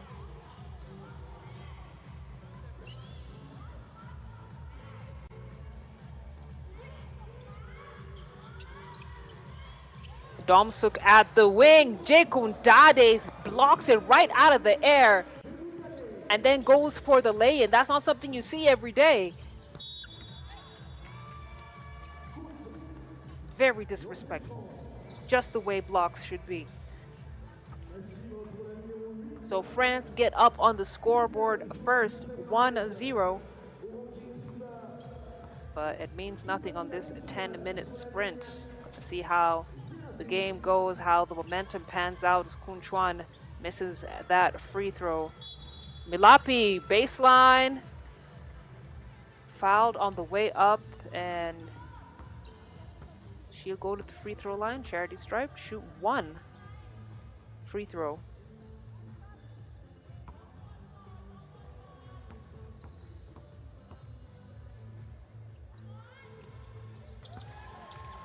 Milapi hits. So it's a 2-point lead now for France. Ulaanbaatar almost losing the ball again. Jekundade surely killed some of her confidence with a vicious block earlier. Milapi misses the first, gets the second one to drop. And it's a quick 3-point lead as Thailand whistle on the floor. It's going to be white ball.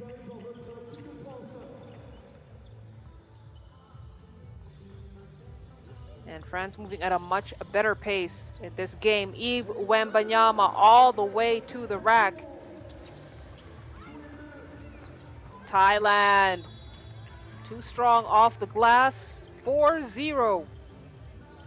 They have been unable to score against this France side who is leaving nothing to chance. They've managed to chisel themselves a 4-point lead early in this matchup against Thailand. Kun Chuan finally gets Thailand up on the board.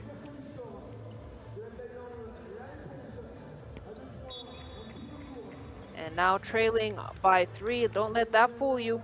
Thailand is a team that knows how to take down giants. They're giant killers. They've defeated USA this season, defeated Ulaanbaatar, Mongolia in the qualifying games. And now they're fighting their way back into this game, back into contention. Jekundade into Milapi. Milapi, spin move, so strong with it. They're going to call a foul on Sumat, who I think hacked Milapi just on the arm, which was fighting for those rebounds.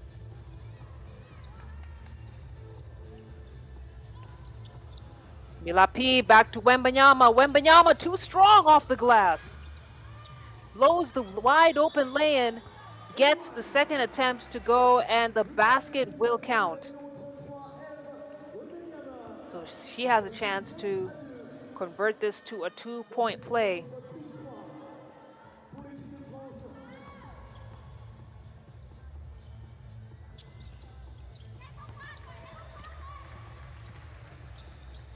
Four-point lead now for France.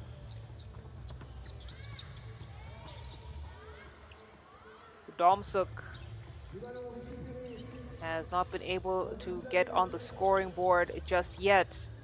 She's trying to change that narrative with this possession, but she's got Yves Wembanyama on her. As Jekundade, listen, you throw anything up in the air, she's ready to snatch it. So you better find a different way of shooting. She kicks it out to Wembanyama. Strong move. Does she get the basket? No. Reverse lay-in is good. Ulaanbaatar now, quick release, and you can see truly her confidence on the shot has been affected ever since that Jekundade block. But that's the thing about basketball. You have to have a very short memory when it comes to plays, and you're just going to keep on going for it.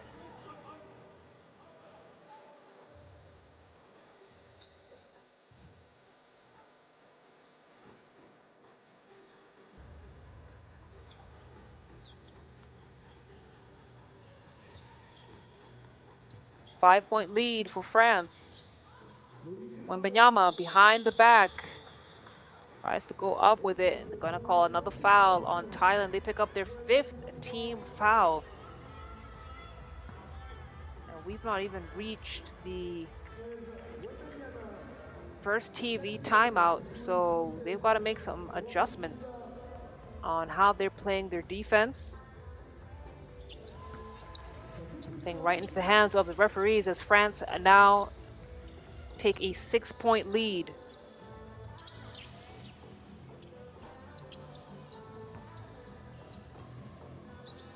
Jekundade chases it down, keeps it alive. Milapi at the wing. Kicks it out to Jekundade. Got a whistle on the floor. And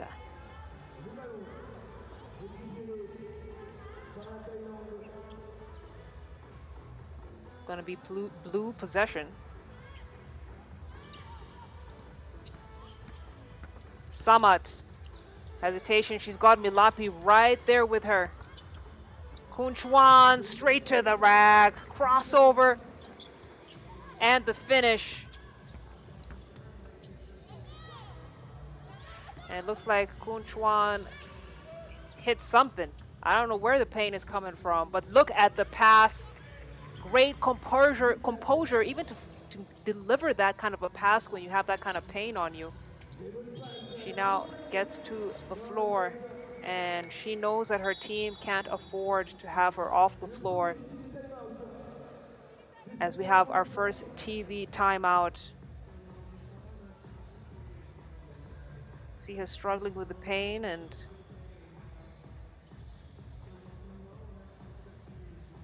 no team doctor coming over. But again, an impressive feat to play with 3 players coming all the way from the qualifying draw.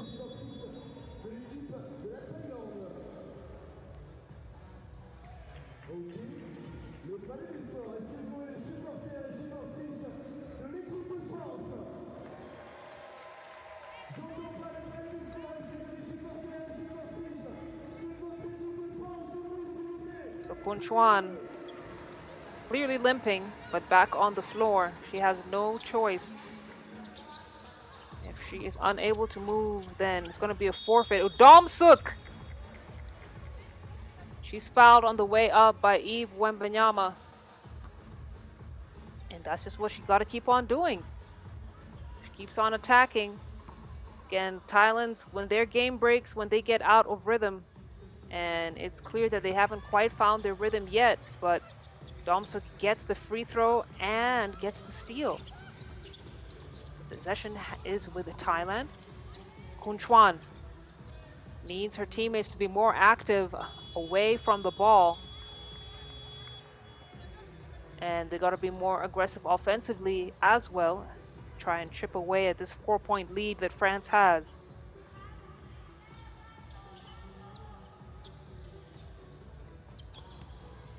Jekundade and Milapi, nice high-low action. Make it look so easy, and Les Bleus with a 5-point lead now.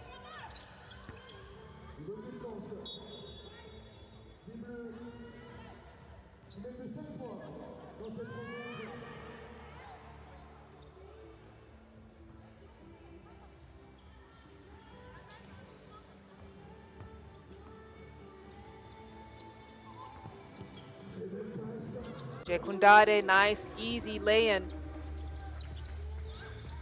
And France clearly dominating this game against Thailand. They have the height advantage. They have the size advantage. And they have the Jekundade advantage. She has been all over the floor for them as Kunchuan picks up the defense board. Foul called on France. It's going to be their 5th team foul. Oh, foul called on Thailand.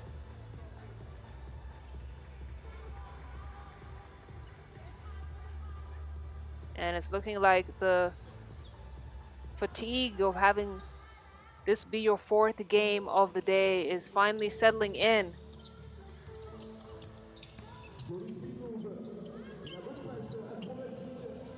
Jekundade wide open from the baseline, makes it count, makes him pay.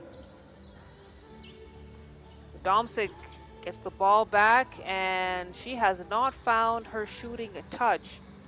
And we are halfway through the game here. France on the other end picking up more and more momentum as we have another timeout called. Kunchuan is clearly hurting.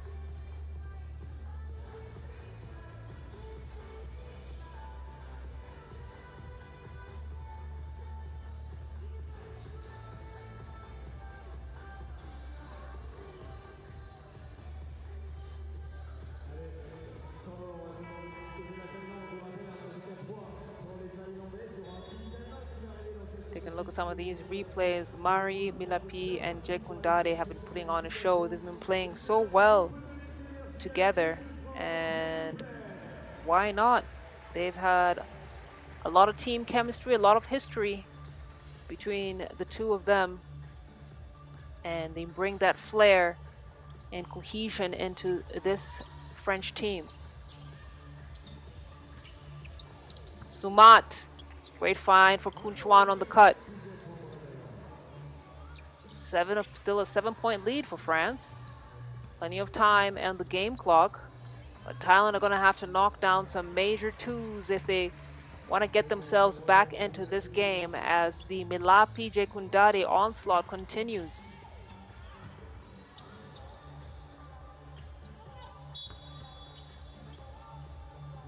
Foul called on Jekundade when Chuan was hacked.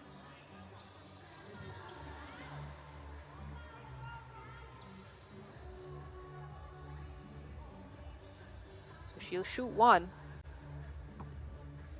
Try and make this a 7-point deficit.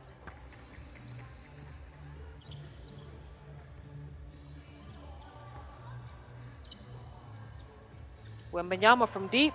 Wembanyama shoots the deuce and gets it to go.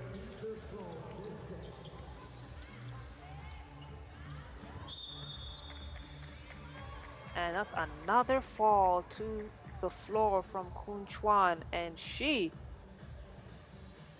is getting hit over and over again.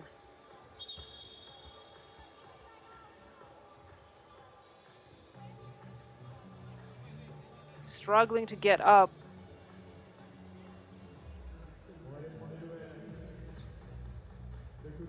And she's been dealt a heavy hand injury-wise in this game.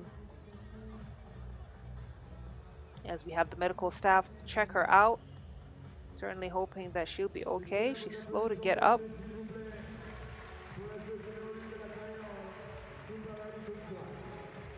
And she heads to the substitution box.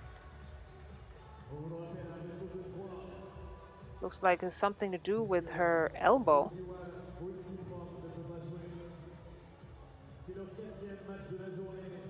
See the official making sure that she's cleared to go.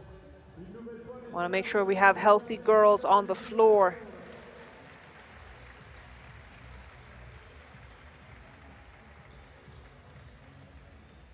On vous le rappelle, 2 matchs à suivre pour clôturer cette soirée.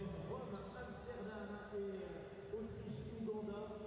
Des matchs intéressants à suivre pour la qualification en quart de finale, parce que là, c'est les derniers tickets qui sont en jeu et qui vont être distribués dans quelques petites minutes. Restez bien avec nous. Et puis surtout, on se donne rendez-vous de l'autre côté de la placette de critique pour vivre les phases finales du FIBA 3x3 Bordeaux Women's Series.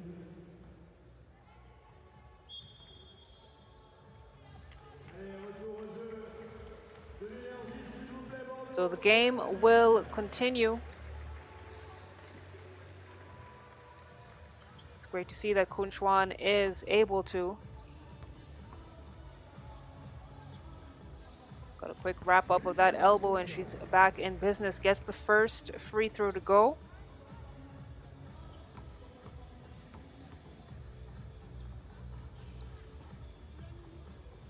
Second free throw is off.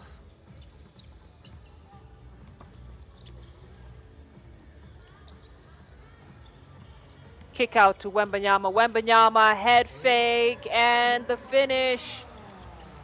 France are looking good. Now 17 to 8 points. It's a 9-point lead, and Eve Wembanyama is doing whatever she wants to do on the floor. Kun Chuan not willing to risk her body anymore for the sake of defense. So Thailand now at a double disadvantage in this game. As we see Summit with the runner. But we've always said it, it's Ulaanbaatar who unlocks the offensive potential for Thailand, and she has just not had it in this game as Jekundade knocks down on the mid-range. France now 2 points away from closing out the game. Kun Chuan, kick out to Ulaanbaatar. Ulaanbaatar blocked again from beyond the arc.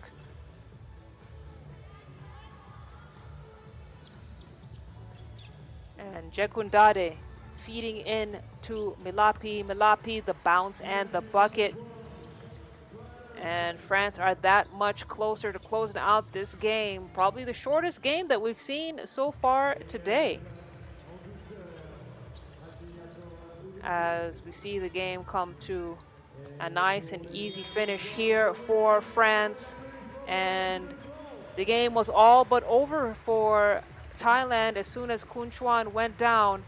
It's France who walk away. Let's give them the credit that they deserve with the victory, 21 to Thailand's 10 points. So as we take a look at this Pool C, France have booked their ticket to the knockout stage, and we will find out who will advance between no, Thailand. That's the end of the road for Thailand. So it's Ulaanbaatar who will move on from Pool C as well. Thailand lost their game against Ulaanbaatar earlier on today, so that will be it for that team as we move on to the next matchup. It's going to be the final game for Pool B, Rome against Amsterdam.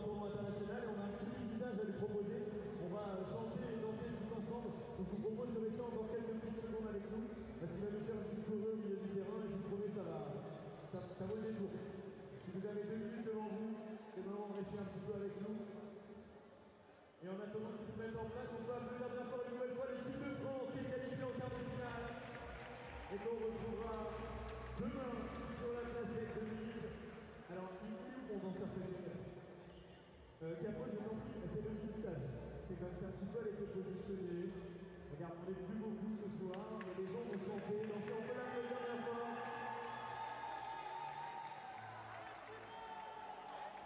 On a une petite musique que vous connaissez toutes et tous. Il a réalisé la choré en plus. DJ, c'est possible.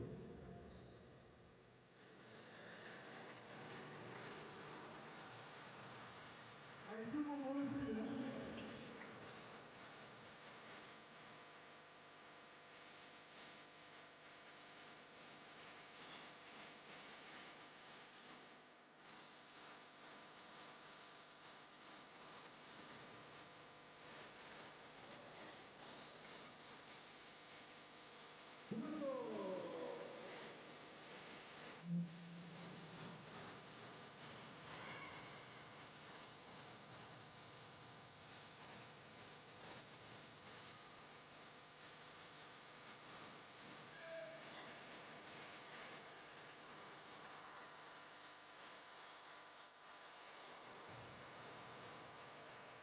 On peut l'applaudir bien fort, monsieur Max, s'il vous plaît.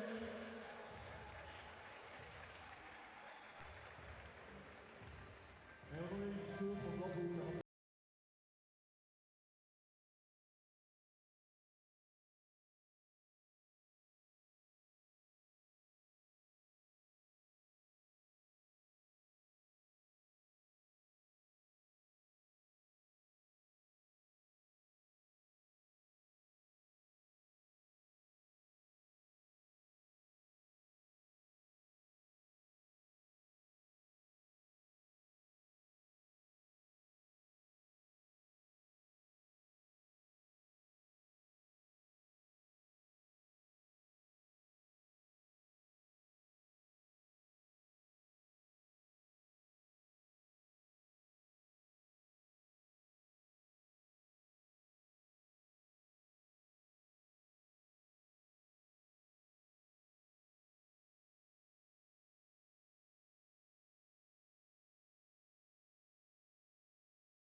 And that's our final Pool B matchup on deck. It's going to be 11th seed Rome taking on 10th seed Amsterdam. Two teams that I would say are pretty evenly matched up as far as what we've seen on display so far today. And it's going to be interesting to see who can advance. Coming out of Pool B, Spain has already booked one slot, so only one of these teams will be able to move on to the next stage. And we have seen Amsterdam put up a good performance against Spain, a team with championship pedigree, and that game went down to the wire. Spain able to pull away in the final minutes, 21-19. So Amsterdam are not a team to underestimate in any shape or form.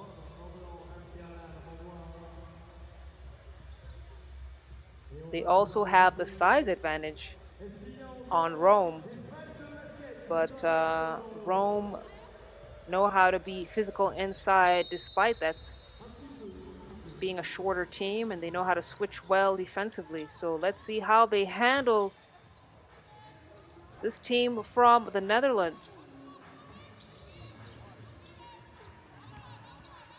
Tofali almost losing it, trying to kick it out. Palmieri has 1 second on the shot clock, and the ball did not touch the rim, so it's going to be a check ball up top, Amsterdam possession.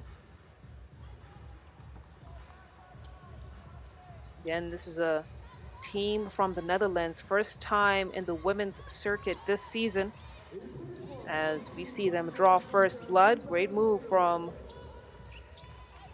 Von Skyndel.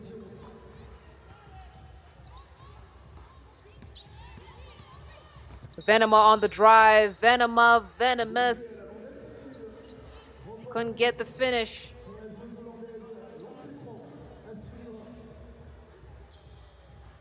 It's Tufali who picks up the foul for Rome, their first team foul, as Venema earns a trip to the free throw line. She played for the Netherlands under 18 3x3 team of the 2021 under 18 World Cup, has good size and scoring instincts, so she'll get Amsterdam another bucket as we see a nice, easy lay-in from Katarina Gilly. Von Skyndel couldn't go all the way with it. That's going to be a second team foul picked up from Rome at the hands of Tofali, and she'll be subbed out as Palmieri checks in.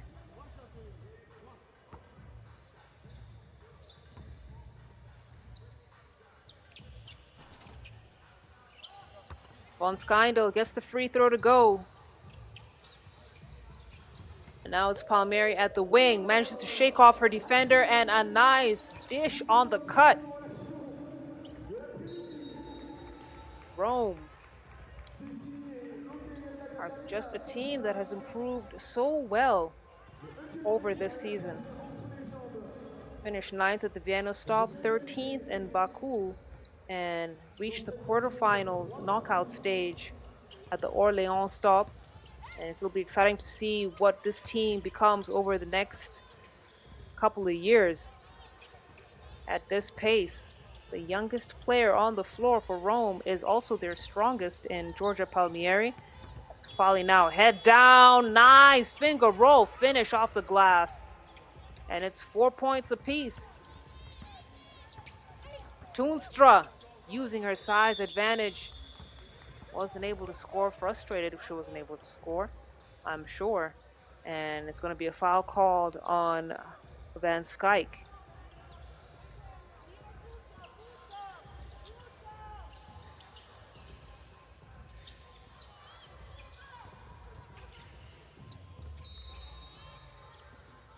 Ball poked out of bounds by Iris Venema.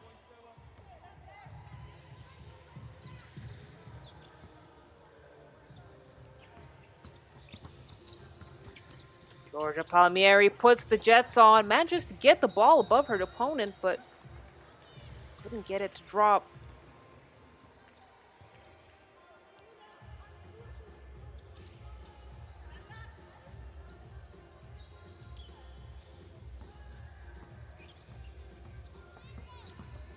Tofali cross, left-handed finish. No basket, but earns a trip to the free throw line. And she is playing as a forward for Rome, but with her speed, she very well plays as a guard as well. Knocks down that free throw. So Rome now with a 1-point lead as Palmieri picks up another team foul for Rome.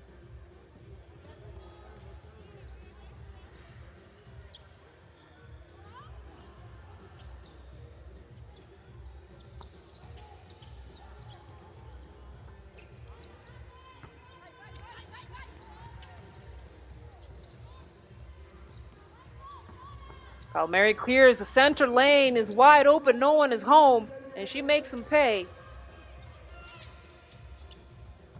And that's quick read from Van Skyke. She had the mismatch advantage in that low basket. And Jilly had to come over to help and caught herself in a fouling situation. So it's going to be one shot attempt for Amsterdam. Oh, Van Skyke off the mark and now missing again at close range. As we have an off the ball foul. Van Skyke talking to the officials, telling them she's getting held, she's getting elbowed.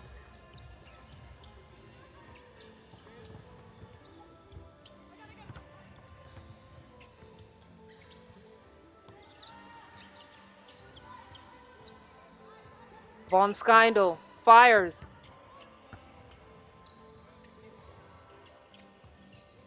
Palmieri now at the way. No pick and roll action for her. Baseline drive is the way to go, and she makes it count. So it's now Rome with a 3-point lead. They call a foul on Matera. Take our first TV timeout as adjustments are made on both sides. Rome 7, Amsterdam 4, 6:53 on the game clock.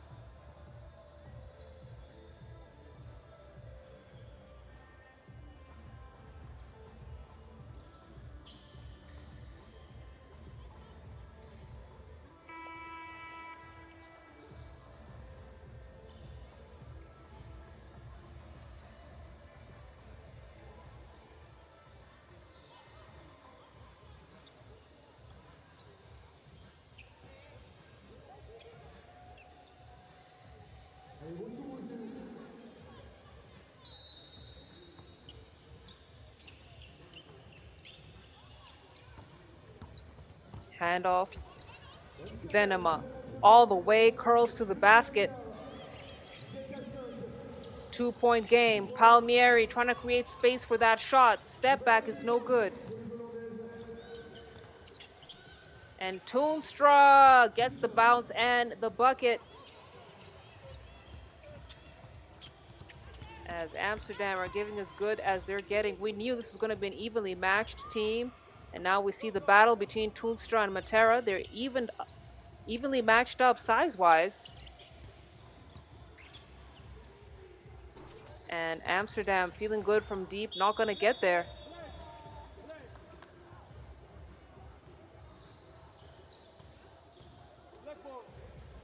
Jilly pleading her case. But the possession goes to Amsterdam. It'll be Von Skindel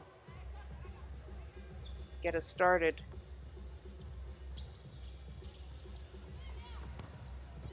Von Skindel, give and go action, working like a charm. And now it's Tofali, in and out, straight to the rack, beating all defenders. My goodness, a thing of beauty. And these teams are now trading baskets back and forth like a revolving door. Oh, look at the finish. from Iris Venema. They're going to count it. And just like that, scores are evened up at 9 apiece. Let's take a look at that replay. What's so nice, we got to see it twice. That's a good job from her playing through the contact. Nice finger roll finish and a chance to make it into a 2-point play, which she does. Amsterdam have been clinical from the stripe. Tafali, quick drive, quick conversion. They're not going anywhere. They're here to stay. And we are getting to the halfway mark of this game.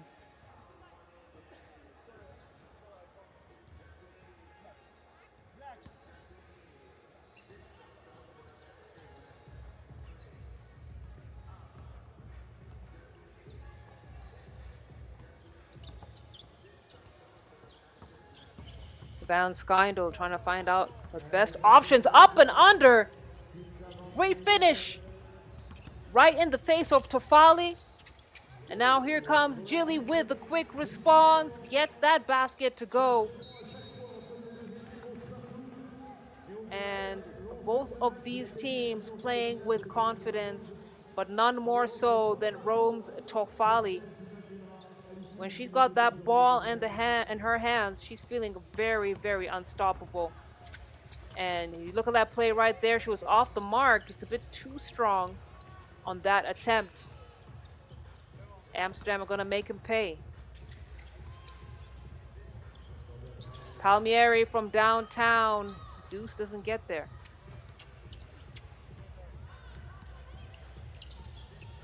Grabs the O board. It's got Toonstra on her. Creates the space. Tap back two is good. She is shooting the lights out in this Bordeaux Ma Ville Sportive arena. And Rome now back with the lead. 1 point. Matera. Oh, look at the rejection. Amsterdam getting it done on both ends of the floor. Toonstra with a defensive board. And now the drive rejected by Tafali. No call from the referees. It was a clean block. And Palmieri all the way to the cup. A great hustle play from her. You can see the effort. You can see that she's giving her all.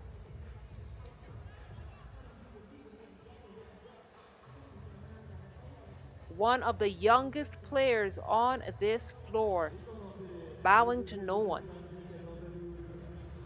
Making sure you put some respect on her game. And now as we take our second TV timeout, it's a 2-point lead for Rome.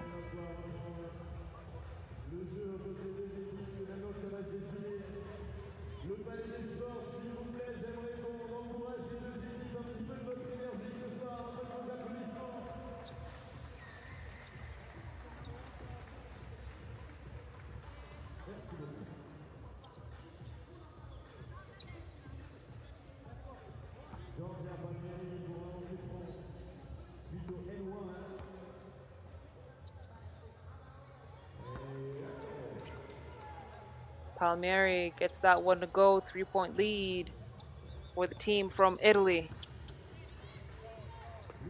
And now it's a great cut and great find for Von Skyndel. Palmieri kicks it out for the 2-ball. Gilly decides to take it in place through the contact. And it's still white possession. Palmieri. Clean game high off the glass. Throw that on a highlight reel. Palmieri is getting things done for Rome. She is unstoppable in this game against Amsterdam. And now it's a 3-point lead as Gilly's trying to get another basket up on the board. Rome fighting and fighting hard. Gilly, the bump, the basket. Count it. Von Skyndel, hesitation, and then puts the Jets on to find the bottom of the basket. But Rome have been able to maintain this lead over the last couple of minutes. as Tofali chases down the board. Tries to split the defense, and Jilly manages to keep things alive. It's 3 seconds on the shot clock. She's got to shoot. She does. Rolls one in. And it's now a 4-point game. And Rome are giving their all. You can see Rome calling a timeout.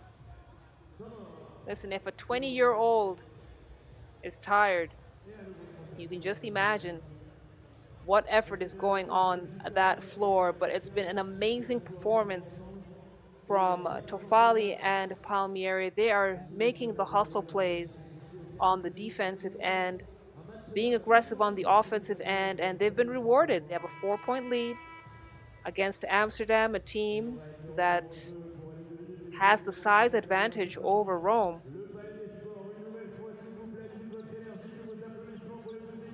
And it'll be interesting to see how these next 2 minutes and 15 seconds pan out, this Pool B matchup.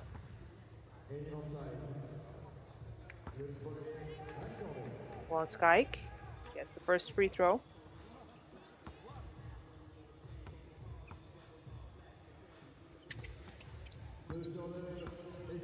Tags the second as well.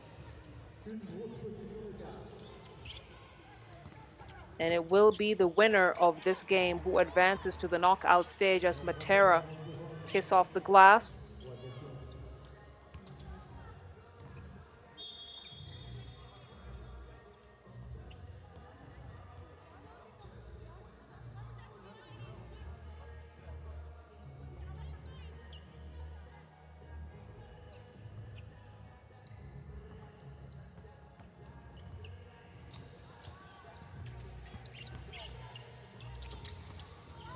Tofali gets to Palmieri. Palmieri almost loses it, but keeps it alive and gets the basket. 20 points for Rome. They are a field goal away from calling game. Tofali with the boards. She wants to slow the pace down a little bit. She wants the ISO situation, and why not? She knows how to attack the closeout on the defender. She has a very fast drive. But the ball is going to be brought out and checked at the top of the key.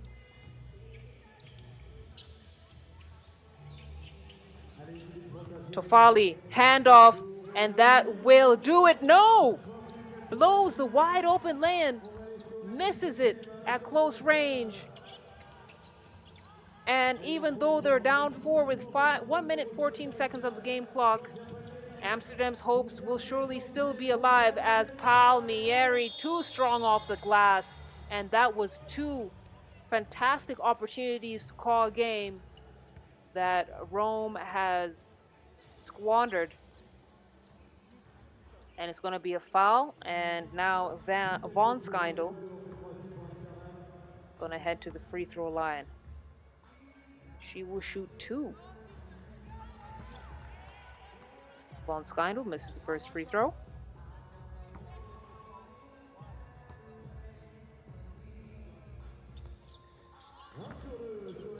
Hits the second. Tofali to clear. It's now a 2-point game. Rome losing opportunities to close out this game. It's now less than a minute to go.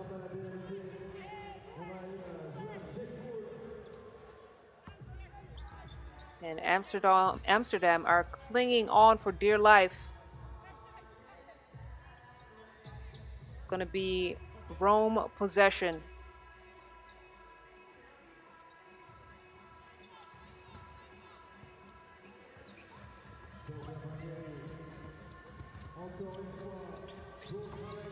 Palmieri, she's taking matters into her own hands. She wants to finish the game so badly, and the basket doesn't want it.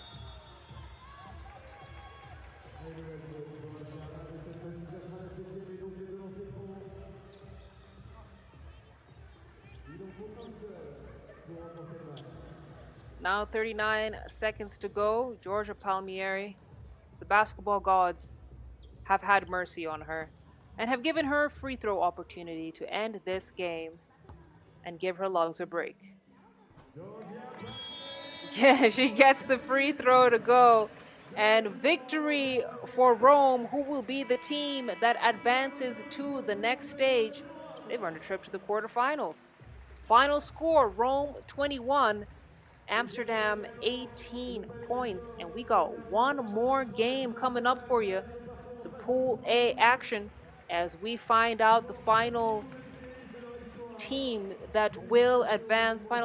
Yes, indeed, it will be the final team that will advance to the next stage. Canada has already booked their ticket from Pool A, so it's going to be Austria or Uganda who will advance as we wrap up first day of action at this Bordeaux stop.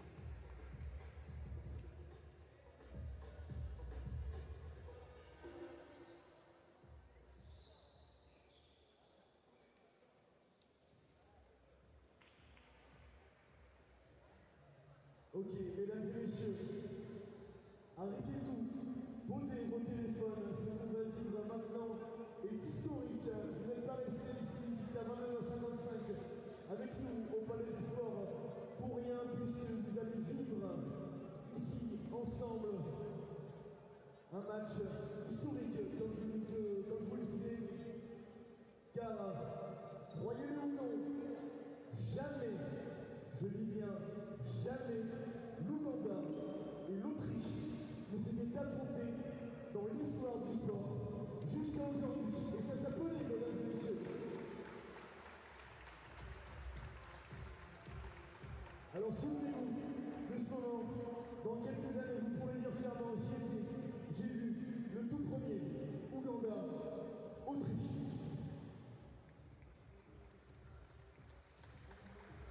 Et maintenant, place aux équipes dans quelques instants.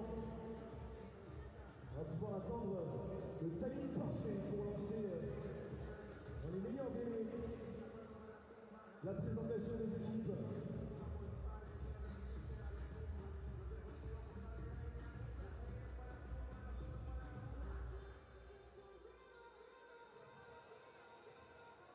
Messieurs, dames, c'est notre dernier match de la soirée. Je vous le disais, on est au premier jour des 4 jours de compétition internationale qui nous attendent ici à Bordeaux. Et on est en très petit comité pour vivre cette dernière rencontre. Donc j'ai une petite demande à vous faire pour qu'on passe tous une très belle soirée et qu'on finisse cette soirée sur la meilleure des notes possibles. J'aimerais qu'on considère ce match comme une finale. C'est-à-dire qu'on mette un maximum d'énergie, un maximum d'ambiance jusqu'au bout de la soirée pour clôturer comme il se doit cette première journée de basket 3-3. Je compte sur vous pour accueillir les deux équipes de ce dernier match de phase de poule avant d'enchaîner avec les gars. Le Palais des Sports. Merci de faire un tel applaudissement à la première équipe de cette rencontre. La team Autriche, vos applaudissements. Avec le numéro 42, number 42, Ziggy Salazar. Numéro 8, number 8, Aina Fous Robetti. Number 6, Zina Höller. And last but not least, number 10, Alexia Alex.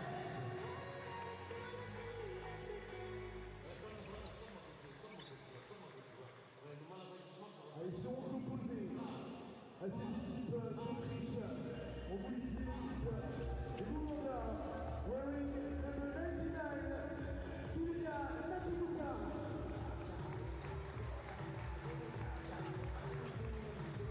La numéro 29, number 29, Lisa Arturo. Numéro 13, number 13, Martina Alexis Aguildo. Et la dernière joueuse numéro 16, number 5, Sheila Abelarou.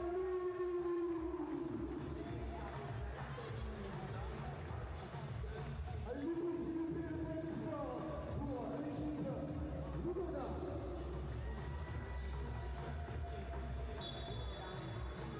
For our final matchup of the evening, it's gonna be those ladies on your screen right there. Uganda in the red going up against Austria in the home jerseys, the white. And both teams have lost to Canada earlier on today, so the winner of this game will move on to the quarterfinals that are taking place tomorrow evening. That'll be a nice way to spend your Thursday evening. Catch some 3x3 hoops if you're in Bordeaux.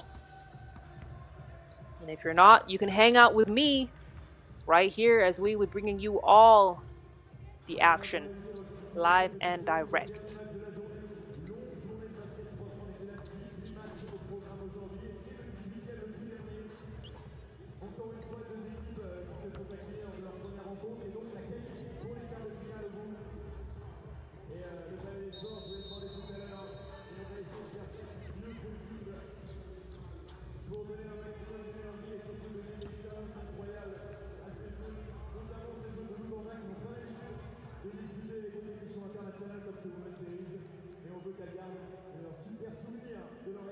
Ici à Bordeaux.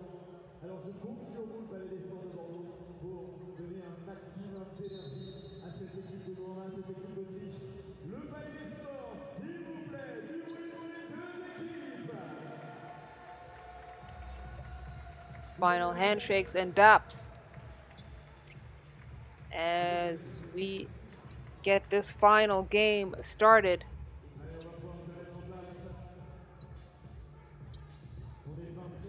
We know it's a late night in France, but we still got to get this game down. And it's nice to see the smiling faces and the positive attitudes.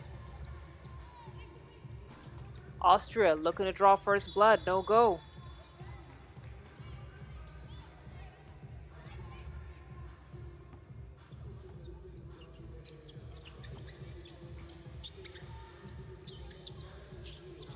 Handoff to Nakituka.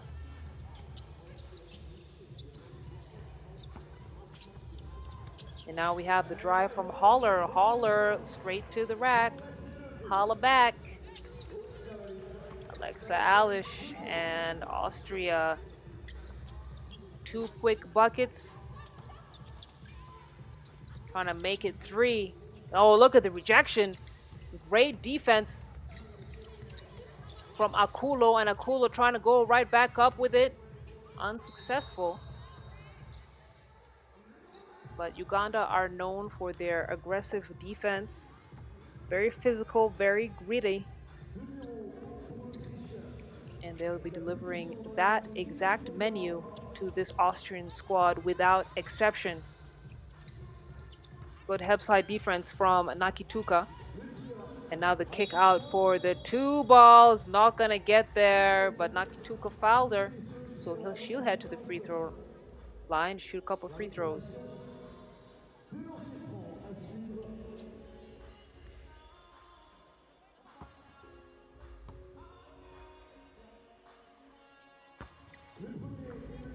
Fuchs Robertine gets the first free throw to go. She's an experienced circuit player, so she knows what is needed to excel in the 3x3 field, as Uganda continues to get very much valuable experience when it comes to exposure to stops like this and tournaments like this. Austria now with a 4-point lead. Uganda scoreless.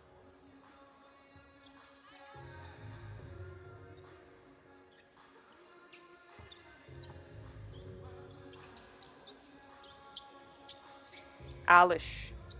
Handoff for the 2 ball. Haller and get that one to drop. And now Haller will be called for the foul. We got a couple, or just 1 free throw coming up for Akulu.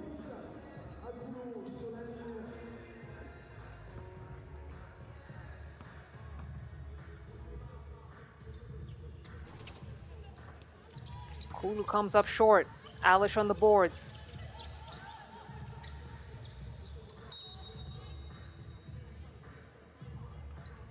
White ball.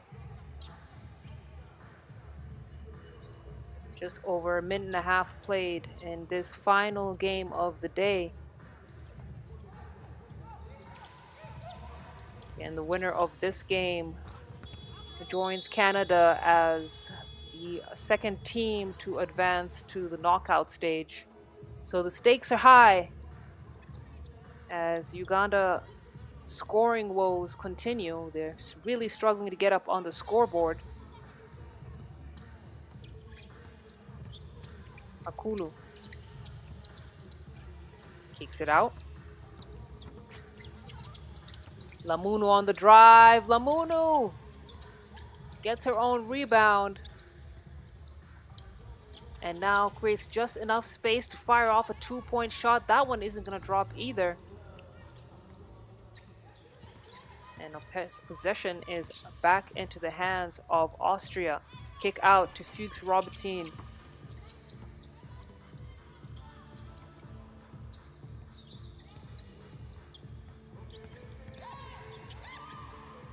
Lamunu, baseline cut. They've got 3 to shoot. Uganda's got to do something. And yes, indeed, right in the nick of time, Anyango gets Uganda their first bucket.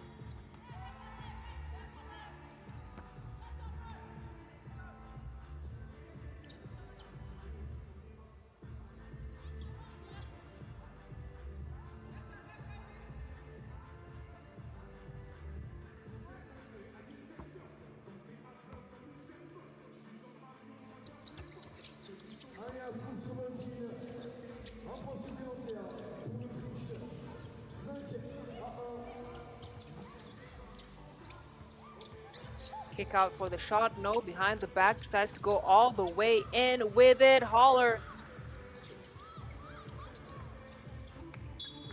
Off the mark, and the timing on the wraparound pass just wasn't there. So Kulu with a turnover.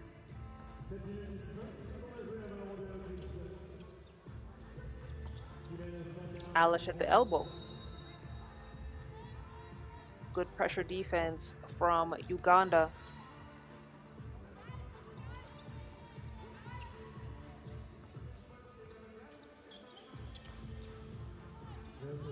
Nice floating pass into the cutting Alish. And Austria being very efficient. They're setting the tempo, setting the pace. Bullet pass into Alish. Alish with the finish. And they are getting things done on both ends of the floor. Now Holler with the steal. Lay-in isn't going to get there, though. And now it's Lamunu for the kick out. Nakituka misses everything. And we have our first TV timeout on the floor.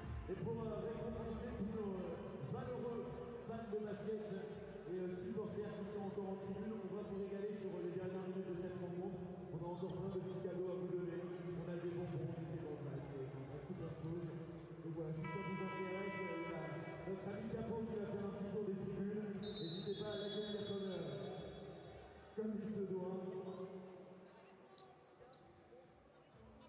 Et messieurs, dames, je vais vous demander une nouvelle fois, si vous êtes toute votre énergie qui vous reste pour les deux équipes sur le terrain, du bruit pour l'Ouganda et l'Autriche, s'il vous plaît. 6:26 on the game clock, 6-point lead for Austria.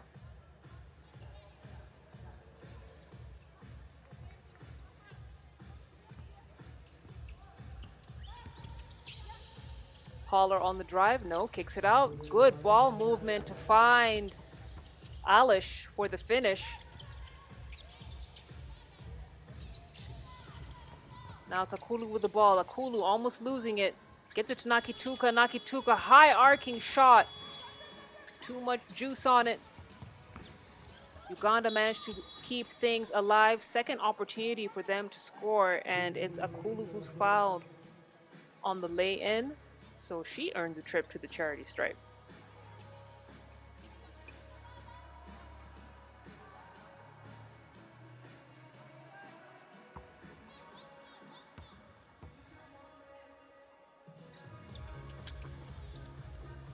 Akulu Not able to connect again from the free throw line. Those are the freebies you don't want to miss. That's why they call them freebies, right? As we have a foul on a driving Fuchs Robertine. So Robertine will go to the free throw line. She'll just shoot one though. No team is in the bonus just yet.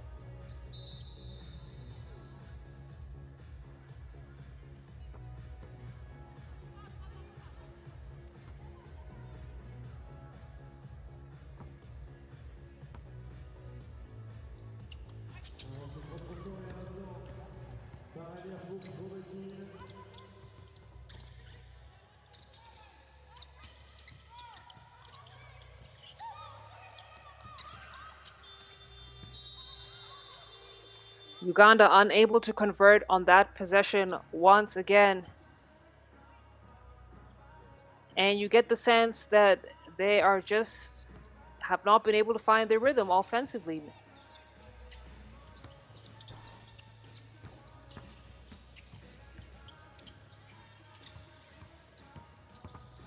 Akulu. Akulu goes right at her defender. And once again, too strong. Uganda, again, having just scored 1 point in this matchup against Austria. We got a whistle on the floor. Will the basket count? No. We got some substitutions. Checking back in for Uganda is Sylvia Nakituka. Kick out to Nakituka, fakes the shot, goes straight to the rack, too strong on the glass. And those are the opportunities you simply cannot give up when you're down 8 points.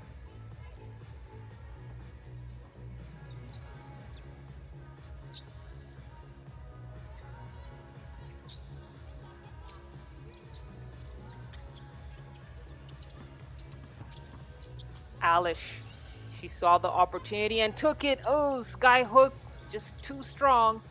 Got the back of the iron. She pulls it up for the 2-point shot and does it. 11 points for Austria. Uganda trying to respond. Finally, they get their second basket of the game. But Austria are moving the ball well and earning their buckets with maximum efficiency, minimal effort. Look at the step back from Nakituka with a hand in her face. We didn't know she got it like that, but she's a player that generally adds energy and off the ball spacing. Clearly not afraid to knock down that too as well. Holler. Way off.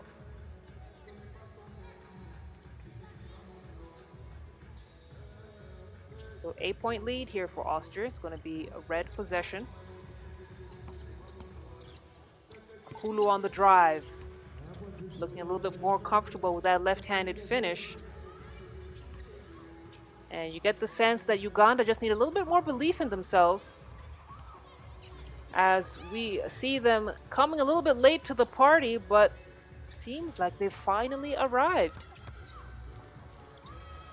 Pass in. Fuchs Robertine makes him pay.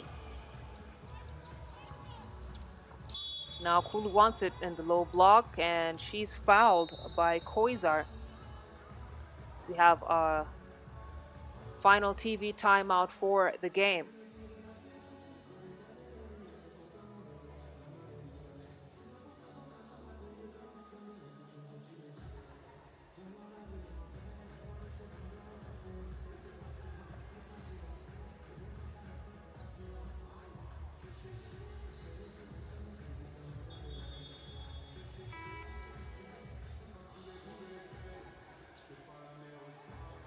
Allez, une fois les efforts, c'est sûrement le dernier temps mort de cette partie, 3 dernières minutes 32 de cette belle soirée. Est-ce que vous pouvez faire du bruit, s'il vous plaît, votre énergie pour les deux équipes?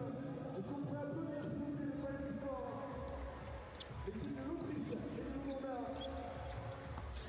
Akulu get things started for Uganda.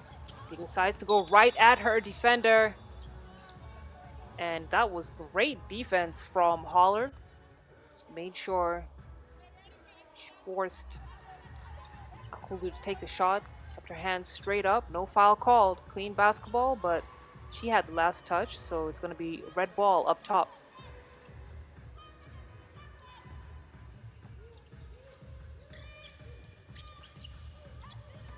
Lamunu blocked. Austria thought they could make the quick conversion. Uganda were there to plug it up. Behind the back pass for the 2-point shot is not going to get there. And Alish attempts right into the hands of the waiting defense of Anyango. Anyango, who you might not be able to tell on the screen, but she is a tall lady, 195 centimeters. So she has the ability to change shots in that low block as Alish almost loses the ball. Fuchs kicks it out. Koizar gets it back in to Robertine. Lamunu knew it was coming and managed to deflect the pass.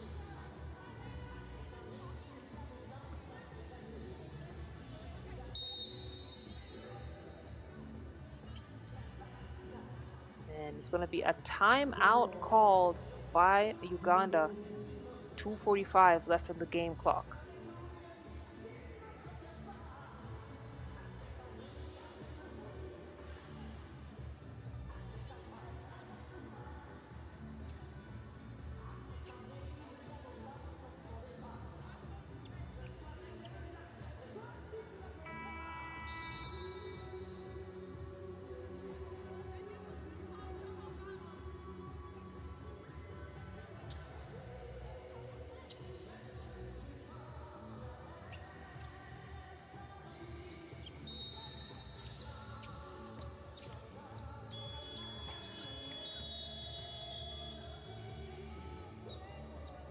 Not too much time to shoot for Austria, so it will be a shot clock violation, and possession goes back to the team in red. Uganda still trailing by 8 points. And with 2:40 on the game clock, time is ticking. Momentum must shift. Great take from Nakituka.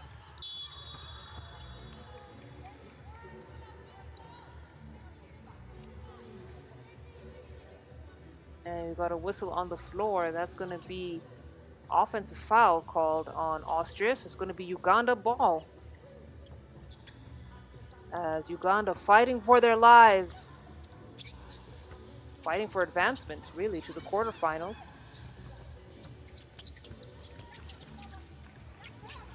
And Austria doing the most as well to make sure they book the last ticket to move on to the knockout stage. Lamunu throws up a pair. Akulu also couldn't get up and over the hands of Alish and Fuchs Robertine.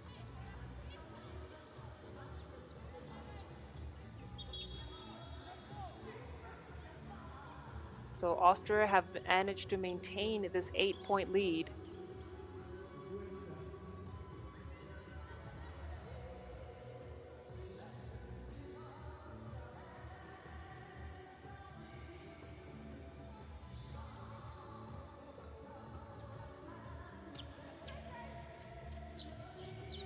Alish, handoff for the 2-ball. No! In and out. Those are so painful. As Nakituka gets the ball back in her hands. She wants the rock. Attempt comes up short.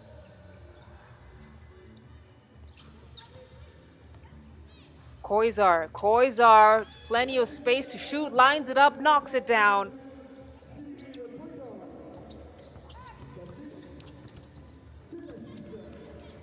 And Alish chasing down the boards. Austria now in full control of this game. 10-point lead with 1:20 to go. They've got a nice cushion and they are executing the way they want to against the Uganda squad, who has struggled with scoring from the opening whistle.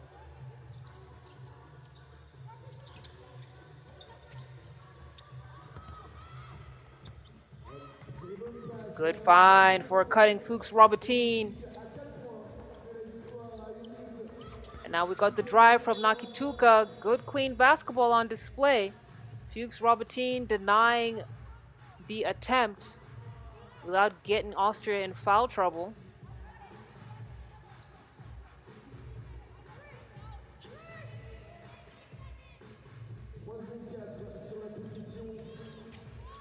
And now Nakituka calls a play and then decides to shoot herself. Under a minute to go here, Austria looking like they are going to take this win home and move on to the quarterfinal stage. Let's see if Uganda has anything else to give in these final 48 seconds. Austria now at 18 points. Kulu steps on the line, so it's going to go back into the hands of Austria.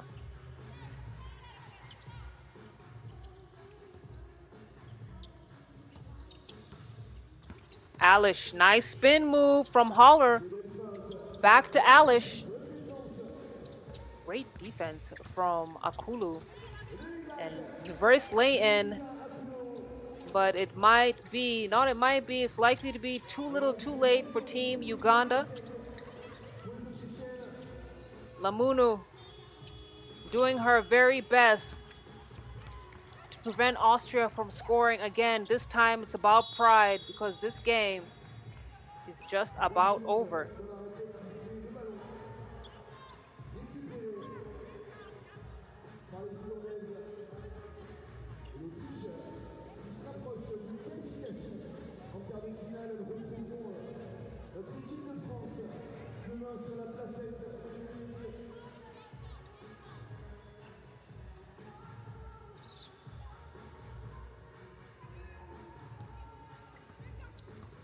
Eight seconds on the game clock. Nakituka has to make quick decisions, and that was the right one. As we have the final attempt from Austria to wrap up this game with 20 points. Great two-ball from Sigrid Koizar. And that sets the tone for the final victory of the day. Austria final score 20 points, and Uganda finish up that game with 8 points, matching their points that they scored earlier on today against Canada. So it was a tough ask for them to win that game, but it's Austria who moves on to the quarterfinals. So coming out of Pool A, it's going to be Canada and Austria who will move on. And the quarterfinals bracket, we'll be taking a closer look at that tomorrow. The quarterfinals games start at 6:25 p.m. local time. That's GMT +2. Make sure you're there. Make sure you've subscribed so you get those nice alerts on YouTube when the games are coming up. As we take a look at the quarterfinals brackets, there you have it. Canada will face the Ulaanbaatar Amazons, United States against Rome, Spain against CS Rapid Bucharest, and France against Austria. An exciting lineup of games, so you definitely don't want to miss out on the knockout stage of the FIBA 3x3 Women's Series taking place here in Bordeaux. It's been wonderful to spend the evening with you. I'm Slali Shani signing out for now. Bonsoir et à demain.